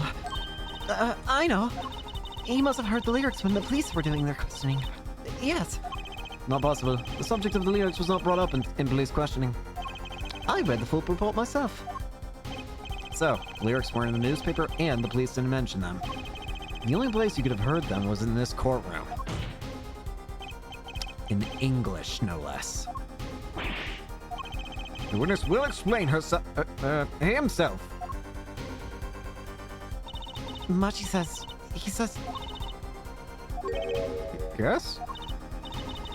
It's true I read the newspaper. But this is not where I learned of the lyrics. I was mistaken. Now I remember. You remember? He says he heard the lyrics from me. What? Is this true, Lammermoor? Yes. I'm afraid I forgot myself. Then it looks like Foy's been jumping to conclusions again. It seems so, yes. No! No! I was on to something, I know it! I can't let this chance slip away. Time isn't an issue today. Mr. Justice, are you finished with the cross-examination? What are you going to do, Apollo? I'm gonna keep on a cross-examination. I better have an angle of attack.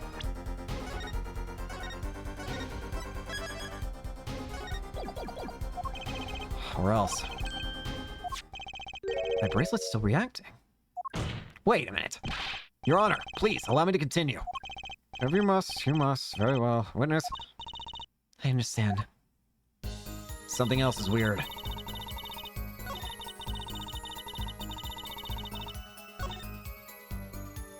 I wonder...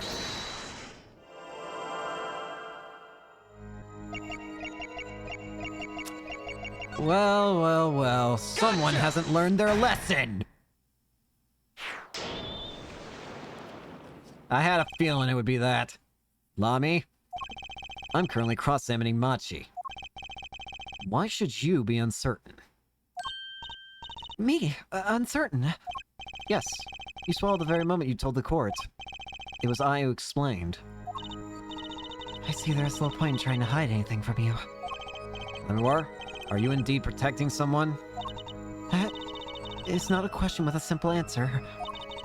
To tell the truth, I do not believe it myself. Allow me to answer for you. Lemur, you're protecting...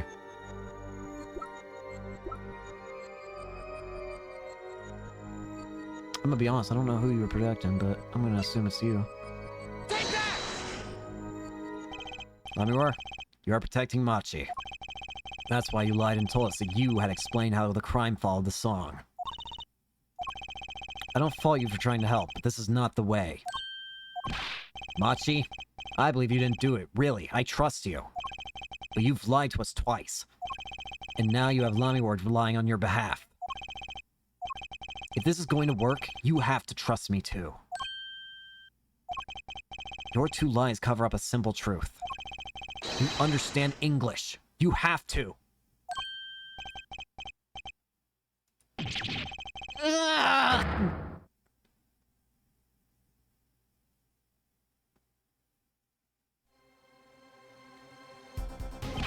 Witness, is this true? Do you understand English? Yes, a little. Only. Screams in English. What? First you can see and now you can talk. And you did not know about this, Lemur. No, I did not. It was quite a surprise. How many secrets is this witness hiding? This is... last. Machi, could you tell us what really happened? No shooting. No shooting. So you were in the dressing room when I heard those two gunshots, correct? Apparently the answer to that question isn't simple either. I was in dressing room, behind desk, manager, he on floor. Which would be after the shooting, right? Then there's voice. Voice? Our voices. Was it you and Emma, Apollo? So when Machi went into the dressing room, Mr. Latus had already been shot. And then we came to the door. Handle up high. I take off. Run away. Run away. So it was you who escaped through that air vent. As the prosecution has upheld all along, no less. The defendant has admitted to being at the scene. Might we take this as a confession? Objection! No! He's clearly denied that he did it. I know shooting. Manager on floor. Oni on floor. Objection! The victim had already been shot, you say? I find that hard to believe. The defendant understood the song lyrics. He was at the scene of the crime. This can only mean one thing. He is the shooter. Does the defendant have anything to say to this? He's clammed up, Apollo. Let's ask Mr. Justice. Do you require any further testimony from the witness? Is that it? There's just nothing I can get him to testify about? Wait. No, of course there is. The cocoon. Cocoon. The silk is a potent cure. Cure? Momachi, are you a smuggler?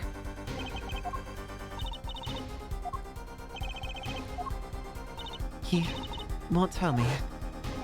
That cocoon has to have something to do with this. Machi, please, tell us the truth for your own sake. No. No more speak. Not to any of you. So much for your precious trust there, forehead. Hey, you were the one who didn't believe him. Regardless, this brings us to an impasse. It does seem that the defense and defendants are at odds. I doubt we are likely to learn anything more of value should this continue. I see no other course but to declare a 5-minute recess. The defense will work things out with the defendant so that we might proceed. You really gotta trust me, kid. I can't help you in this situation. Apollo used this. That's justice. Better learn how to say if you ever want to get some. Believe. I know shooting. Machi claims Mr. Latus was already down on the ground when he entered the room. think I might have an idea of what he means. I think I might get it. I might.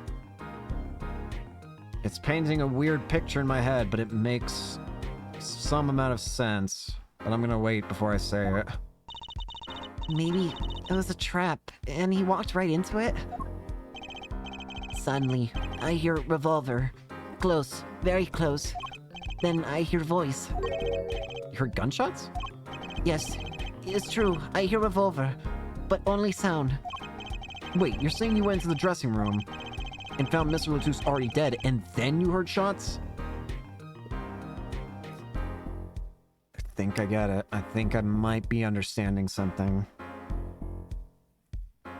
Something might... If that's true... So, you were at the scene of the crime when you heard those shots? And you escaped the air vent.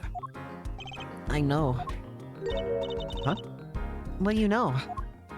I know if I opening vent, I can leave stage and backstage. So the vents went to both the stage and the backstage area. Is that what he means? Hey, he's right. Look, Apollo. Huh. Yeah. How'd you know it was connected like that? Wait, I bet his father was the architect that signed the hall or something. I hear this from Magician. Oh! Well, thanks for that little bit of info. Magician? Don't look at me. The magician, huh? Well, at least we're clear on one thing. Machi didn't shoot Mr. Latouche. Yeah, but what does that leave us with? We're supposed to say he went into the room to find the body and then he heard shots? That one's going to go over well in court. Not. Apollo, you're his defense. You're supposed to believe whatever he says, even lies. That's what Daddy always told me. I'll just pretend you misheard him. Every time. So, what do we do? You sure you won't testify, Machi? No talking. No. Well, it's worth a shot. That cocoon. I can't go home. Can't go home? I can't go home to Borginia. I do not want to go home. The penalty for taking a cocoon from Borginia is death. That's right. It's punishable by death. Of course. He's scared. Oh well. Guess we'll have to just try a different approach. That's the spirit, Apollo. So, what's your plan? And Machi won't testify about it? We'll have to get someone else to testify. Someone else? I think we're out of time. Let's get back in there. Right. Oh boy, this isn't going too hot, but I'll crawl my way out of it if I have to. Court is now back in session. Mr. Justice, have you sorted things out with the defendant? Yes, Your Honor. We had a good talk. Very well. So will he testify? Your Honor, the defendant will not testify. What? Shame. And yeah, I thought this was your big chance to turn the case around. Actually, it is. The defense would like to approach this case from a different angle, Your Honor. A different angle? If Machi won't testify, then I know who will. I would like to cross-examine the witness in this case, Lamoire. Lamy? What are you up to now? I thought we determined yesterday that Lamoire's testimony was insubstantial. There's nothing you can... Lamoire was taken to the hospital yesterday with injuries. What happened? She was assaulted, Your Honor. Assaulted? Someone wanted Lamoire dead. Thankfully, she was able to save herself. I've heard of no such report! Prosecutor Gavin. Why would anyone be out to kill Lamoire? Can you think of a reason? Well, think of how she is known in our country. A singer from overseas who doesn't speak English, yes? Yet someone tried to keep her mouth shut. Who could that have been? You don't think... I do. It was the same person who shot Mr. Latouche. The killer was afraid of her, afraid of what she might say. The defense believes that something was hidden in her testimony yesterday. Something that the killer doesn't want getting out. So, am I to understand that this is what you are saying? Namely, that there is a nugget of truth in Lamoire's testimony, A nugget that we have yet to uncover? Exactly. If Lamore was attacked, this has serious implications. Well, very well. There were some vague points in her testimony during yesterday's trial. Perhaps we did not inquire as deeply as we might have into some. The court will hear Lamore's testimony once more.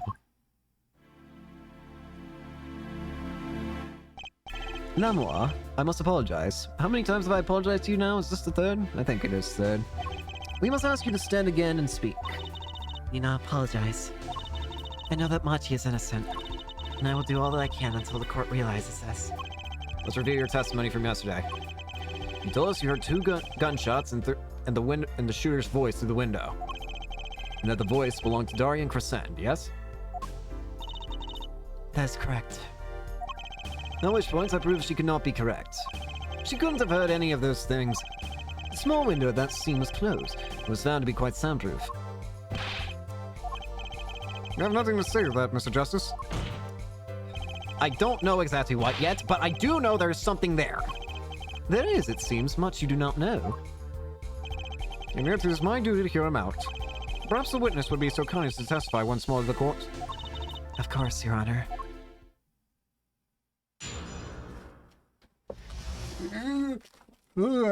What I heard. I was on my way home from the stage to the backstage. I was on my way from the stage to the backstage exit. That's when I heard them. Mr. Latus and the detective. I heard the faint sound of a gunshot and stopped. Then I heard another gunshot. There was a smell of gunpowder. I knew I must tell someone, but I was in a hurry, so I kept moving past the small window. Pretty much the same as yesterday's testimony. I'm sorry. I'm not used to speaking much in this language. Perhaps my descriptions are lacking in some way. Yet everything I have said here is the truth. It is my distinct displeasure to say this. What you have said to have happened is impossible. Do I have to repeat myself? Lamroar was attacked because of this testimony. What? Trucy? Apollo, you know, for a moment there, you were pretty cool. Maybe I do better when I don't try to think ahead. Very well, Mr. Justice. Perhaps you can coolly cross-examine the witness? I'm gonna figure this one out. Why was she attacked?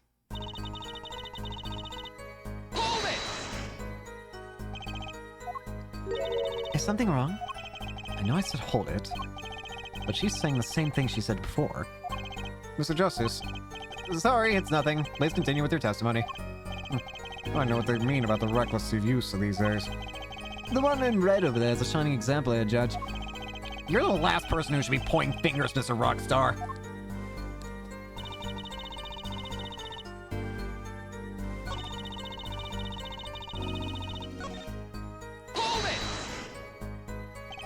Darian Crescent. I did not know his name at the time. But yes, it was him, the one who took the stand yesterday. How many times do I need to remind you that's impossible? There's no way you could have heard him. Because the window at the scene was closed? Is that why? Close. Apollo, if we keep asking the same questions to the FC, we won't get anywhere. She's right. Here's a different angle I can try.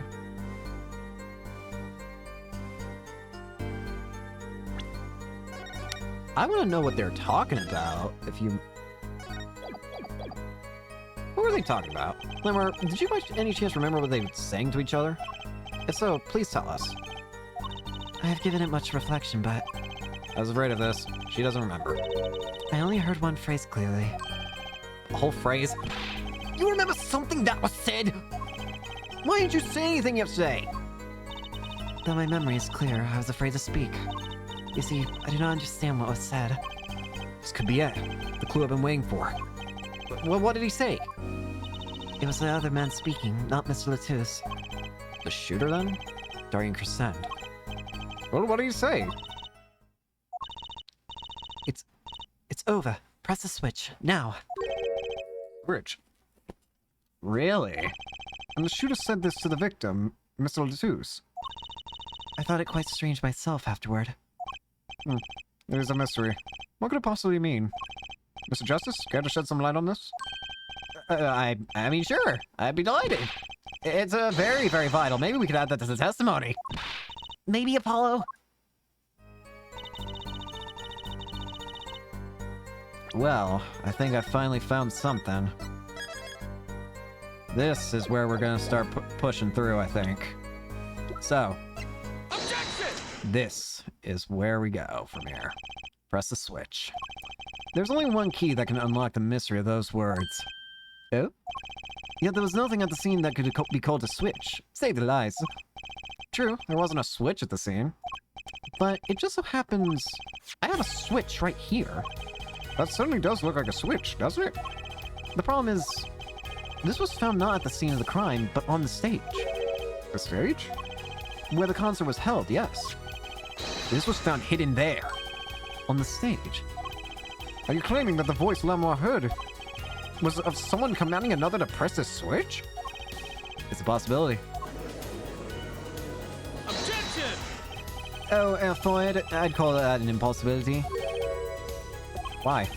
It's hardly necessary for me to remind and to call the layout of the concert forum. The stage is quite far from Lamour's dressing room. Not to mention that the Gaviniers were in the middle of a concert on said stage. We aren't known for being a quiet band. You could shout all you wanted and not be heard. The detective's voice was loud, but certainly not a shout. So too have Air Floyd's cries a possibility fallen far short of being heard. Sorry, but we wouldn't have needed to shout. Excuse me? You heard what I said. Or, do you need me to shout it for you? It would have been quite simple to be heard on the stage from that dressing room. Oh wait, you like evidence, don't you? How about this? Using this, it would be easy to get a message to someone on the stage from the dressing room. Take that! Prosecutor Gavin, perhaps you're familiar with this. Why is that? What? What is it? Is that some kind of newfangled phone they invented while I wasn't looking? This is a type of transmitter, a communications device. Communications device? From what I've heard, that night, everyone on stage was wearing one of these. Isn't that right, Prosecutor Gavin? Yes, actually, they're for talking between band members. We all had one on. So you admit that if you were wearing one of these, talking from the backstage to the stage would be simple. Objection! It's true, but wait, those send out an electronic signal. To avoid interference with the audio systems, their range is quite limited. Lamour said it was about 30 feet, right? Look at this cross-section diagram of the concert floor. Exactly. The walk from the stage to the backstage seems far. The direct distance is less than 30 feet.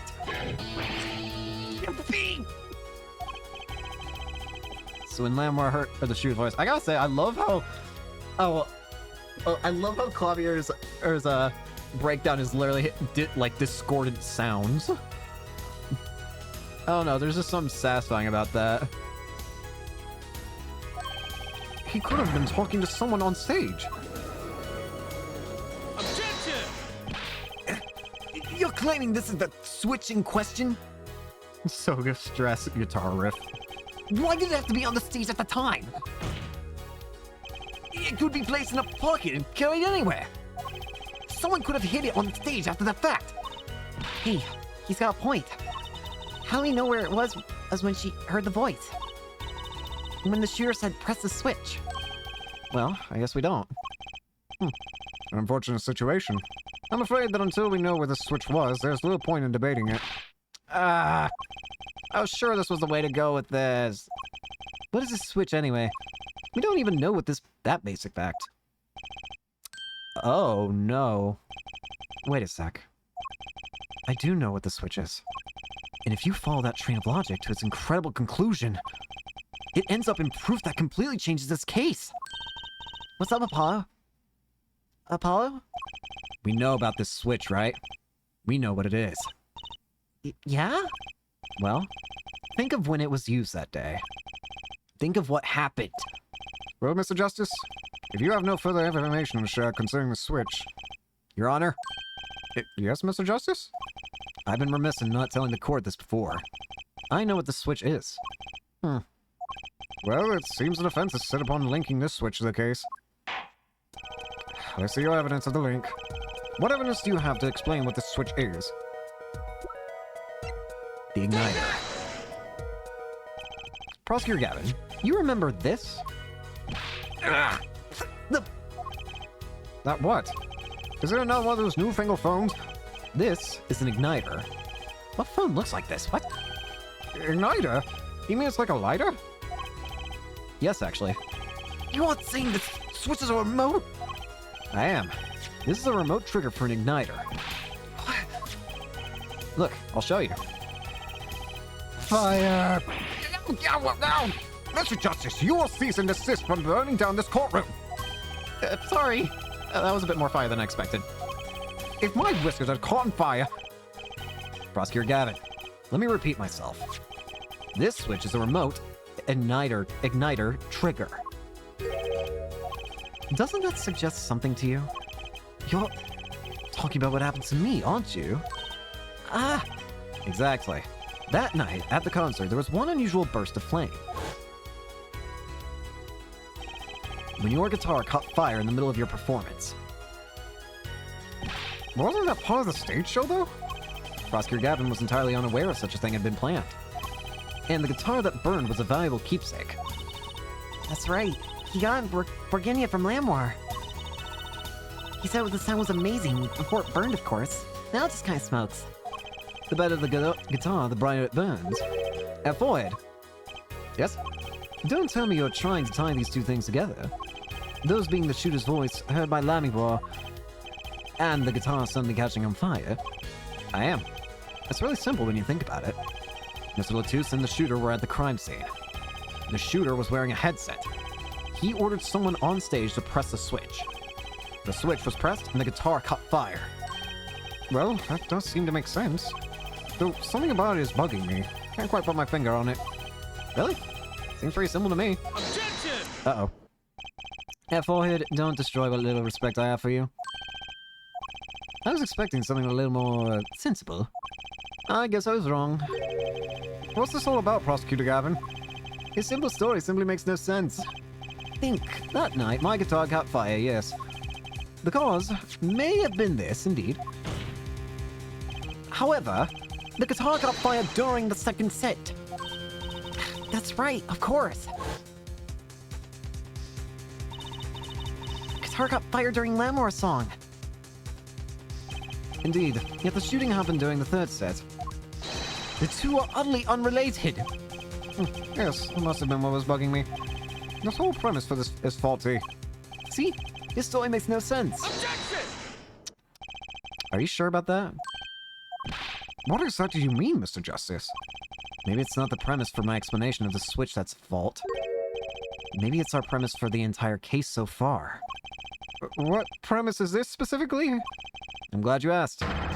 I'm saying that maybe the killing didn't take place in the third act. Objection! What's this? But Detective Emma Sky heard shots and found the body. All of this happened in the third act. Objection! Gunshots rang out. And according to his testimony, Machi was in that dressing room at the time. Where are you going with this, Mr. Justice? Stay with me, Your Honor. He also told us this in his testimony. Namely, that the victim had already been shot. We all heard gunshots, but no one saw the shooting. This is insane! Just before the shooting took place, the shooter was heard on his headset, telling someone to press the switch. The next moment, Prosecutor Gavin's guitar burst into flame. We know that a remote-triggered igniter was inside the guitar. From all these facts, we can draw only one conclusion. The crime did not take place during the third act, but during the ballad performance, the second act. What? Order! Order! Order! But that goes against the evidence! What does, Your Honor? This crime was carried out according to the lyrics of that song, yes? Hey, he's right. Look. The bullet's supposed to come after the fire. You're thinking about it the wrong way. Huh? Look, why would the shooter craft the events of the day to follow the lyrics anyway? It's an awful lot of trouble to go through, with little merit for the person doing it. Well, I'm sure whoever it was had some reason. Yes, they did. A reason that made it advantageous to follow the lyrics.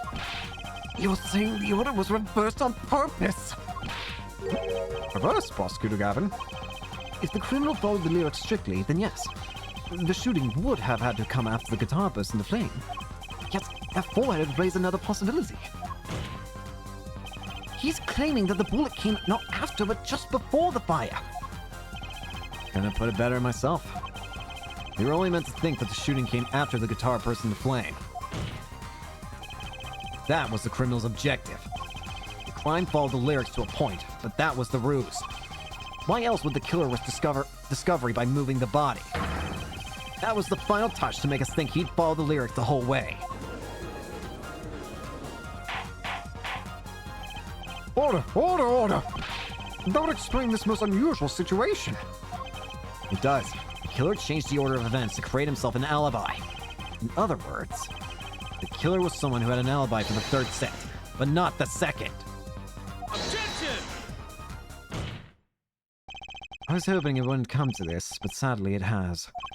Let me tell you why your little fairy tale makes no sense at all. Oh, it sounds good, I'll give you that. You've given us a reason why the killer bothered following the lyrics of my song. But I question your logic. For it's flawed from the very beginning. What? Yes. Contradiction, Airforehead. One I've pointed out several times, no less. At the time of the crime, the small window at the scene was closed. How could Lammermoor have heard the voice through it? Oh. I know that you would like to divert our attention from this critical fact, but you're basing your entire line of reasoning on a false premise.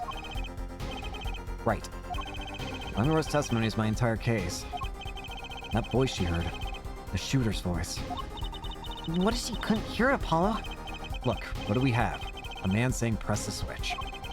And near the crime scene, we have a switch, which acts as a remote trigger for an igniter. Guys' issue by related explanation, it was really satisfying. And last but not least, Prosecutor Gavin's flaming guitar. It can't all be coincidence. How do I make it work? I see a more direct line of questioning is required. When the crime scene was investigated immediately after the crime, that window was closed. Can you tell us how Lammermoor heard the voice? A key point, to be sure. Mr. Justice, can you explain this to the court? Okay, Justice. You got one thing to prove and one thing only. Lammermoor heard a voice. And she heard it during the second set. Think. How was Lammy able to hear the voice? She has divine hearing.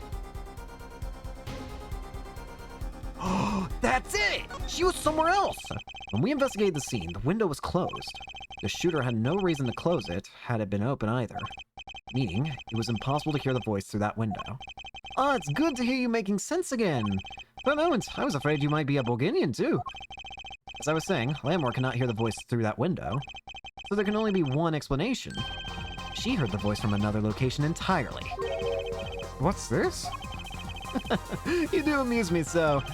And I thought you and Good Sense were back on speaking terms. Now, I'm afraid you and Good Sense speak two entirely different languages. Shall I interpret for you, Airforehead? Lammermoor clearly stated she heard the voice through that small window. And there's only one small window at the scene. Are you sure? Think about it. Isn't there another small window at the scene? Here is? I know that look. He wants us to ask him.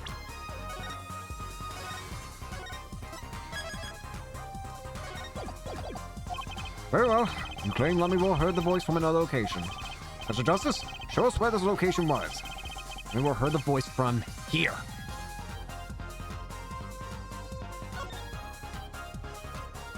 I think it's saying here.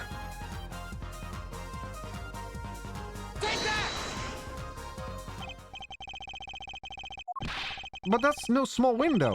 That's the air vent. What did she tell us? She said she's a Borginian, unfamiliar with our language. It's not a stretch to imagine she called this air vent a small window. Objection! Now you've done it. You've gone beyond ridiculous and it's ludicrous! So Lammermoor was up in the ventilation system listening to this man's voice? That's the only logical explanation, yes. Logical? I do not think this word means what you think it means, F4head.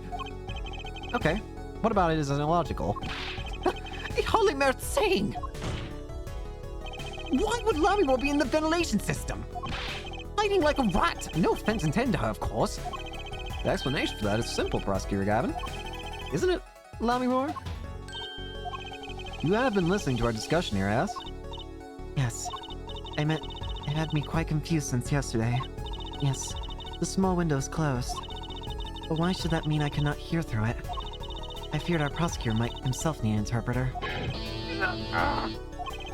Problem here is words. Lamimore, this small window through which you heard the voice, was it up high on the ceiling of the roof, not low on a wall? Yes, it was up on the ceiling.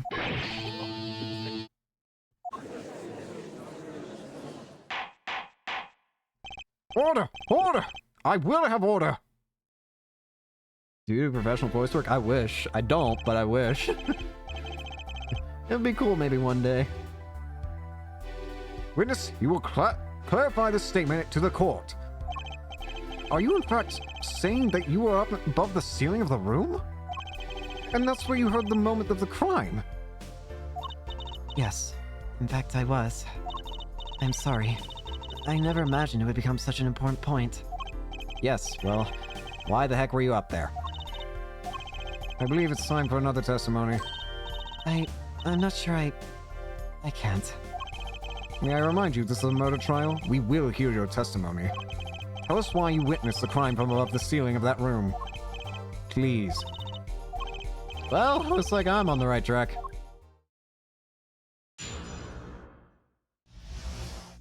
Above the ceiling.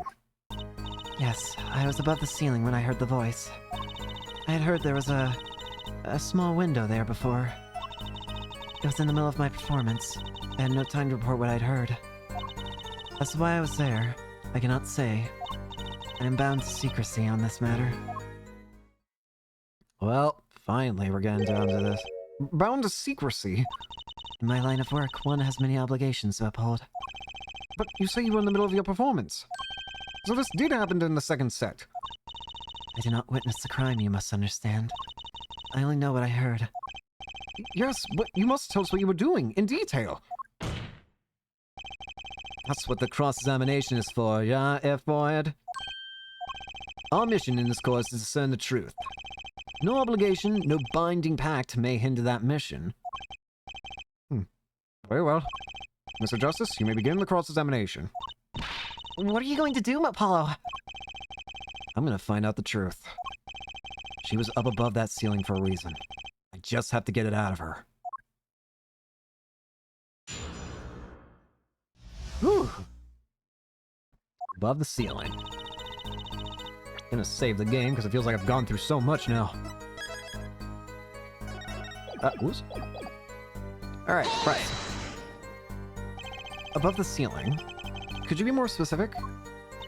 I cannot. Because you're bound to secrecy. Yes. Tell the truth, I was not supposed to even say I was above the ceiling. I dare not say any more. Doesn't sound like I'll be able to coax it out of her just by asking.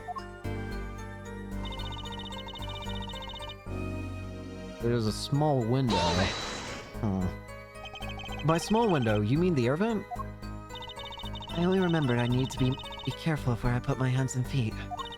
I cannot see the light coming through the window, of course. The air vent grade could trip you up, certainly. So I was walking very carefully when I heard the gunshots.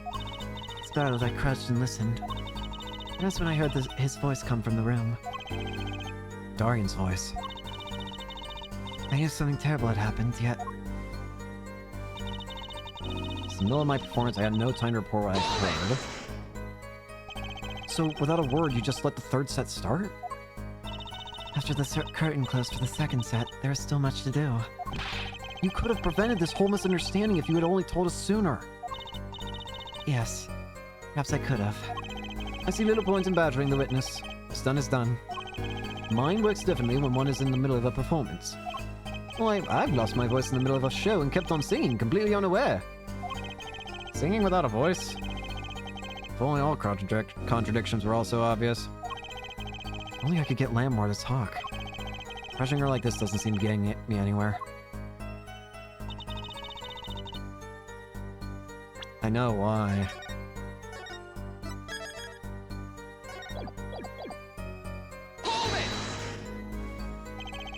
You heard the gunshots during the second set, during your performance. You're quite sure. Yes. Why would I lie about the time? Why didn't you tell us this yesterday? No one asked me. I thought you all knew. I told you Machi was not the killer. I told you this many times. Yes, you did. You never told us why. I'm sorry. I was not able to speak of it. Unable or unwilling. He's not talking, Apollo. What do we do? We'll just have to prove it ourselves. As long as she's bound by this pact of silence, she won't talk. If I can prove why she was up there, she'll have to admit it. How are you going to do that? She was singing on the stage, Apollo. She couldn't have been up there on the ceiling, above the ceiling too. Yeah, she could. I've got a theory as to why, too. And maybe I've got the evidence to prove it.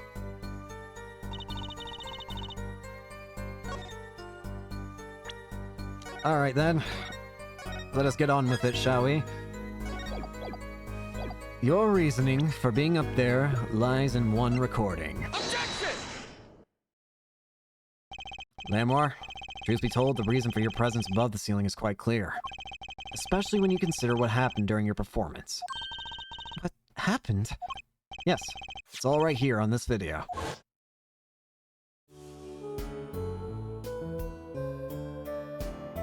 The Disappearing Act.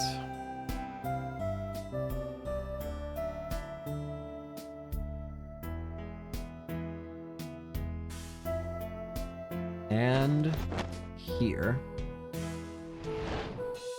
That's when she disappeared.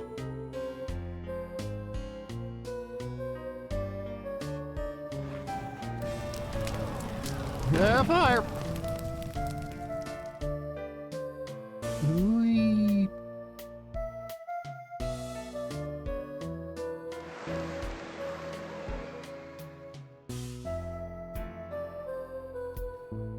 Finally makes sense how that whole disappearing act happened then. My guitar! Why? Claudia just gets upset. Why are you showing me painful memories again? As we can see, Lamore was clearly not on stage for her entire performance. Ah, though it sounds me to be so realistic, Lamore is incapable of actually vanishing, let alone teleportation. So, the only explanation is that she was hidden from view. During that time, she moves to the back of the forum. Apollo! What, Trucy? It's not nice to reveal a magician's secrets. And it's against the rules. But I'm a lawyer. I'm not supposed to be nice. This is all very fascinating. My guitar! But how is it possible? There's only 20 seconds between when she disappears and reappears. Is she gonna move that fast? Is something wrong, Prosecutor Gavin? I think he's realized the truth. This was his concert. His show. He knows how the illusion was performed. Aha! He's just realizing his own oversight. Let's look at the cross-section diagram again. Here, we can trace a route through the ceiling. It goes from the stage through the backstage to the rear of the forum. Recall Lamore's testimony from yesterday. I was on my way from the stage to the backstage exit. There was something like a little window there. That's how I saw it. She went from the stage to the backstage exit. A perfect description of this route above the ceiling. Lamore knew of this because of her part in the illusion. But she wasn't the only one who knew. Just now in the lobby, Machi told me something. I know if eye-opening vent, I can leave stage and backstage. He said that! Oh, were you not informed of Prosecutor Gavin? I knew about the Vanishing Act, of course. Yet, I had no idea the route that would be used. Why didn't that magician tell me? Magicians only reveal details of their acts on a need-to-know basis. They're the bread and butter of a magician's life, you know. Which is why he bound Lamore to secrecy. Well, Lamore? I'm impressed, Mr. Attorney. Yep. Machi was right about you. So, what does this mean? Are you saying you used this route above the ceiling? I did. Well, that's that. But I'm still a little confused. Why's that, Your Honor? As I said before,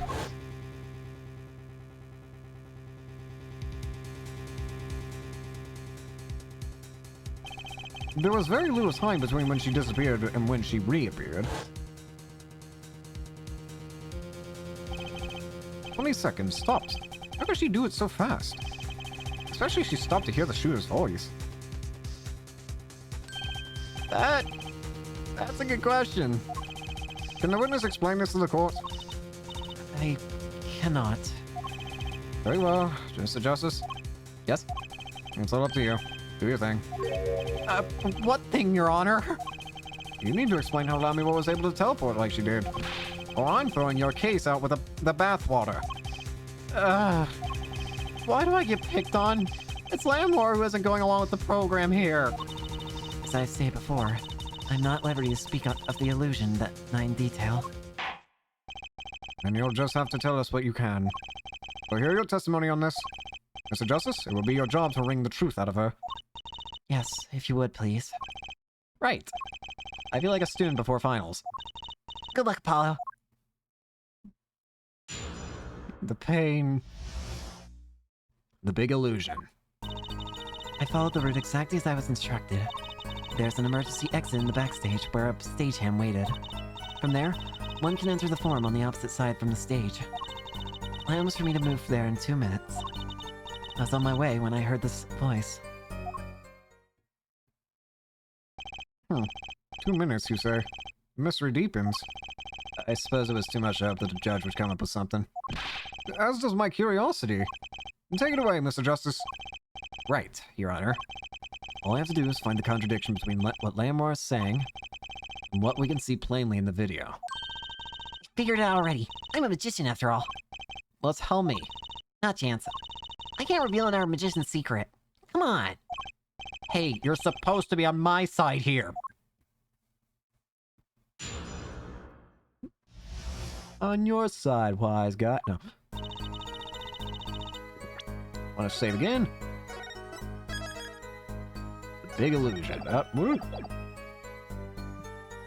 Follow it as exactly as instructed. How'd you, proceed along this route? Huh? Why, what? But you arrived behind the forum much too fast to have been walking. Tell the truth, Lamar. You rode some kind of vehicle. What? A vehicle? What kind of vehicle? Ah, what's a novel idea? I like it. Hey, that's not a bad guess. Wrong, but not bad. Yes, laugh at the dumb attorney. I don't mind. I'm sorry, but the girl is right. The event is much too small for vehicles. There's a tight fit. Even I had the crouches I want. I cannot imagine a vehicle that would fit in such a small space. If it wasn't a vehicle, what was it? You had me going for a while there, Mr. Justice. Too bad. Ready for the next part? Why do I feel like I'm on some kind of quiz show? It is a quiz show. Pop quiz.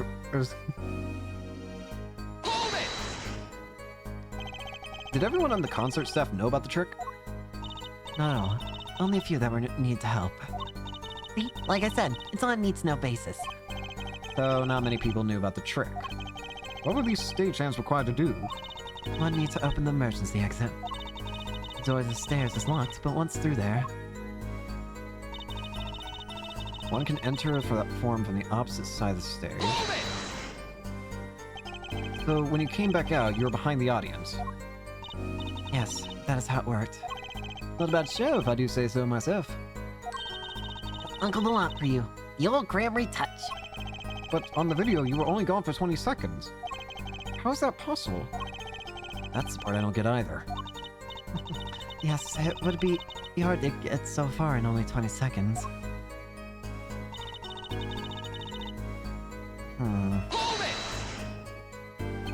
2 minutes. Yes, it can be done in 1 minute if you are running. Running? In that cramped dark tunnel above the ceiling? Mr. Attorney, have you forgotten? Dark or lit, it makes no difference to me. Ah, that's true, but So, you're saying that on the night of the concert, you made the trip in 2 minutes?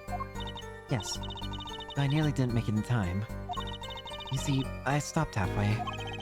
Memoir disappears on the video for 20 seconds. But she says she made the trip in 2 minutes. How? This is weird. How? If you don't like professional opinion, how about the answer's right there in that video? Well, Mr. Justice, perhaps you have some evidence for us. Something that can explain the discrepancy between the video and her testimony? Evidence explained the discrepancy?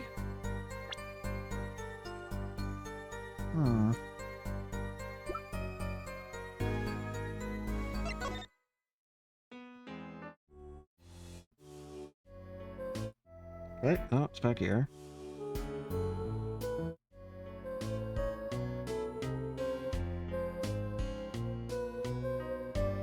How does she make a 2-minute trip in how does she make a 2-minute trip in 20 seconds?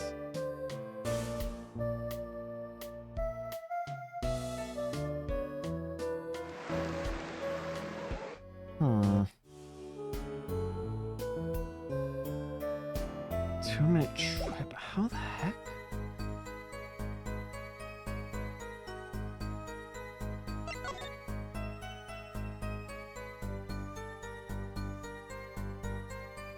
What the heck?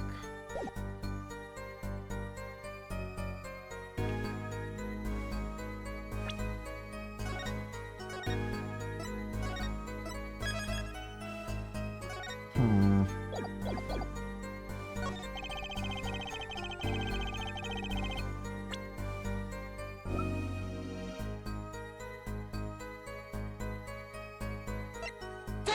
Is it the video?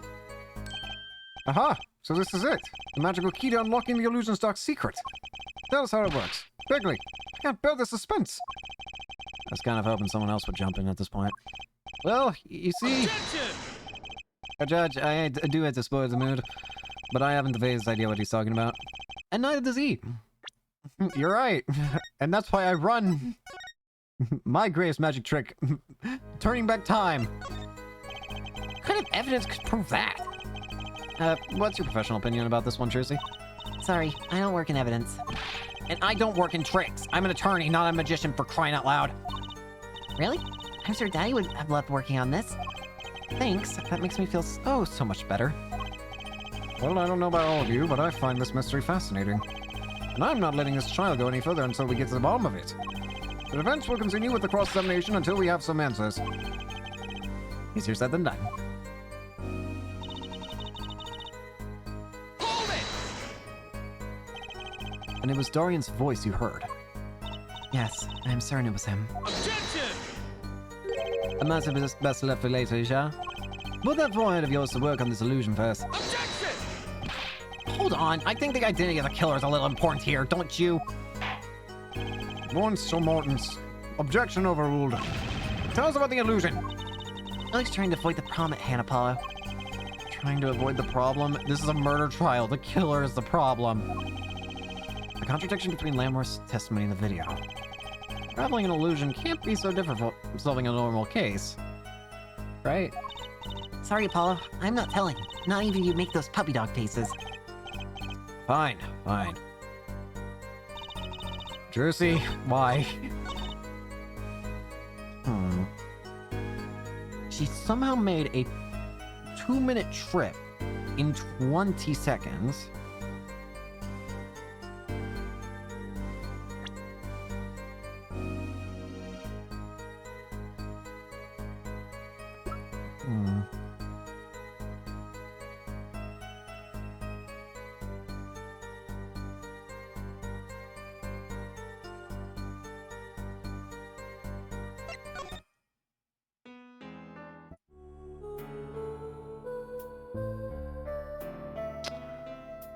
Two-minute trip in 20 seconds.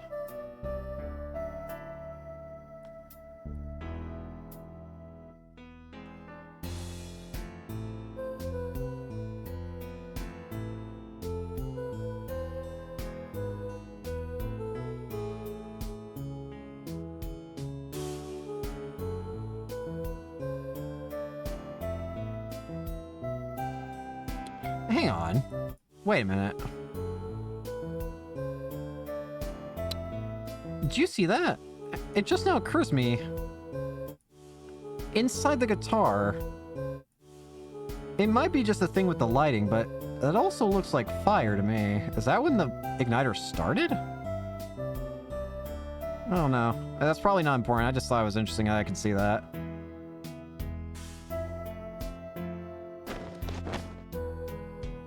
How did this happen?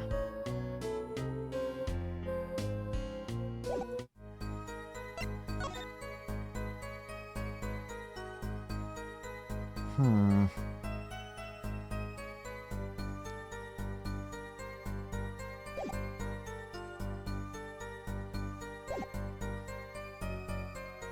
Hold it! 2 minutes. Yes, it can be done if you're running. It's true. You're saying that a night you made the trip in 2.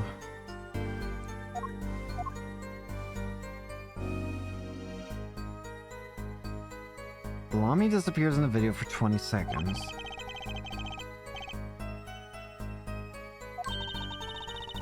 Hmm.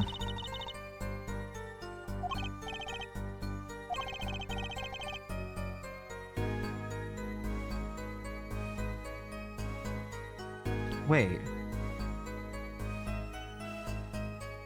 Wait.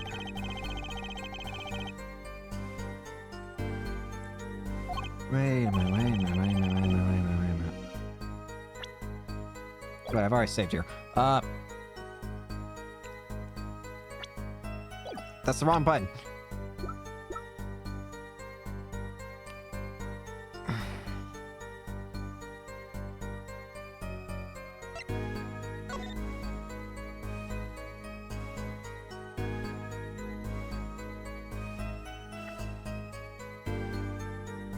Hmm.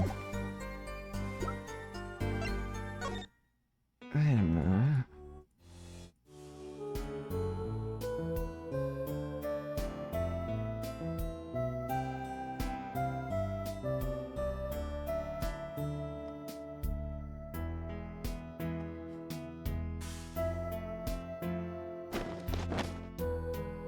Huh.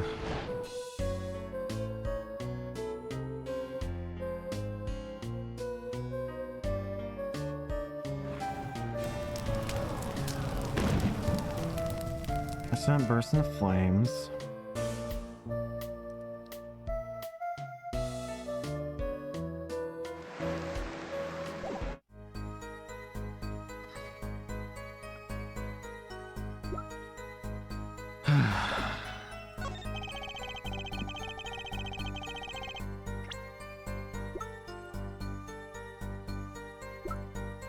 Take that! Nope, this is not it. Foolish attorney. Where is my save point? Where did my save point go?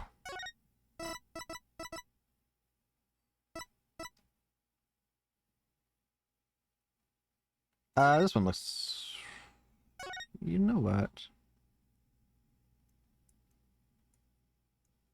How have I managed to completely lose? That's incredible, honestly.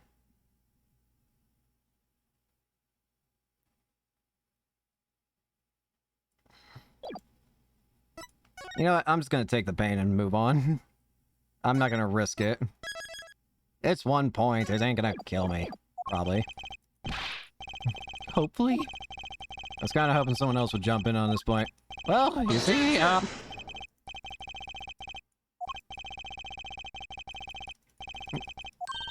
a little confused too there, Apollo.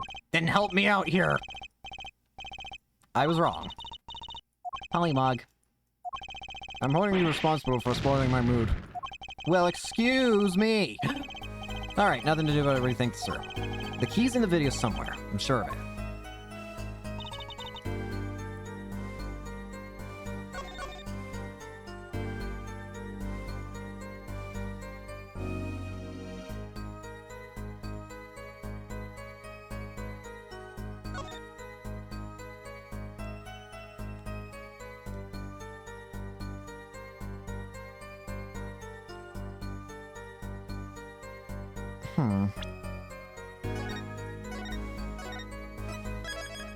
Hang on. Wait a minute.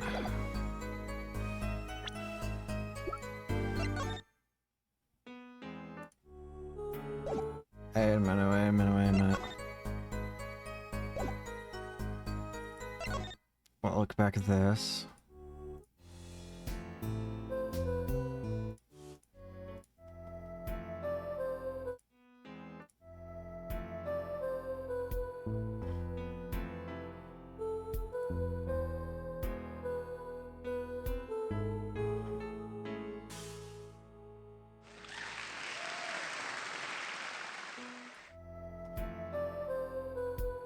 Hmm.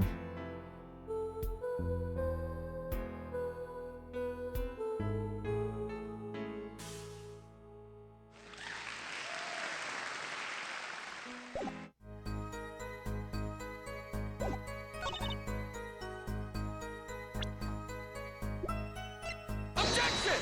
I am foolish. Your Honor. What?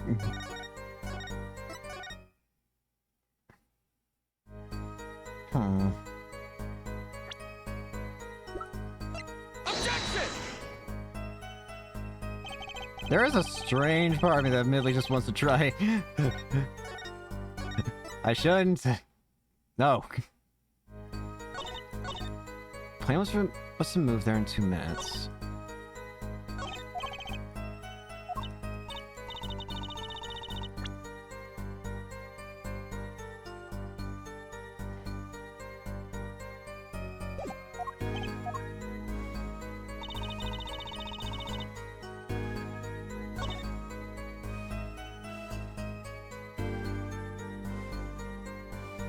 Hang on.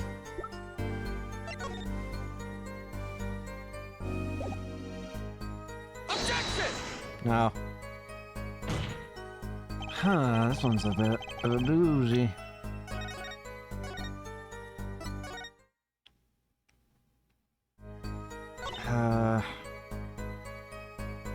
There's something about the two that doesn't make what she's saying.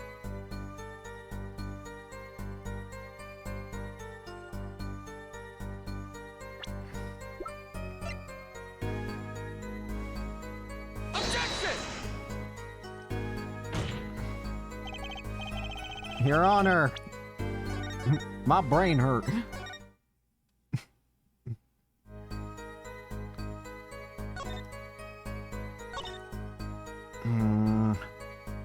There's an emergency exit in the backstage where Stagehand waited. It's gonna be something obvious once I notice it, I swear.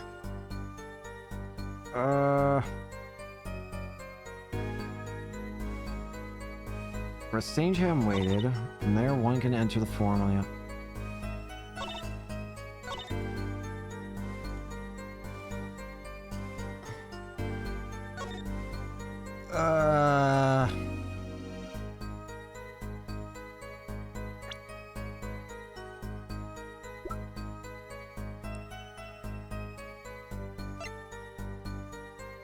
Objection!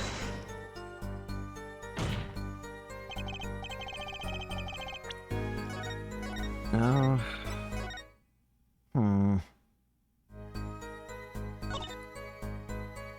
What is wrong with this testimony?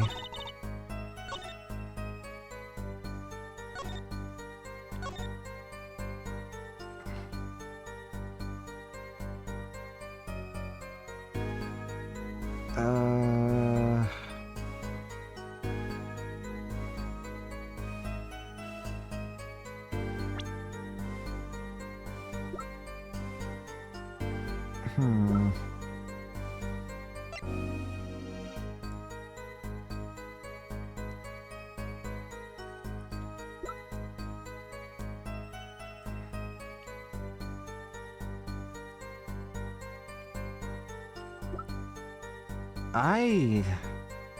I'm at a complete loss here. What in the world?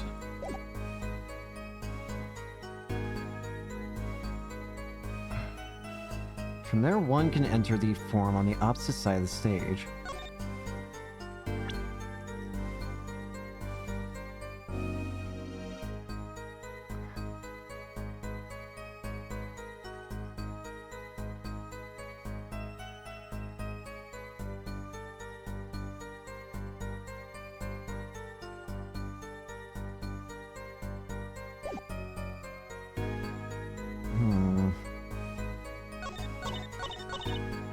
plan was for me to move in 2 minutes. Hold it! 2 minutes. Yes, it can be done in 1 if you're running.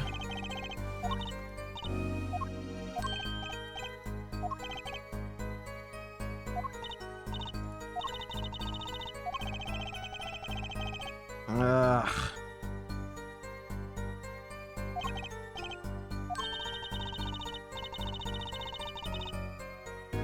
How did she move in that?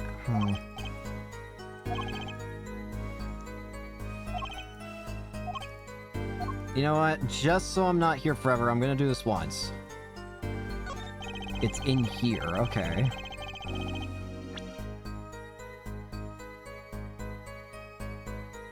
I don't want to use that the whole time. I'm just using it once. Because I was at a complete loss there, admittedly. It also just now occurs to me this forces me into potentially losing an HP.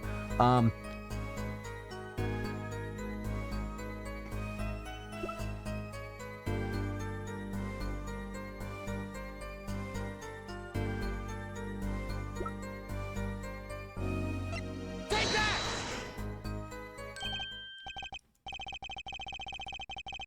Unless I do the option that's going to take the most time.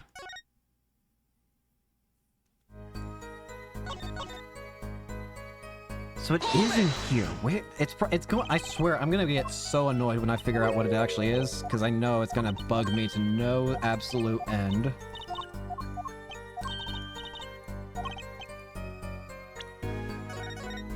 Oh, I'm probably just having a big meltdown in my head right now. Brain work bad right now. Ugh.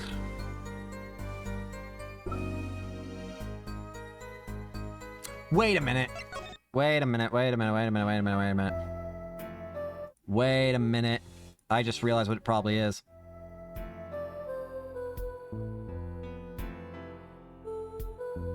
Bingo! Take that! Lemwar, do you happen to remember this, Broche? I didn't even think of that. I don't know what caused me to realize, hey, what about the brooch, but that's it. Huh, the brooch. We saw that yesterday, did we not? It was found at the scene, Your Honor. And you're bringing this up now, why? I thought we had already determined that when that was dropped. So did I, but we hadn't. Take another look at the video. In this scene, Lami has brooch connected to her. Now, may we skip forward? Here, you can see she's wearing the brooch. So she is. Let's look a little bit later. And here, no brooch. What? The brooch! It's gone! What? Yes. The brooch disappeared in the short space of 20 seconds. And it takes a full minute to run from the stage to the backstage. Which means there can only be one explanation. The Lamwar we see before the Vanishing Act and the Lamwar we see after are two different people. What? The brooch was found on the floor of the crime scene. And not just on the floor, but on the floor directly beneath the air vent.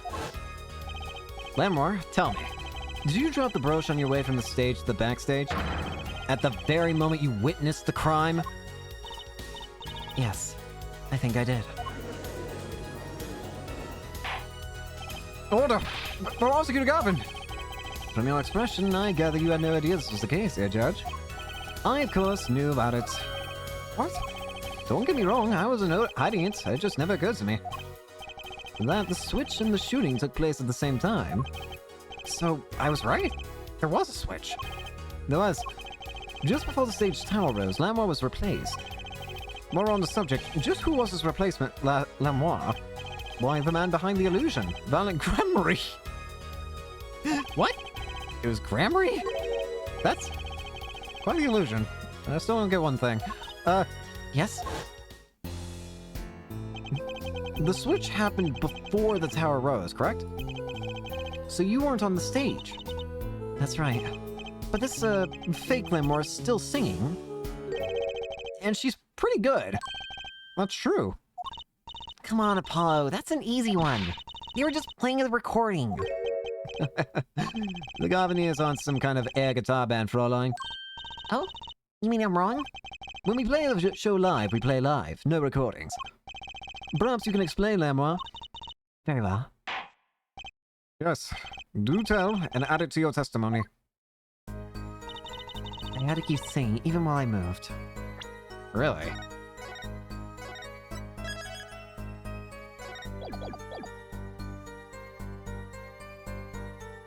Hold it! You were singing? Yes. Mr. Gavin expressed a dislike for recordings. So I used this. Wait, so you were singing the whole time? Even when you were crawling above the ceiling toward the backstage? Why should it matter where I sing, when everywhere I go is the same darkness? But if you were singing while you were walking, That's right. Wouldn't the shooter and victim have heard? She was singing right over their heads after all. That is right. are you sure?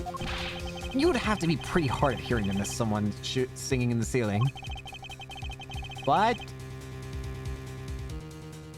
Once again, we come back to the stage of the scene of the crime. What state? I know what he means. That old speaker, Apollo. Speaker? The speaker was blaring at the time of the murder. Ah, that's for monitoring. That's for monitoring the stage from this room. Monitoring? It pipes in a real-time feed from the stage microphones. Useful for knowing when your set's coming up. That's fine.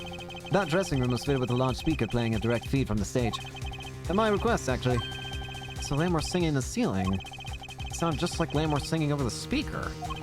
Ingenious. Her voice was hidden by her voice. Ah, Lamore?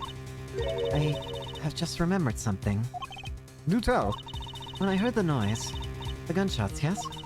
It startled me, so I stopped singing. What? I forgot the words I was supposed to sing. The song stopped. Thankfully, it was the very beginning of the second verse, so not many would notice. Forehead, that mixing board I lent you, where is it? The mixing... okay? That machine, Apollo. The one that breaks music into tracks. Oh, this! I completely forgot about it. Apollo, you've stolen my... Apollo, you have stolen my freaking sound mixer! Give it back! Let's take a listen. Whoa.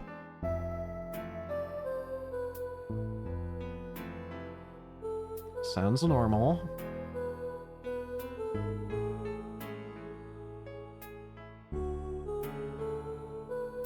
Sounds normal so far. But it's coming up. It's the beginning of the second verse.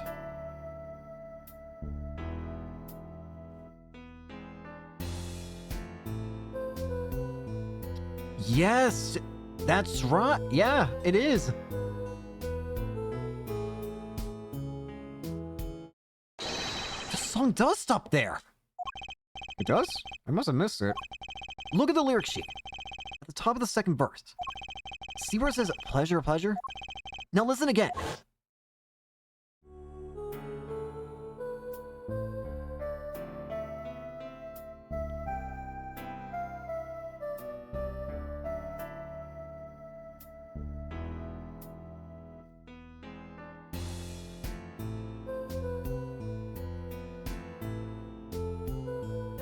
She only said it once. This is evidence indeed. I believe we are guilty of making a terrible mistake. The crime didn't happen during the third set. It happened during the second, during Lamore's ballad. If that's true, then no one on stage during the second set could have been the shooter. Which means that Darian Krasem could have done it. He wasn't on stage for the second set. Well, Prosecutor Gavin, fascinating. I don't believe I've ever seen a trial turned around so quite thoroughly. Yet one problem remains. What's that, Prosecutor Gavin? F1's theory does have a certain kind of logic to it. It is entirely based upon Lamoire's testimony. Yes? Is there a problem with this? Well, it's quite simple, though it pains me to say it. What if she is lying to protect the defendant? Objection! Excuse you? But you have no proof. All I'm saying is that the truth is still as yet unclear. Until we hear directly from the man himself. Man? You don't mean... Yes. Though he's a friend and a band member, Darling and Crescent must take the stand. I see no other way. As someone with a new perspective on the case? As a suspect, to be frank. Wow. I appreciate you, Gavin. Finally, the rat's coming out of his hole. And I'm ready to catch him. Darling Crescent, get ready for justice. This is a good time as any to pause for a brief recess. The prosecution will summon the witness. Have him here and ready by the time we begin. I'm the last man who needs to be reminded of what his duties are. Very well. Court is adjourned for a 15-minute recess. Let's get to it.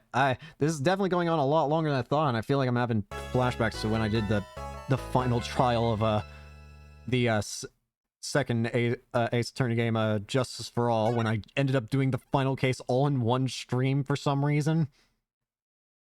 And it was a pain, but you know what? I'm apparently not learning from my mistakes. Let's continue. The whole case, it was either the whole case or at least like a good, like, more than half chunk of it. I can't remember. I think it was like almost 8 hours. It was painful. I enjoyed it, but at the same time, I realized at the end of it, I was like, why did I do this to myself? I just keep getting too eager, and it's just like... I just keep getting too eager, and it's just like, I want to continue further. Oh, I can't believe it. It really happened during the second act. And right in the middle of Flamemore's performance. Reason why she was in that air vent. And that switch in the flaming guitar. When you link it all together, that's what you end up with. I knew you would quiz this. Oh! Phoenix! Daddy! It's alright. You believed in me? Not really. Huh? I just thought that'd make a cooler entrance and say, hiya. Why do I even bother hoping? Where have you been lately, Daddy? You haven't been coming to the office at all. Sorry about that, Trucy. I'm on a secret mission. Secret? You mean like you're undercover? Like Mr. Laptus, only shorter and not as well dressed? Oh no, what if you're shot too, Daddy? Would I do a thing like that to you? Anyway, I'm off for a while again. Huh? You're leaving? Oh, one thing before I go. What? Huh? Good luck. Right. Is that all you came to say? I think you have things pretty much under control. You'll get Machi Tobai off the hook, no doubt. Yeah, but you're after that detective, aren't you? Darling Crescent. It won't be easy proving he did it. Especially not under the current court system. The current court system? What did Prosecutor Gavin say during the trial? Your case is based off one fragile assumption. Namely, that our Diva Divine is telling the truth. But what about all the proof? The brooch and then the switch. A piece of jewelry, a lyrical blunder. There are plenty of other ways to explain these things. The flaming guitar, too. All because you lack definitive proof of their connection to the case. The sultry songstress is lying. Your case melts like butter in a frying pan, leaving behind the faintly singed scent of failure.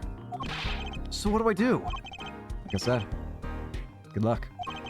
And be aware that it will be impossible to prove his guilt by conventional methods. Oh, that reminds me. I have something to give you from our detective friend. Detective Sky. Emma? Let's see, this bag of snacks here was meant for me. Ah, here it is. What the heck is that? What are those, Daddy? You don't look like very good snacking material. They were found at the scene. Analysis of the fragments revealed traces of gunpowder. Excuse you? What are these? Powder? Probably a firecracker or something similar, like the ones kids are into these days. Uh-huh. The perfect thing that could create a gunshot sound, you know? These fragments were found under the sofa at the scene of the crime, actually. And that explains why there was a... That's it. That's what I needed. That's what I needed in order to actually get that answer. Where'd you get this, dude? So, that gunshots were just firecrackers, likely, that were under the couch that were set off by the igniter. Which is why then, Darian could be heard saying, press the switch, because the switch would activate the igniter, making the gunshot sound. Yep. Under the sofa. Hey, Apollo! That's where we found that little device thingy. Right. This. Finally, some evidence that makes sense. Burnt fragments found at the crime scene bearing gunpowder residue. Possibly a firecracker? That's all from me, I suppose. See you after the verdict. Maybe. Right. Every man has an igniter inside him. Excuse me? Find Darian Crescen's igniter and set it off. Huh? Where'd he go? He walked out the door just like a magician. Normally. What does he want us to do? No conventional methods? What does that mean? Guess we just have to take his advice and hope it makes sense when the time comes. Normally. I guess. Almost at the finish line. Hang in there, Trucy. Alright. Here comes the big part of the battle. Dealing with the main man himself. First, though, I want to look more at these. These also look red, I'm noticing. So, you think this is some kind of firecracker? Yeah, or one of those noisemakers. Like you shoot off on New Year's. Did you know that in China they use firecrackers on New Year's to scare off evil? So it's kind of the same thing. Really? I had no idea. Well, did you know this? It takes more than 500 peanuts to make one 12-ounce jar of peanut butter. At least my useless fact had something to do with the evidence. Mine's more interesting, though.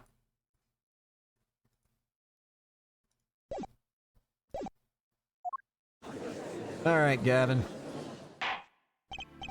Court is now back in session. Prosecutor Gavin, where's Detective Crescent? In the witness lounge, ready to be called at any time. Very well. Might I add, I don't believe any of this. Darian was the first detective I ever worked with.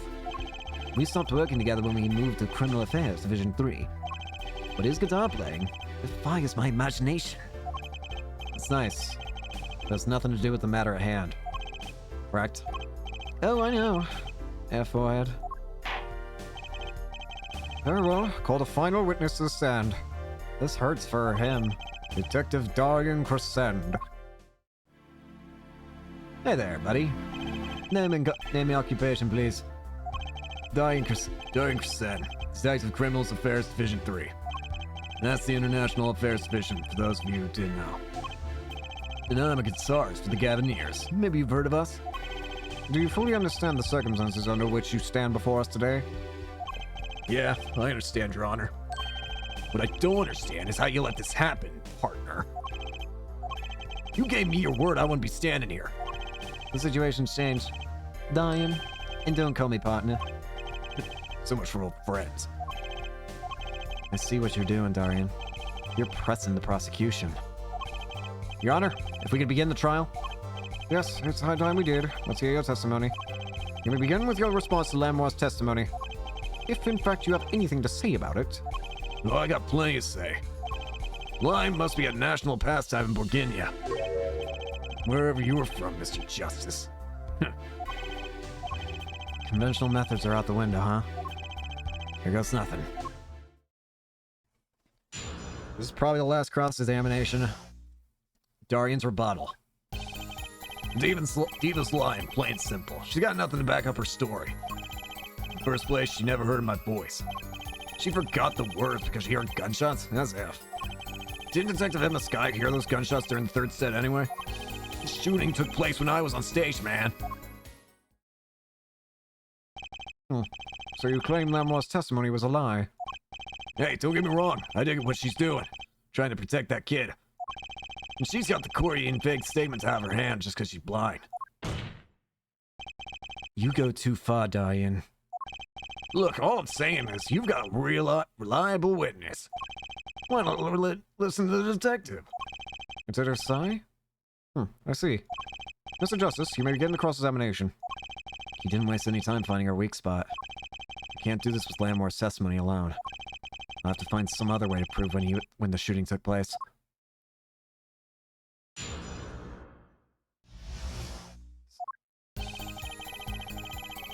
Oh boy, here we go. The final cross-examination, yep, knew it. Alright, Darian. Let's fight. You don't have any proof she was lying. Oh yeah, kid? You saying I lied? No, I'm just saying, Apollo, clear back at him. I couldn't help it. I flinched by reflex. Detective Kristen. Yeah? What you want? Nothing. Apollo, chin up, back straight. You're wilting. This guy's hard as nails. He makes Walkie look downright cooperative. Look, there's no way the diva remembers my voice. In the first place, she never heard my voice. Yeah, let's hear it. You never talked to her even though you were playing in the same concert? Not a word, as far as I can recall. But weren't there planning sessions or something? Gavin took care of all that himself. Diane wasn't involved in any of the meetings with her.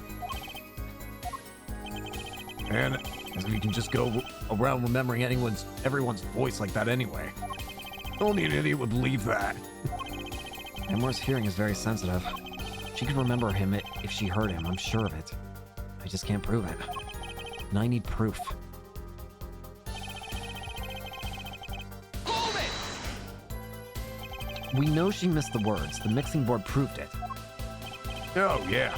There was a mistake. But blaming it on gunshots is a lame excuse. What do you mean? The mixing board proves what? It proves there was a mistake in the song. A missed cue.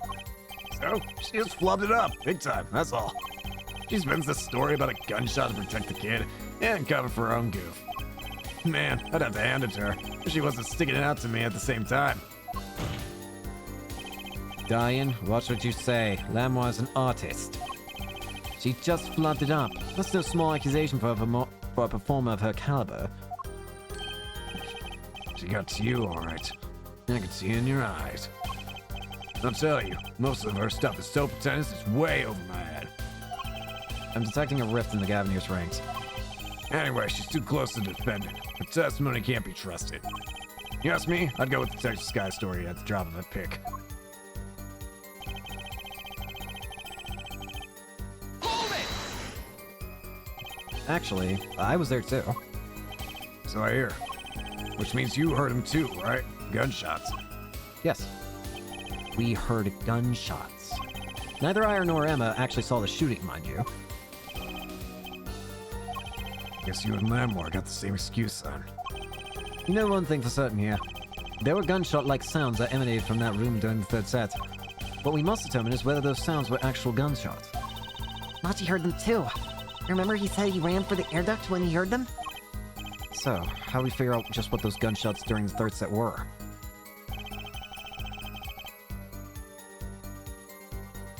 Hold it! That could have been what the shooter wanted us to think. And I'll tell you what the shooter thinks. Shooter, that kid wants you to think. He wants you to think the diva heard me in that room. I had to rely on Lamoire's testimony. As much as I'm enjoying the Diane and Boyan show, there's no need for such tempers. Don't make us into some kind of comedy duo. This means the Gavin and Darian show's canceled? Neither of your claims can be proven or disproved. We could argue for days like this and get nowhere. Prosecutor Gavin is quite right. This court will hear no further discussion on this topic without new facts. New facts, huh? He's pretty eager to paint Lamoire as a liar, isn't he? Yeah, because her testimony is basically our entire case. This is tough, so what do we do? We got a few ideas. We just need to find another way to prove it didn't happen when he says it did.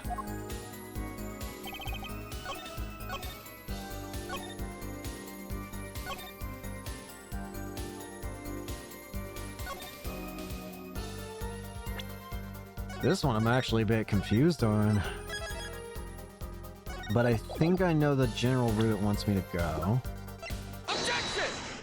Oh, that was easy. Never mind. I was fully. I'm gonna be honest. I was fully expecting myself. I knew that I had to use the firecrackers, but I'm gonna be honest. I fully expected it to be on a different statement for some reason.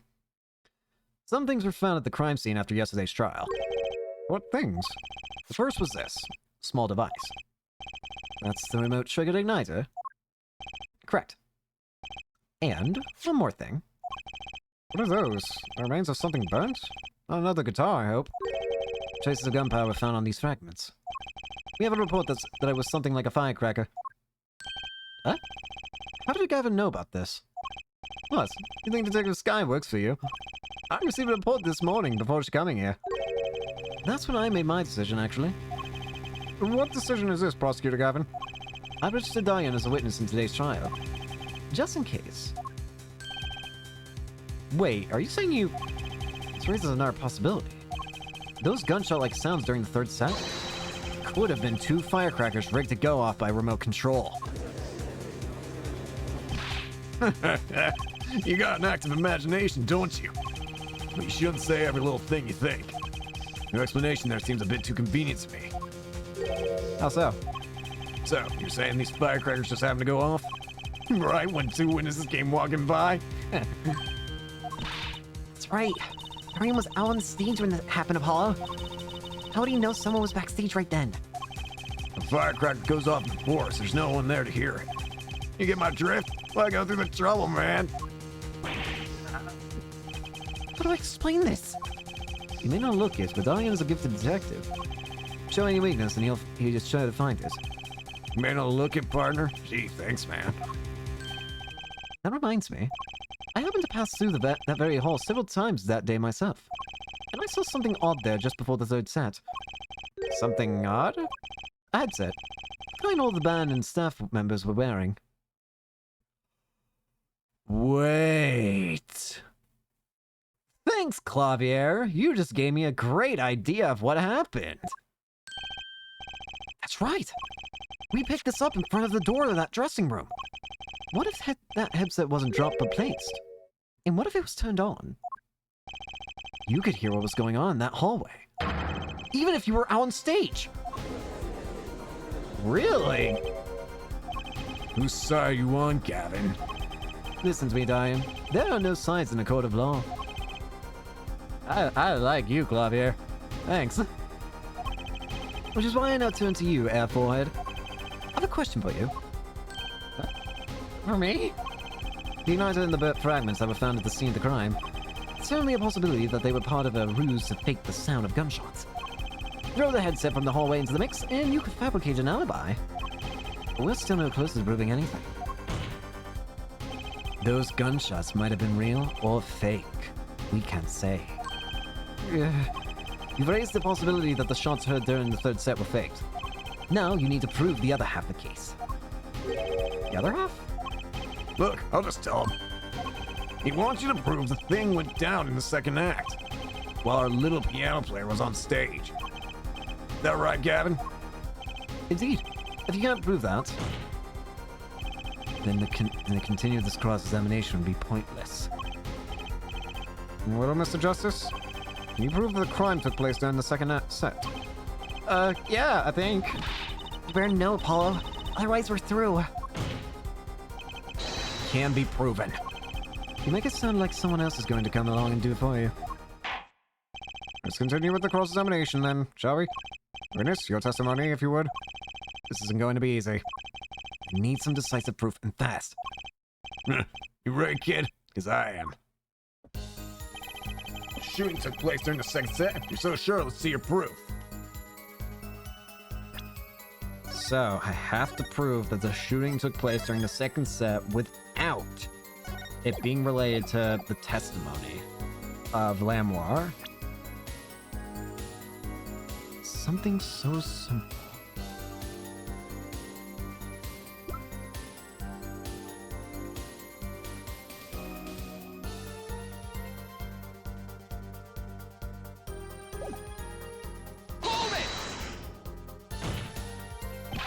But the gunshots heard during the third set could have been... What? Some kind of setup? I've heard that one before. We need proof, Apollo. We need proof that the shooting took place during the second set. Well, if you know how to do it, I'm all ears. I mean, the gunshots are the key after all. What do you mean? Well, Lamore said she heard them, right? Right in the middle of her illusion. When she was up and above the ceiling. She forgot the words of the song, yeah. If you can prove that the gun was shot right when she missed the lyrics. We're home free, I think. True. Not easy, but true. Is there some way to prove that? Let's take a look at our evidence. Maybe there's something in there. Hey, aren't you supposed to be cross-examining me? Try to refrain from private discussions during cross-examination, Mr. Justice.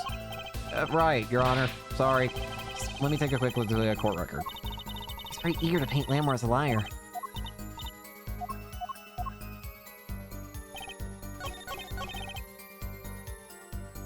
Proof.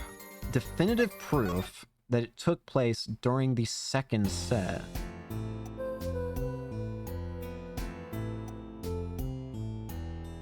I wonder.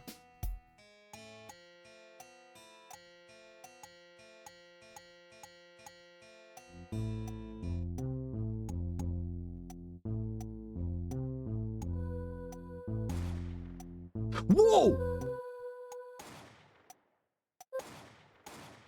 Wait a minute! Excuse you? Objection! You're screwed! Seems there was clear proof left behind. Right here in Lamore's song. Song? What exactly is this, device thingy? A new variety of gramophone, perhaps? Come on, we just used this, and don't get me started on gramophone! This device was used to record the performance part by part. Part? You move the slides to adjust the volume. Each instrument is adjustable separately, Lamore's voice included. Oh, but what does this prove? According to Lamore's testimony, at the moment of the shooting, she forgot the words of the song. Ah, you intend to examine the recording at the moment, yeah? We might even hear those gunshots. Exactly. Ridiculous. How are you supposed to hear gunshots back in that dressing room out on stage? Have you forgotten, Diane? We were all wearing these headsets. Oh, We were all deeply involved in our performance. The Lamore's headset would have picked up what she heard all the same. Let's get to analyzing the recording. Right now. Lamore stopped singing when she heard the shots fired. Find that spot and I'll find the gunshots.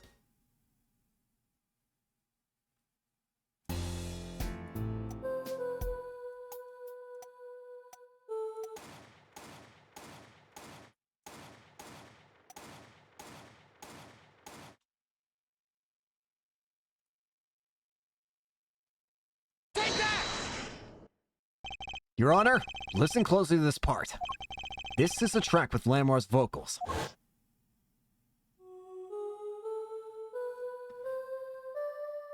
This should be definitive proof that there was a gunshot happening.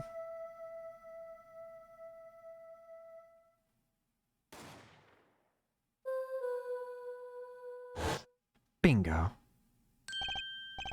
I did hear something faintly there, yes.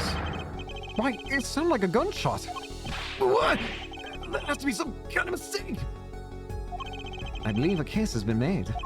Gunshots were heard during the second set, which means Lamore's testimony was true.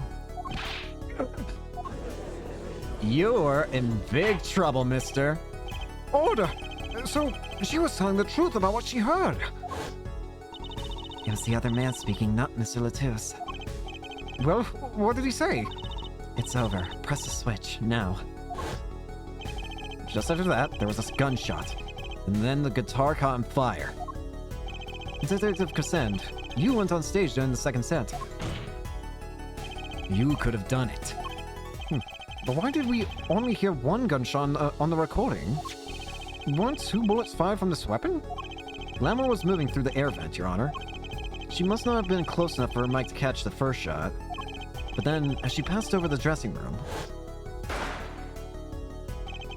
the gun fired again, and Mr. Latouche's life was taken.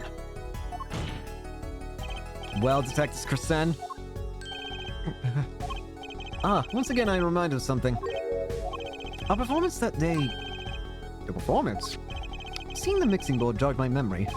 You were there too, Airflorhead. Oh, wait. What is it... What is with it? What is it with today? Problem after problem. Tom! My whole good start, my guitar case is busted. My guitar's been burnt to a crisp, and on top of it all, someone's dead. And then there was that performance just now. What was all that about? This part is off. What is that? Second guitar. It was you, Dorian. I thought it was strange at the time. How could you miss such a simple cue? I know you. I know how you play. You're better than that. Yeah, well, You're right. And Prosecutor Gavin, what are you getting at? I'm talking about the murder weapon, Mr. Latus's 45 caliber handgun. As we have learned, even the shooter doesn't go unscarred with a revolver that size. Well, I see. There's one thing that could definitely make anybody mess up on their performance, no matter how good they usually are. And that's an injury. Huh. The kickback is enough to dislocate your shoulder if you're an amateur. Wait. You mean his play was effective because he hurt himself shooting that revolver? Also, you're going along with my theory at this point. You're forgetting something. Yes, Detective Crescent? I'm a trained police officer. You know, I've had firearms training. Plenty of it. I'm no amateur. The standard sidearm issued to the police officers is a 38 caliber weapon, a much tamer beast. Also, the murder weapon belonged to the victim, Mr. Latus, which suggests there was a struggle between killer and victim. So, the killer might not have been holding the revolver correctly when he fired.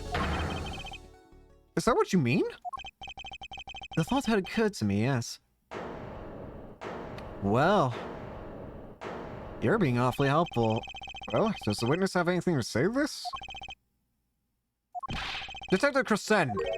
What I want to ask is what Mr. Sleeves rolled up ready for action has to say. Hey, you, attorney. Me?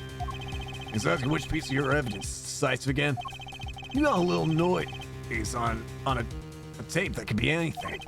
And you have an alleged guitar cue who missed due to a 45 caliber kickback. Now I weep for this case, Gavin, I really do.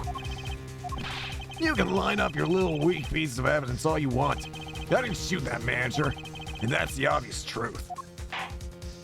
The witness has a point. The defense's arguments, while persuasive, are not decisive. I believe we should hear what the witness has to say in response to the case so far. Your testimony, please, Detective Crescent. Tell us your reasons why you couldn't have done it.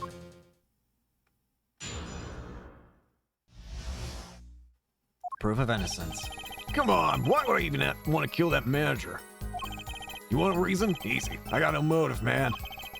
This was that diva's first trip into this country, right? How could I possibly know her manager? If I didn't know him, why would I want to kill him?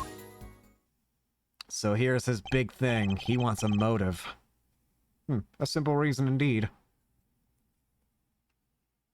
You know, I think it finally makes sense. One thing. The cocoon. I think this might be it's the answer.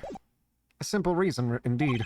Prosecutor Gavin, is it the case that Mr. Latus had not been to our country before? According to our records, yes. Not even once. I see. Very well. Mr. Justice, you may begin the cross-examination. Great. Now I need to find a motive. I think I get it. He's... Wait. Oh boy. I think I have an idea of what's forming here.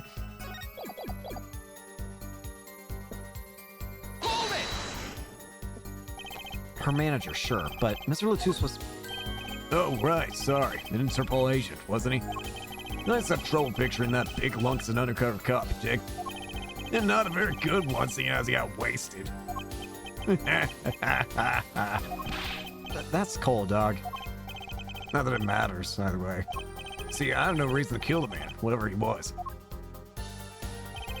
You want a reason? Easy. I got a motive. Hold it! But that's the same for Machi. No motive was proven for him. Come on, he traveled around the world with that old fart. He had plenty of time to come up with a motive of his own. Ugh. More than I sure did. I mean, think about it. Hold it! Darian, you're a detective with international affairs. Yeah? What of it? Even if this was Mr. Lazusta's first trip to the country, you still could have met him prior to the concert. Huh? Or don't you take any international trips in international affairs? That's right. Well, Detective Crescent? That's your game, isn't it? I guess I'd better confess then. Confess. Yeah, it's a bit of an embarrassment, but I've never been sent overseas. What? But you're an international... See, me and Blaine's got a difference of opinion. We don't like each other much.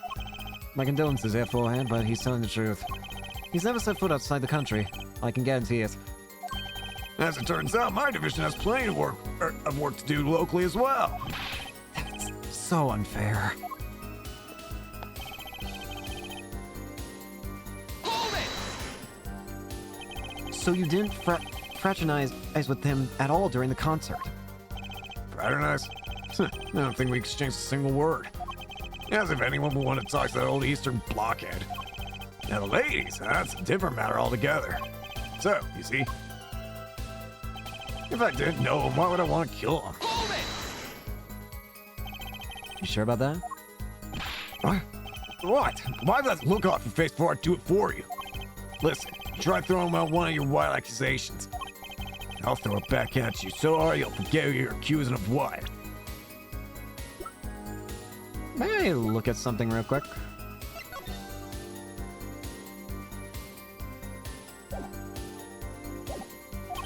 F1, perhaps it's best if you let your evidence do the talking, Ja? Man, what evidence? That's what I want to know. So he's using this motive question as ammunition, huh? Well, I've got ammunition too. Evidence.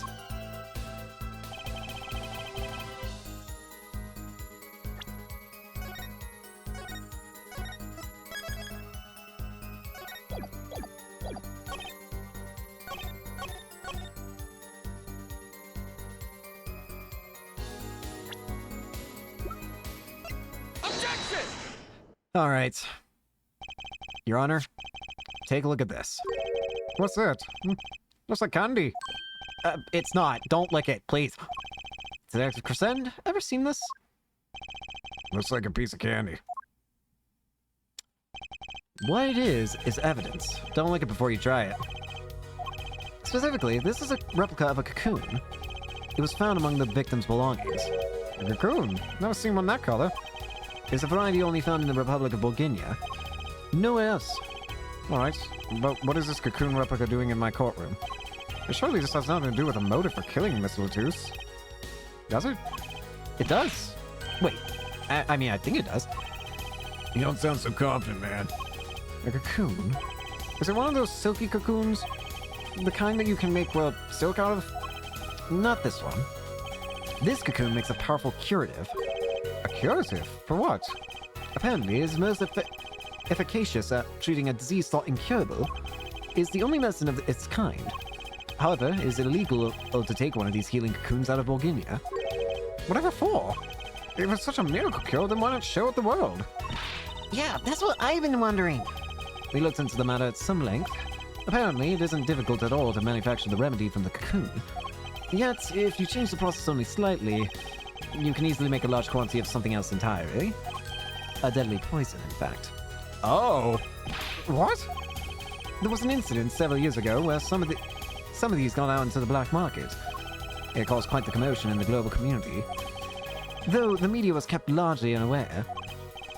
Intriguing. All this has led to a strict ban on the cocoon's export, one rigidly enforced by Interpol among others. Interpol? Right. The victim, Romain Latus, was an Interpol agent. Detective Crescent, you insist on referring to him as a manager.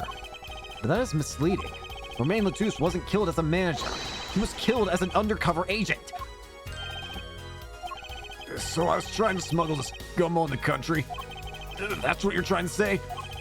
I'm saying that could well be a motive for murder. Oh, so I was going to sell it on the black market and make myself a pretty penny? Ridiculous. I mean, totally unthinkable.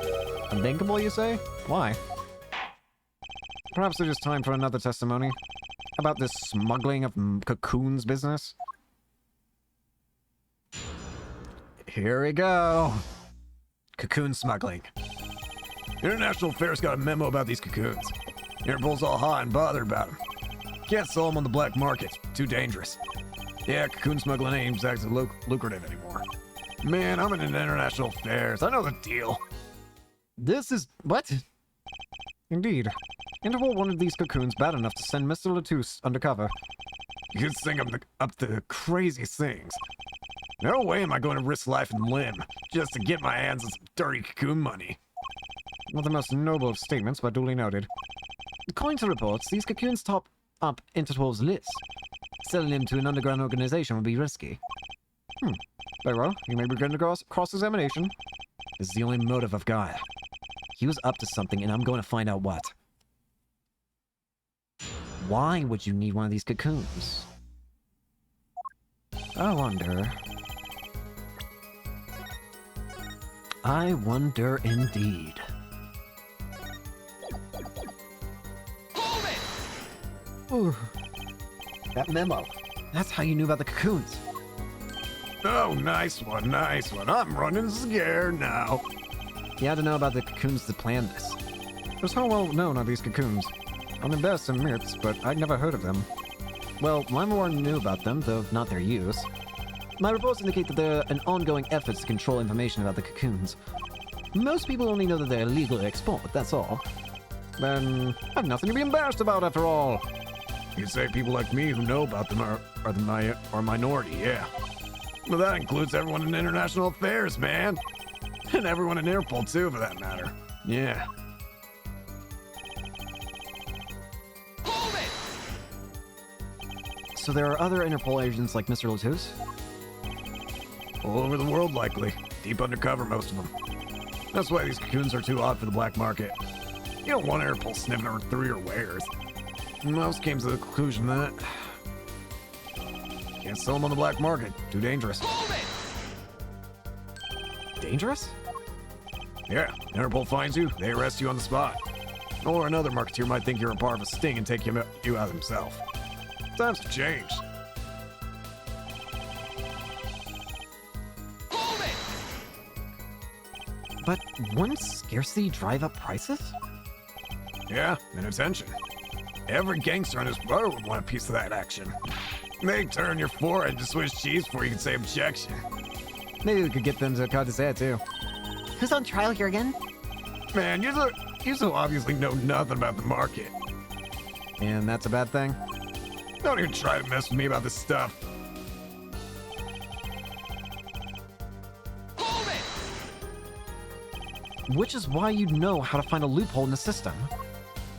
Hey, you can say what you want about me, but back off the International Affairs.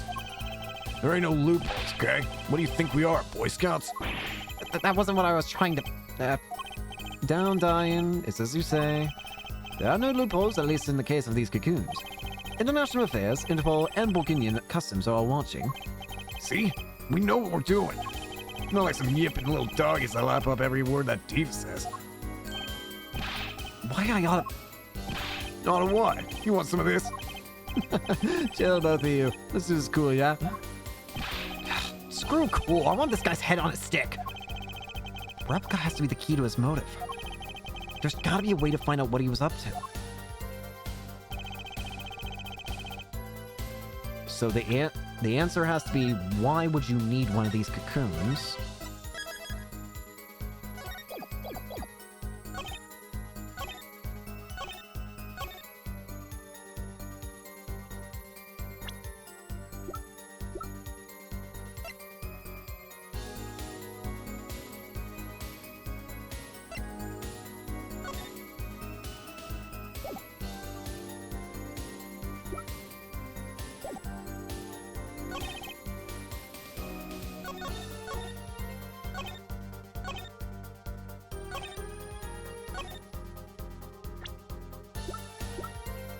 Objection! Not there. I always have to know which statement here I'm supposed to be objecting, to be honest. But I'll figure it out. An international conspiracy is the title for this. Holy crap.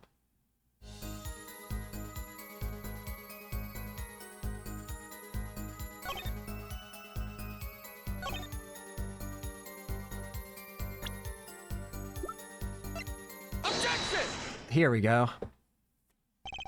Why not choose a less dangerous buyer then? I would. How clueless are you? Everyone in the market's dangerous. The second they found out I was a cop, I could kiss my kisser goodbye. Why sell to a black market buyer? How about someone like this? That article. That's about the Chief Justice's. A deadly poison can be extracted from the cocoon, but so can a cure. And not a cure for just any disease. A cure for incuritis. Incuritis. I've heard of that somewhere. You went to visit the victim of the disease this morning. Ah! Well, that's the disease the Chief Justice's son has. You're not saying Our witness is a detective. He would have contact with the Chief Justice. you are saying the Chief Justice would never deal in contraband? Not even save his own son's life? Even if the deal went through, why? It'd be an international scandal. That's Detective Crescen's insurance. If word ever got out, the one with their neck on the line would be the Chief Justice. Detective Crescent, is this true? First I'm not murder and now I'm a smuggler. How many crimes are you trying to pin on me anyway? Distasteful as it is to think about, if the Chief Justice were the buyer, why, a seller couldn't hope for a better deal. A very cowardly seller. And all the sleeves over there trick you. So I made a deal with the Chief Justice? Where's your proof? Well, Oh yeah, and you're forgetting one other important thing.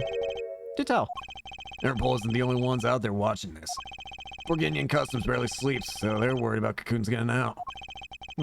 So we were informed. Let's continue with the cross-examination.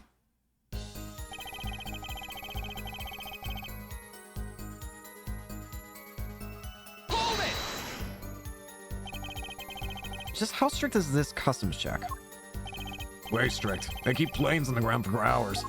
I do recall it being a bit extreme. They were even confiscating gumdrops and marshmallows.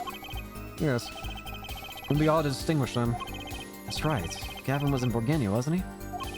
I remember sitting off the metal detector several times. I had to practically strip naked to walk through. Here's a travel tip for you, Gavin. Leave the bling at home, you glimmerous fop.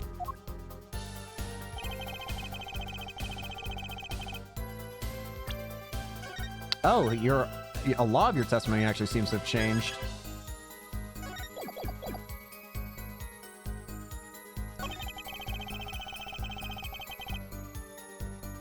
Oh, that one's probably going to be our ticket. That's pretty extreme. Borginia has this rep as an idyllic, laid-back place. Truth is, they're beyond hardcore with security. The Republic of Borginia is peaceful and a pleasant country. So this level of security shows how truly concerned they are about these cocoons. That's the situation. There's a way to get cocoons out there, I'd sure like to know. A way of getting a cocoon out.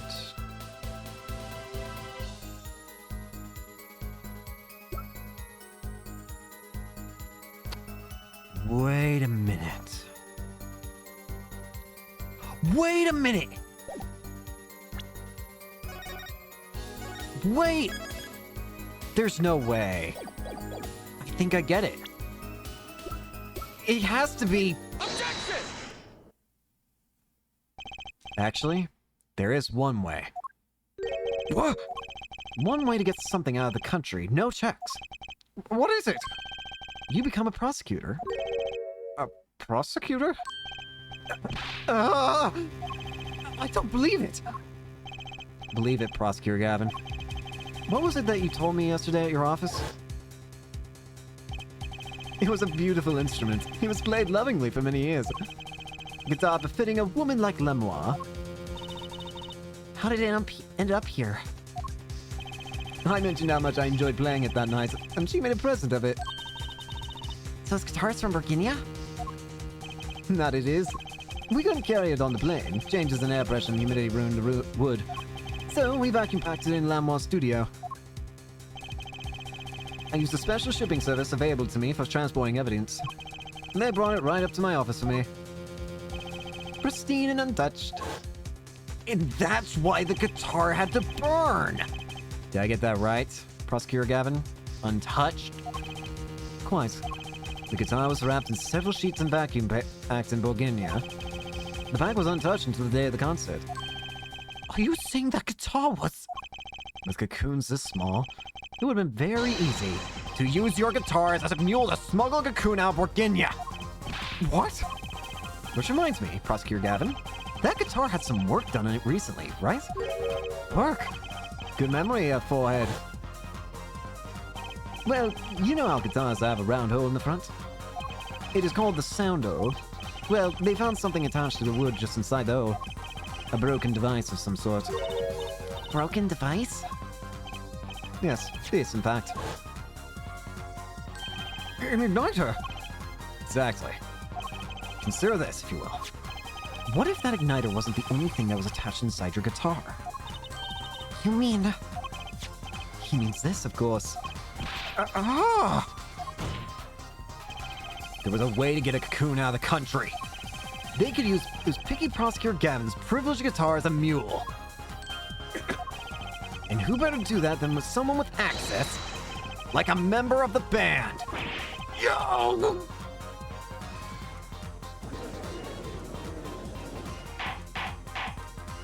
Order! So the igniter was placed in there for a clear reason, it seems. It was a safety precaution. A precaution? Ah, Air Forehead. At last, it all comes together. Every strange thing that happened that day. Care to review? Maestro, the gentle sounds of Lamore's ballad, if you please. First, my keys were stolen, a harmless misdemeanor, which forced me to break the lock on my guitar case. The key was stolen to retrieve the cocoon from the guitar. I see. But things didn't go so well. The smuggler wasn't counting on the guitar being wrapped. Only a member of the band could get it near that case. Unwrapping the guitar would raise too many suspicions. Then the concert began. Right about this time, a very large problem presented itself to the smuggler. What's that? Mr. Latus. Ah, Mr. Latus, an undercover agent, was onto something. He would have known about the guitar. He'd only have to check the shipping records. So, Mr. Latus tried to examine the guitar himself. If the cocoon were confiscated, then the gig would be up. The only thing left for the smuggler to do was to get rid of the whole lot. It's over. Press the switch. Now.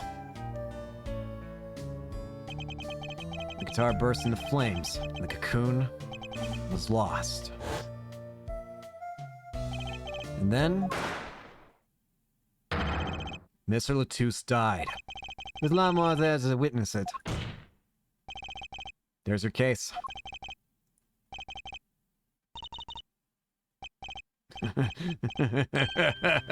Brilliant, man. Detective Crescent? I gotta know, you make all that up on the fly?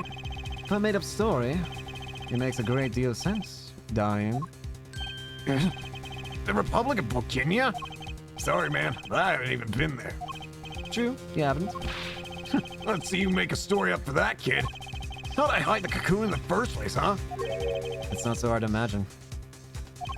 You had help, a Virginian accomplice. That's all. That you had an accomplice was clear from the start. The voice Lamore heard proves it. It's over. Press the switch. No. You made this transmission from backstage, while your co-conspirator was on stage. But who was it? This is it. The coup de grace. And for once, I know what I'm doing. There's only one person who could have helped him. Let's hear what Mr. Justice has to say then. But be warned, with a great accusation comes great responsibility. Make up your answer on the fly, as it were, and you'll be harshly penalized. Are you ready, Mr. Justice? Who was the smuggler's accomplice? There's only one person who meets all the requirements of the accomplice. And that person is the defendant, Machi Tobai! What? But Mr. Justice, he's your client. Good defense attorney accusing his client? That's a new one. I assure you, no one is more unhappy about this than I. But I'm here to defend him in the murder of Mr. Latus. And I stand by my statement earlier that he is innocent of that particular crime. Indeed. The defendant is Borginian. He does meet the basic requirements to be the accomplice. But what if it was in fact Lemoire? It couldn't have been. Well, you seem sure of yourself. The reason is electronic signals, Your Honor. Electronic signals? Recall that this remote only works to a range of 30 feet. Beyond that, it's useless. Yes, that's true. Now, think back to the testimony. When the shooter made his transmission, Lamore was in the air vent, right above the dressing room where the shooter stood. Let's look at the stage diagram. This is the area that the remote could reach from the air vent. Well, looking at this, it seems that Lamore still could have done the deed. No. When the shooter made that transmission, the stage was slightly different than shown here. It was in the middle of the guitar serenade. Part of the stage was raised. Prosecutor Gavin and the Lamore stand-in were in the air. They were on a tower which happens to be 15 feet tall. In other words, the remote couldn't have worked from Lamore's position in the air vent. Ah, Well, Detective Crescent, what do you say to that? Your Honor, yes, Detective? can we see the video where Gavin's guitar burns? Just one more time. Well, I don't see why not. What? Don't tell me he has a way out of this.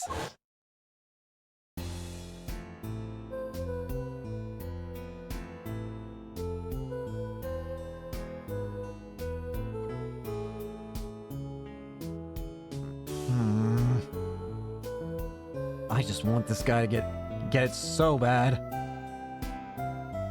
Keeps dragging it out.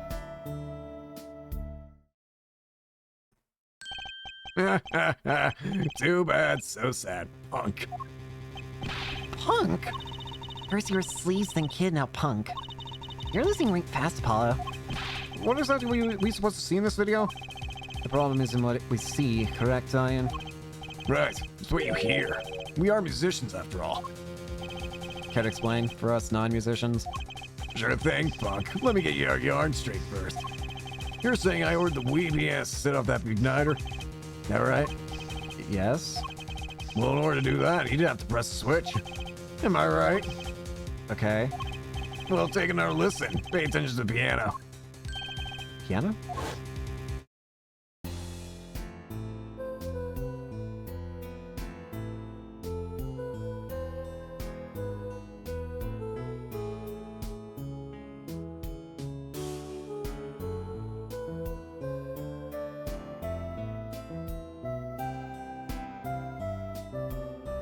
It doesn't change, does it?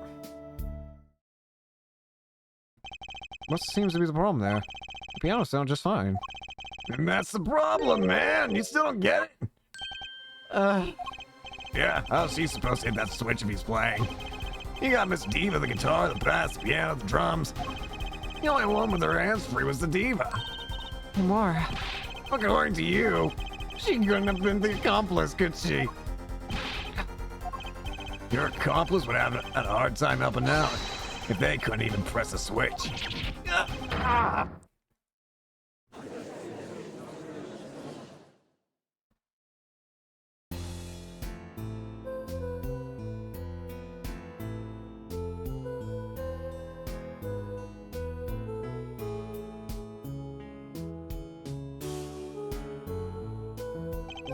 The piano plays non-stop.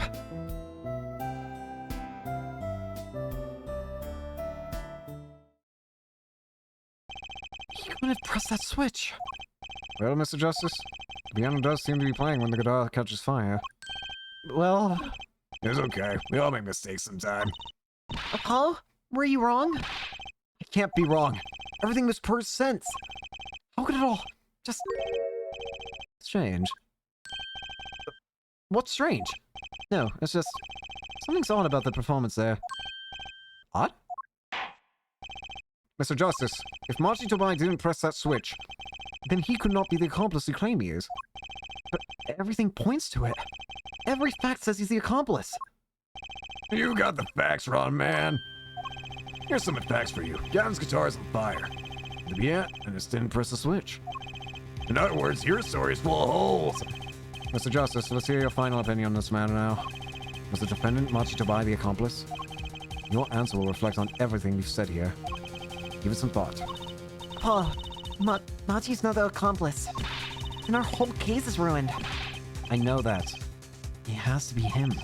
He was the only one who could have helped the smuggler. He had to have pressed that switch.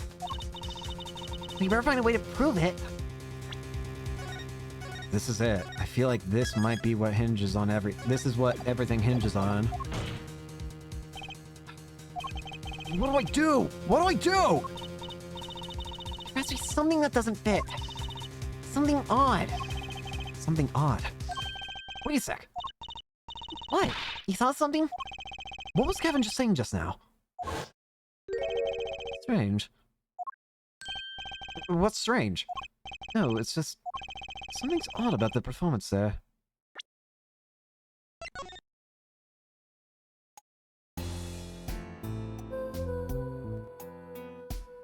So we know there is the gunshot.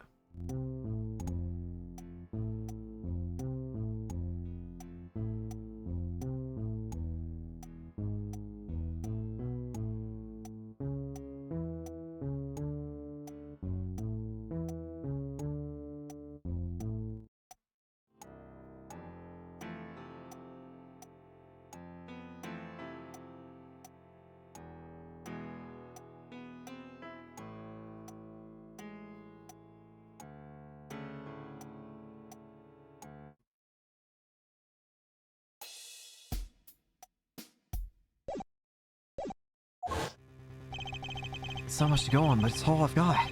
What does that do here that was odd? Have you come up with something, Mr. Justice? May I remind you that everything rests on this? Can you prove Machi Tobai pressed that switch? Let's hear your final answer. I need something. Something in this audio. I don't usually do this, but I'm putting both earmuffs over my ears. I usually have one earmuff out for some reason. But if I'm gonna figure this out, I think I need both. Alright. Can you prove that Machi Tobai pressed that switch? I have to be able to. There's no other option here. I don't know if you can call this proof per se, but I can prove it was possible. Then, as prosecutor, it falls to me to ask you to show us evidence supporting this. Epward, you sure about this? Accept it. There's no evidence, man. I see no evidence, Mr. Justice. On what do you base your claim that the defendant pressed that switch? Take that! The basis for my claim is music, Your Honor. Music? What about music? Let's listen to the piano part around the time when the switch was pressed. Right before the guitar burst into flame.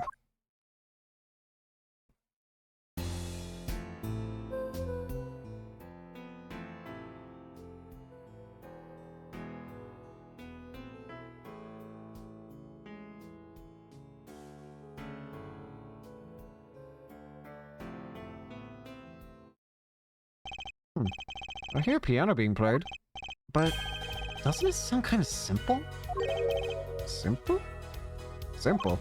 Ah, I think I know what he's suggesting. You think Machi could have played that part with one hand? One hand? He only needed one hand to press that switch. He could have played the piano with the other. So what? So you're some kind of piano savant? Actually, no. Then what do you know? You can't play a part like that with one hand. Maybe I don't know what I'm talking about here. Wait, I know. Trucy. Yeah? you got something? That's right. Your father. He's a pianist. Could he... Oh, Daddy? He couldn't play a part like that, even if he had 3 hands. So sorry, so sad for you. No. Not really. Huh? That was just the easy way to prove it. There's also always the hard way. Man, how are you going to prove whether he played with one hand or two? You can't. I admit, it will be rather difficult to prove. But it's highly likely he was playing with one hand. How do you know that? The clue is what Prosecutor Gavin described as sounding odd. What sounded odd? I'll bet we can tell by listening to a certain part of the song. Oh, no way. Well, it seems we've come to the moment of truth at last. Let's hear what Mr. Justice has to say for himself. Finally, I think we're at the end.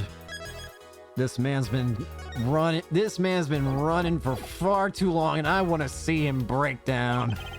Show us the part that proves the defendant was playing with one hand right before the guitar burst into flame. Mochi was definitely playing one hand just before the guitar caught fire. And 1 section of the song proves it.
Wait.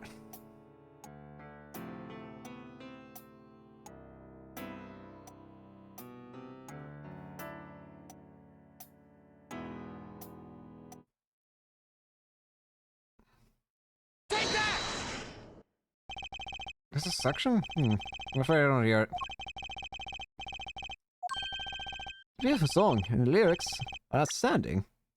And I am escaping to the past!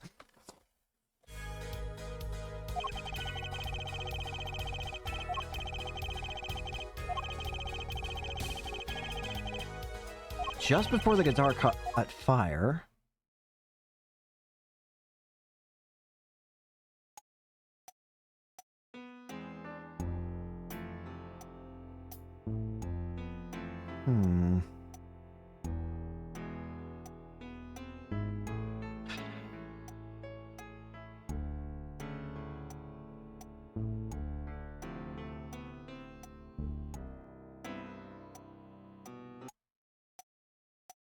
Simple.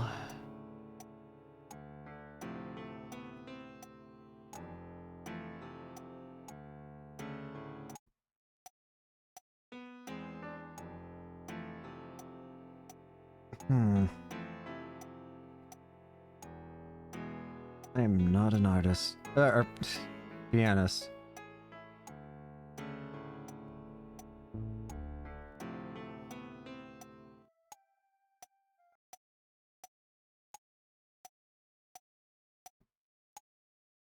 What? Wait.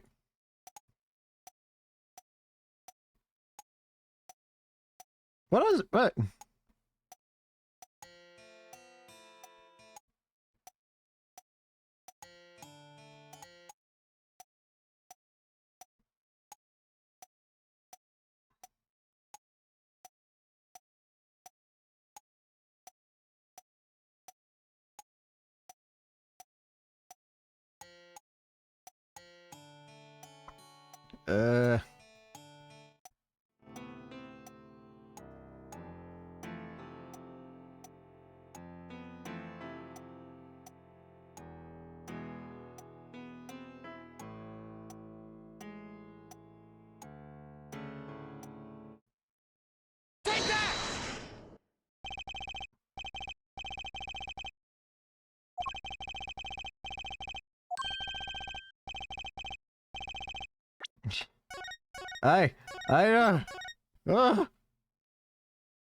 I'm so close. I just want to get this guy.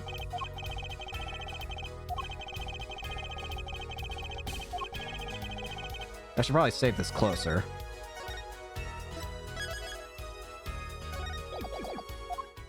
Oh, hey, that was about as perfect as it gets.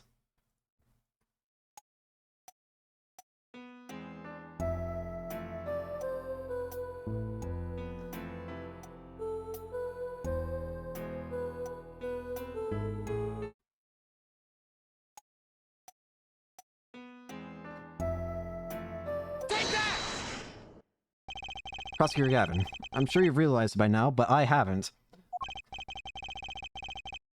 Just what it was that sounded odd to you. So I'm sure you've realized it yourself, Airforehead. Realized what? I'll demonstrate. Let's listen to the part in the question again, shall we? Pay particular attention to the but a fleeting melody phrase.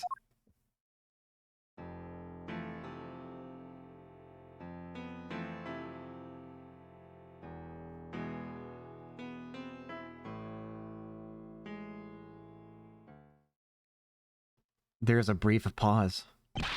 Man. How many times do we have to listen to the same thing? You're right. Enough of that. Let's listen to another section, shall we? Another section? Guitar bursts into flames at the end of the second verse. Let's listen to the same spot in the first verse. Pay attention to the, "Oh, that night in your embrace."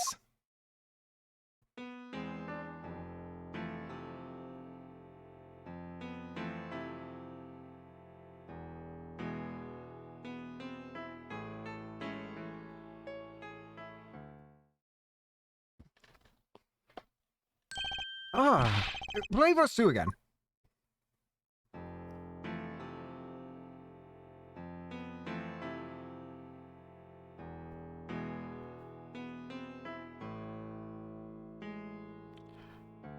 I hear it now. I hear it now. There, did you hear it? They feel the same, true. But they're clearly very different. What? Well put, Your Honor. The phrase in verse 2 is quite simple. The same phrase in verse 1 has high and low notes. You'd have to use two hands to play that for sure.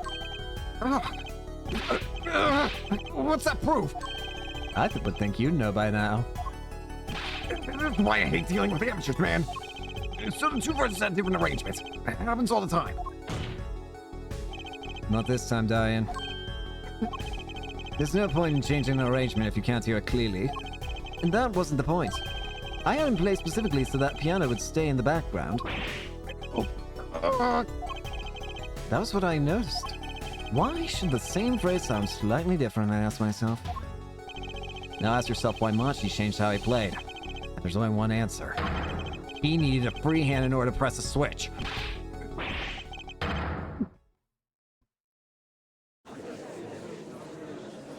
So, what more excuses you got? Order! I believe this ties all the facts together. Well, Prosecutor Gavin? Yes, quite. Though, personally, this comes as a terrible disappointment. What? No comeback? I can't believe it. I finally did it. I shut him up. Very well, barring an objection from the prosecution, I will now state the court's opinion on this matter.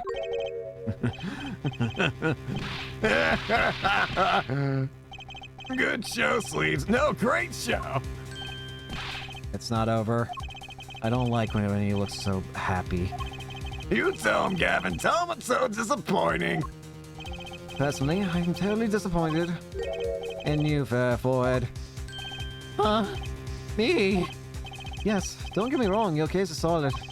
The facts all check out, but even now, you have yet to show us a single piece of decisive evidence. Yeah, but the facts, anyone can see was him. Fortunately, anyone does not include the law. I'm afraid your case doesn't cut it. Some facts might point towards the same conclusion, but without decisive evidence, it's not proof. That's the rule under the current legal system. I don't believe it! This is bull! It does not seem as though the defense has any more evidence to present. No, I think if he did, we would have already seen it a long ways back. It's unfortunate. But at present, this court is unable to acknowledge your accusation. What? What? Bush darn, the truth is staring us all in the face! Why can't they see it? What's the point of a legal system that protects criminals? Huh? Remember what Daddy said? It won't be easy proving how you did it. Especially not under the current court system. So what do I do? Like I said, good luck. And be aware that it will be impossible to prove his guilt by conventional methods. Every man has an igniter inside him. Find Darien Crescent's igniter and set it off. Igniter? And what really meant by every man's igniter? I think he just meant a weak spot, no? Kind of saying that a single spark could turn into a wildfire of emotion. I won't be able to press him forward by conventional means. I've got to find a weak point in this guy. Something fatal. So, can I get back to work now or what? It may look like I got a lot of time on my hands, but I got no more time to play pretend with this deadweight attorney. Well, Mr. Justice, we've come to this far without decisive evidence. This witness won't be coming back to the stand once we let him go. Every man has an igniter. Huh? Didn't you say the better the guitar, the brighter it burns, Mr. Prosecutor Gavin? Ah, yes. Good guitars are kept dry. Hey, that's why. That provides the best sound. Even a small spark could cause irreparable damage. Your plan has igniter in it too, Detective. It was there from the very beginning. Fine time, Justice. If you blow this one, he'll be out of your hands for good. Go for it, Pa. What, and this igniter's supposed to come burn me up? That's almost poetic there, Mr. Attorney. All the better. I'm rather fond of poetry, and I intend to hear this one through the very end. Hey, Forehead, you are accusing this man, Darien Crescent, of 2 crimes. The murder of Miss Latus and the smuggling of a Borginian cocoon. This is your last chance to prove your case. This trial's already on for far too long. Mr. Justice, this will be my last warning. The moment this igniter of yours turns out to be a dud, is the moment this cross-examination ends. I'm scared. Maybe he stole his hair. I don't know, man. Understood? Yes, Your Honor. Let's have at it. Show us the basis for these accusations against Darien Crescent. Okay. This is really my last chance. The key that will take apart Darien Crescent's plan is...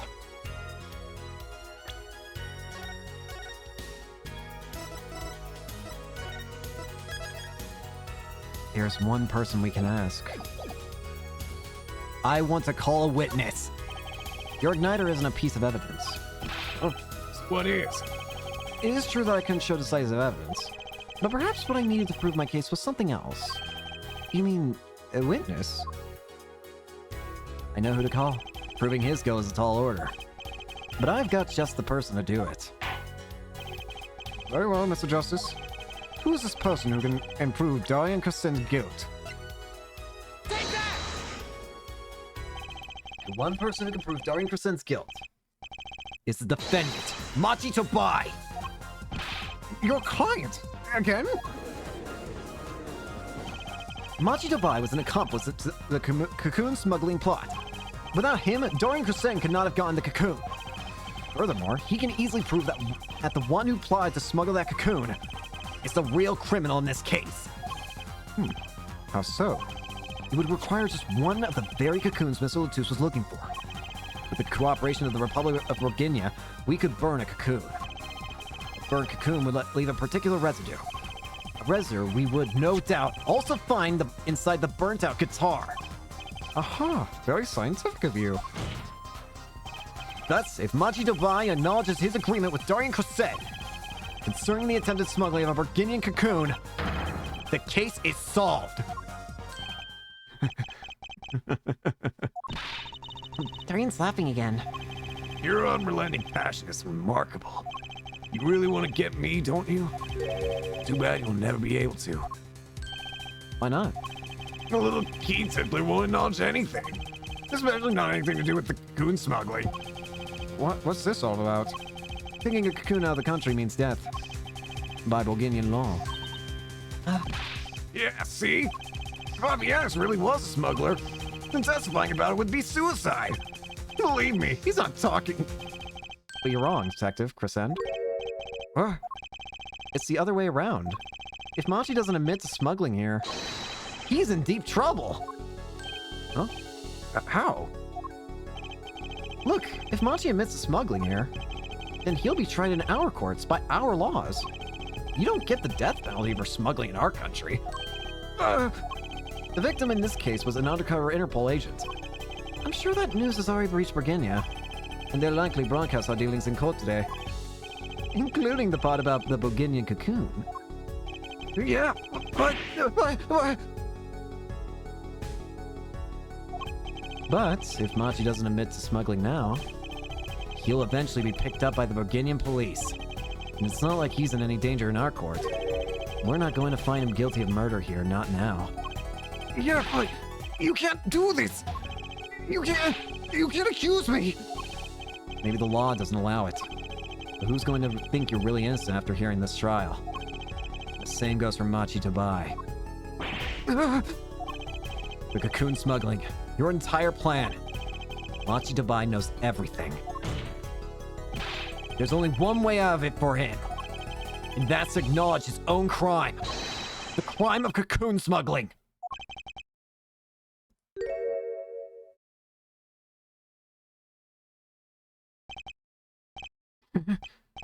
Don't worry there. I'll get you out of the country. I'll set you up someplace. I'd imagine real nice. You want a house made out of cookies? Oh no, a house made out of pianos. Come on. Please. Don't talk.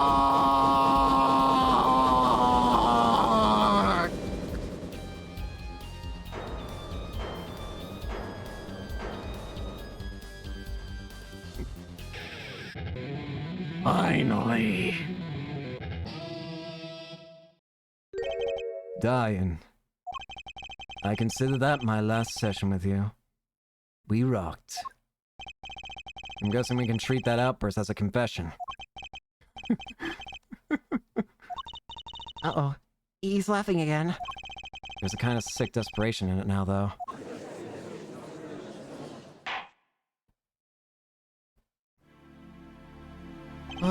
Well, have you been listening to today's trial? Yes. And you'll talk? You'll tell the court everything? I didn't want it to turn out this way. But I'm not the kind of lawyer that can overlook a crime. Today's trial was all for your benefit, you know? I see no reason why you should hesitate now. I knew. From beginning, I knew. Machi. Situation. I cannot explain. But money. I needed. Very much money. Today's trial raises a delicate issue with our legal system.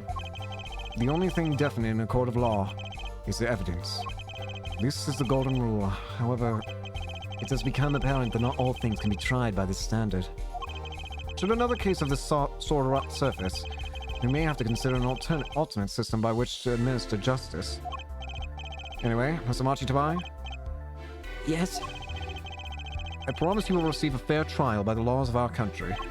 And, with regards to the current charges for the murder of Mr. Latouche, this court is prepared to announce a verdict. No. I thank you. I only lie. But you see truth. You find truth. That's our job. Very well. This court finds the defendant, Machi Tobai, not guilty.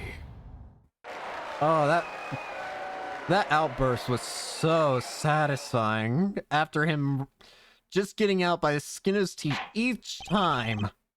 Oh, that's so good. Court is adjourned. Oh.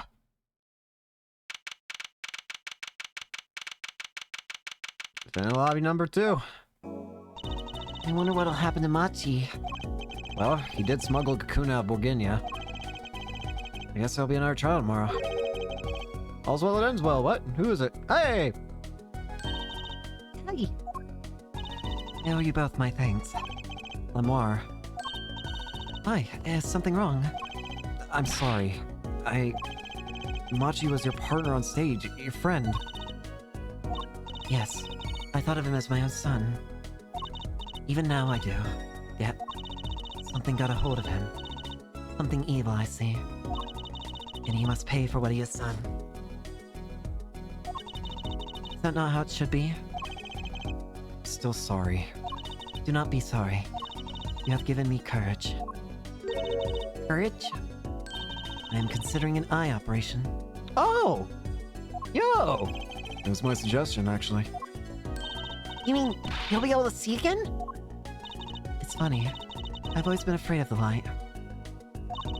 Light seems so harsh, so unforgiving.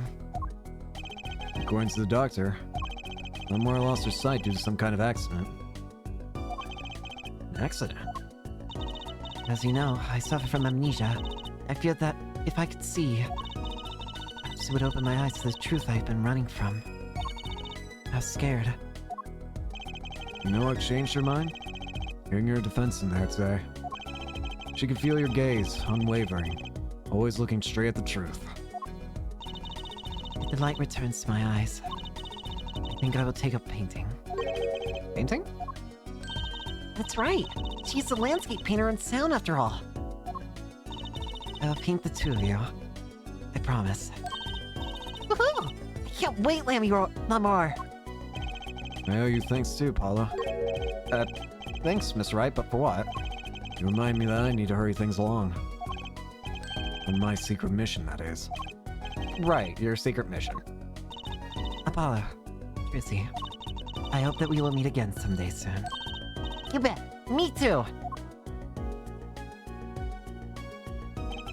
And so, like a ballad, the trial flowed on and on, until it came to the end.